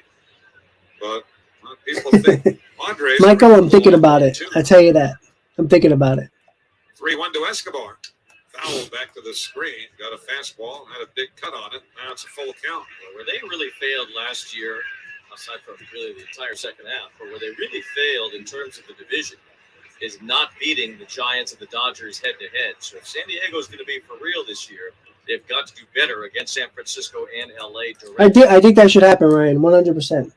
3-2 the count to Escobar. Lindor at third. Jankowski at second, 2 out. 10-4 Mets in the eighth. The pitch. Ground ball towards short. Played at the waist by Camargo. Fires to first in time. Side return. All right, guys. So we're going to the top of the night. Last looks for the Phillies. They got 5, 6, 7 up. Realmuto, Schwarber, bomb. Looks like Lugo is coming in for the second inning, which is a little shocking to me. But Yohan Lopez, is warming up in the bullpen, so maybe he'll get that ninth inning. I hope he does. The kid deserves it. He stepped up for his teammate, throwing at not technically throwing at Arenado. A little bit of high heat to Arenado. So give the kid a shot, see what he can do. Just have another pitcher ready just in case. We got Bassett, Carrasco, and Walker, I believe. No, sorry. Bassett, Carrasco, and McGill. Well, you know what? Peterson might pitch in a doubleheader, so you'll have Bassett tomorrow. Tuesday you'll have Carrasco and I'm assuming Peterson. And then probably McGill. Yeah, that's what I'm thinking, Ryan. Terry, no problem, buddy. Yeah, McGill got the finale. It's weird with the doubleheader. It kind of messed me up the first time with the rotation. It kind of screwed me up. But yeah, Peterson's probably going to get a start. I doubt they'll throw Trevor Williams out there again and have that awful pitching matchup. JD, it's very hard to sweep a 4-game set. But, man, if we do that, man, you think Citi Field is crazy now? After that, it'll be insane. Once again, guys, don't forget to hit on that like button if you haven't already. Not only is it about the stream during a live event, but the replay will stay at the top of the list for a little while as well. So that's the idea, guys. Keep on hitting that like button. If you're new to the channel, you guys know what to do. Hit on that subscribe button, everybody. So here we go. Ninth inning, 10-4 Mets, 6-run lead. It's looking like Yohan Lopez is in the game, so let's see how it goes. Mets get another series to start the season. 7 series. Let's see if they get it done. Let's go, Mets. St. Louis. And Lopez is a guy you would imagine would be the one sent out tomorrow when the Mets have to make 2 cuts, presumably one a pitcher, one a position player. So they'll use Lopez here after Seth Lugo worked a scoreless 8th. Lopez facing JT Realmuto.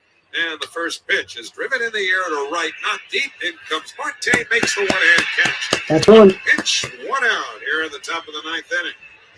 And Here comes Schwarber. Schwarber.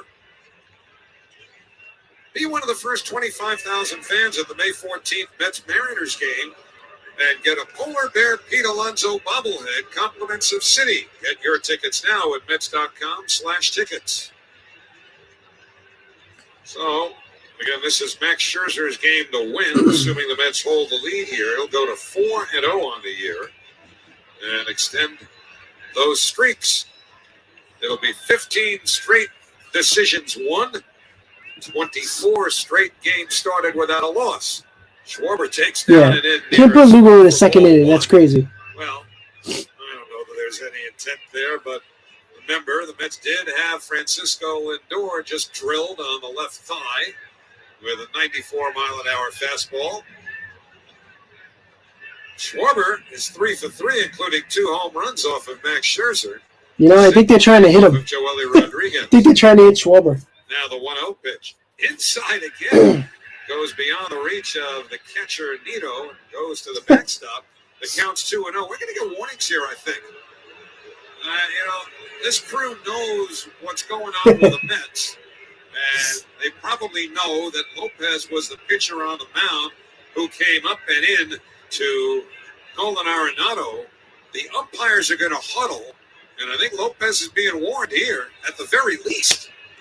How do we get warned? Yep, warnings are being issued to both benches with the home plate umpire, Jerry Meals, also the crew chief, and he's saying, let's nip it in the bud. Barney Fife style, nip it in the bud.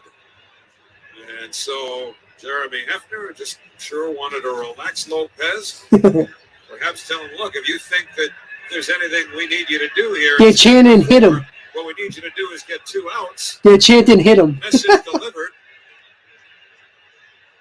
Joe Girardi had a less than thrilled look on his face, having seen 2 pitches come in tight on Kyle Schwarber. So the count 2-0. Now Lopez ready. Here's the pitch. Swing and a bouncing ball foul up the first baseline. So 2 balls and 1 strike. And again, if you think there's anything brewing between these 2 teams, well, awesome. Will be in Philadelphia for 4 games. I'd hit him. The hell with it. But as we mentioned, get to the end of May, they only have 6 games left with each other all year.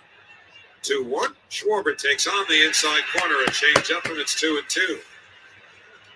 There's still a pretty good number of the paid crowd of 30,608 who are still here on this Sunday night. Game is about 3 hours and 12 or 13 minutes old. 2-2 Yes. Schwarber. The pitch.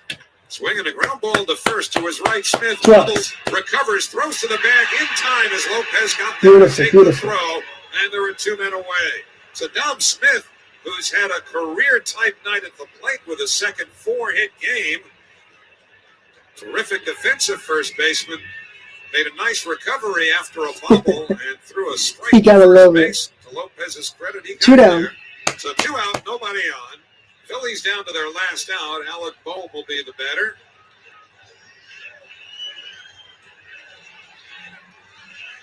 And this crowd chanting, "Let's go Mets."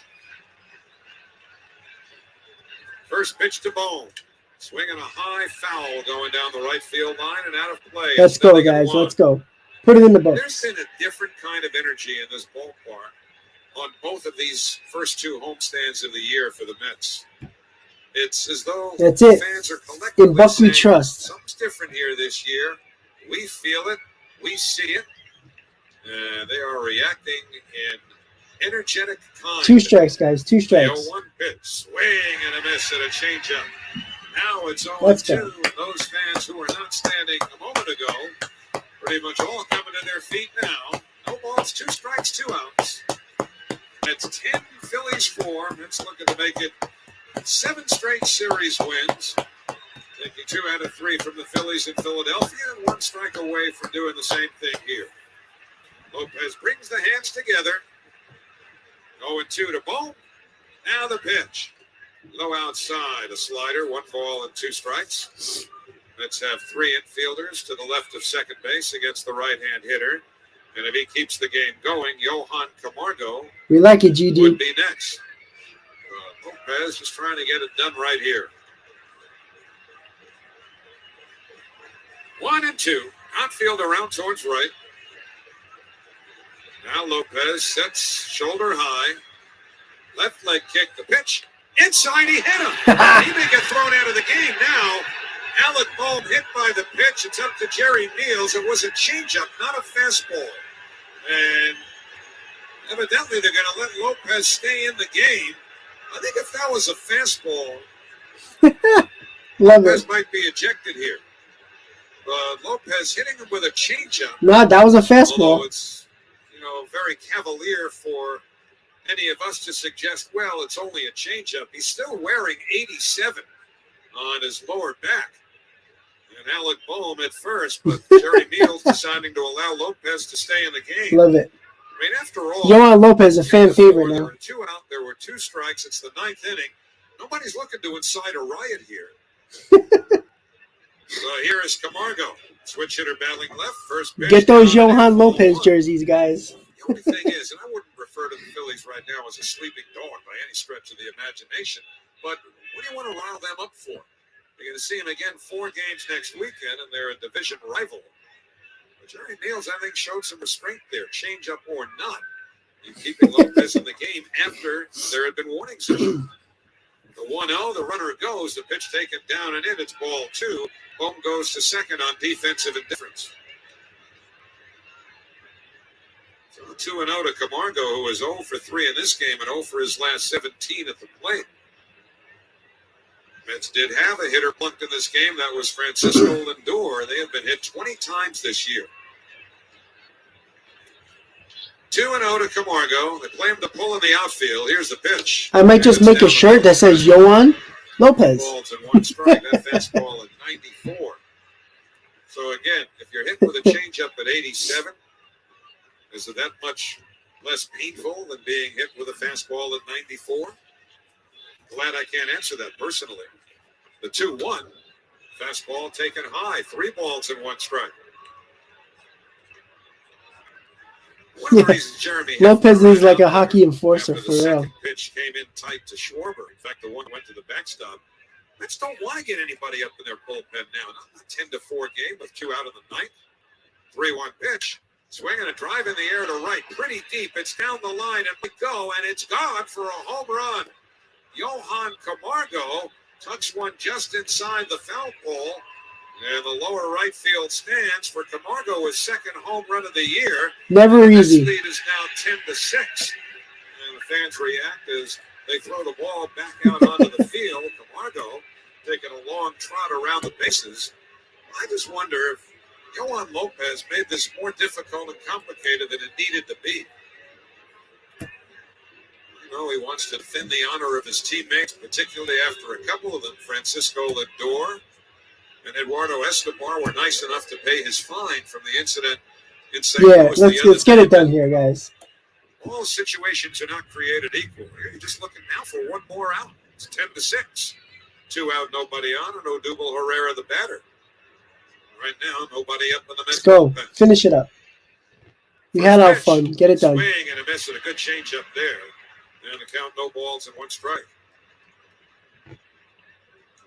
Wayne, by the way, has gone downstairs in hopes of grabbing a player for a post-game interview.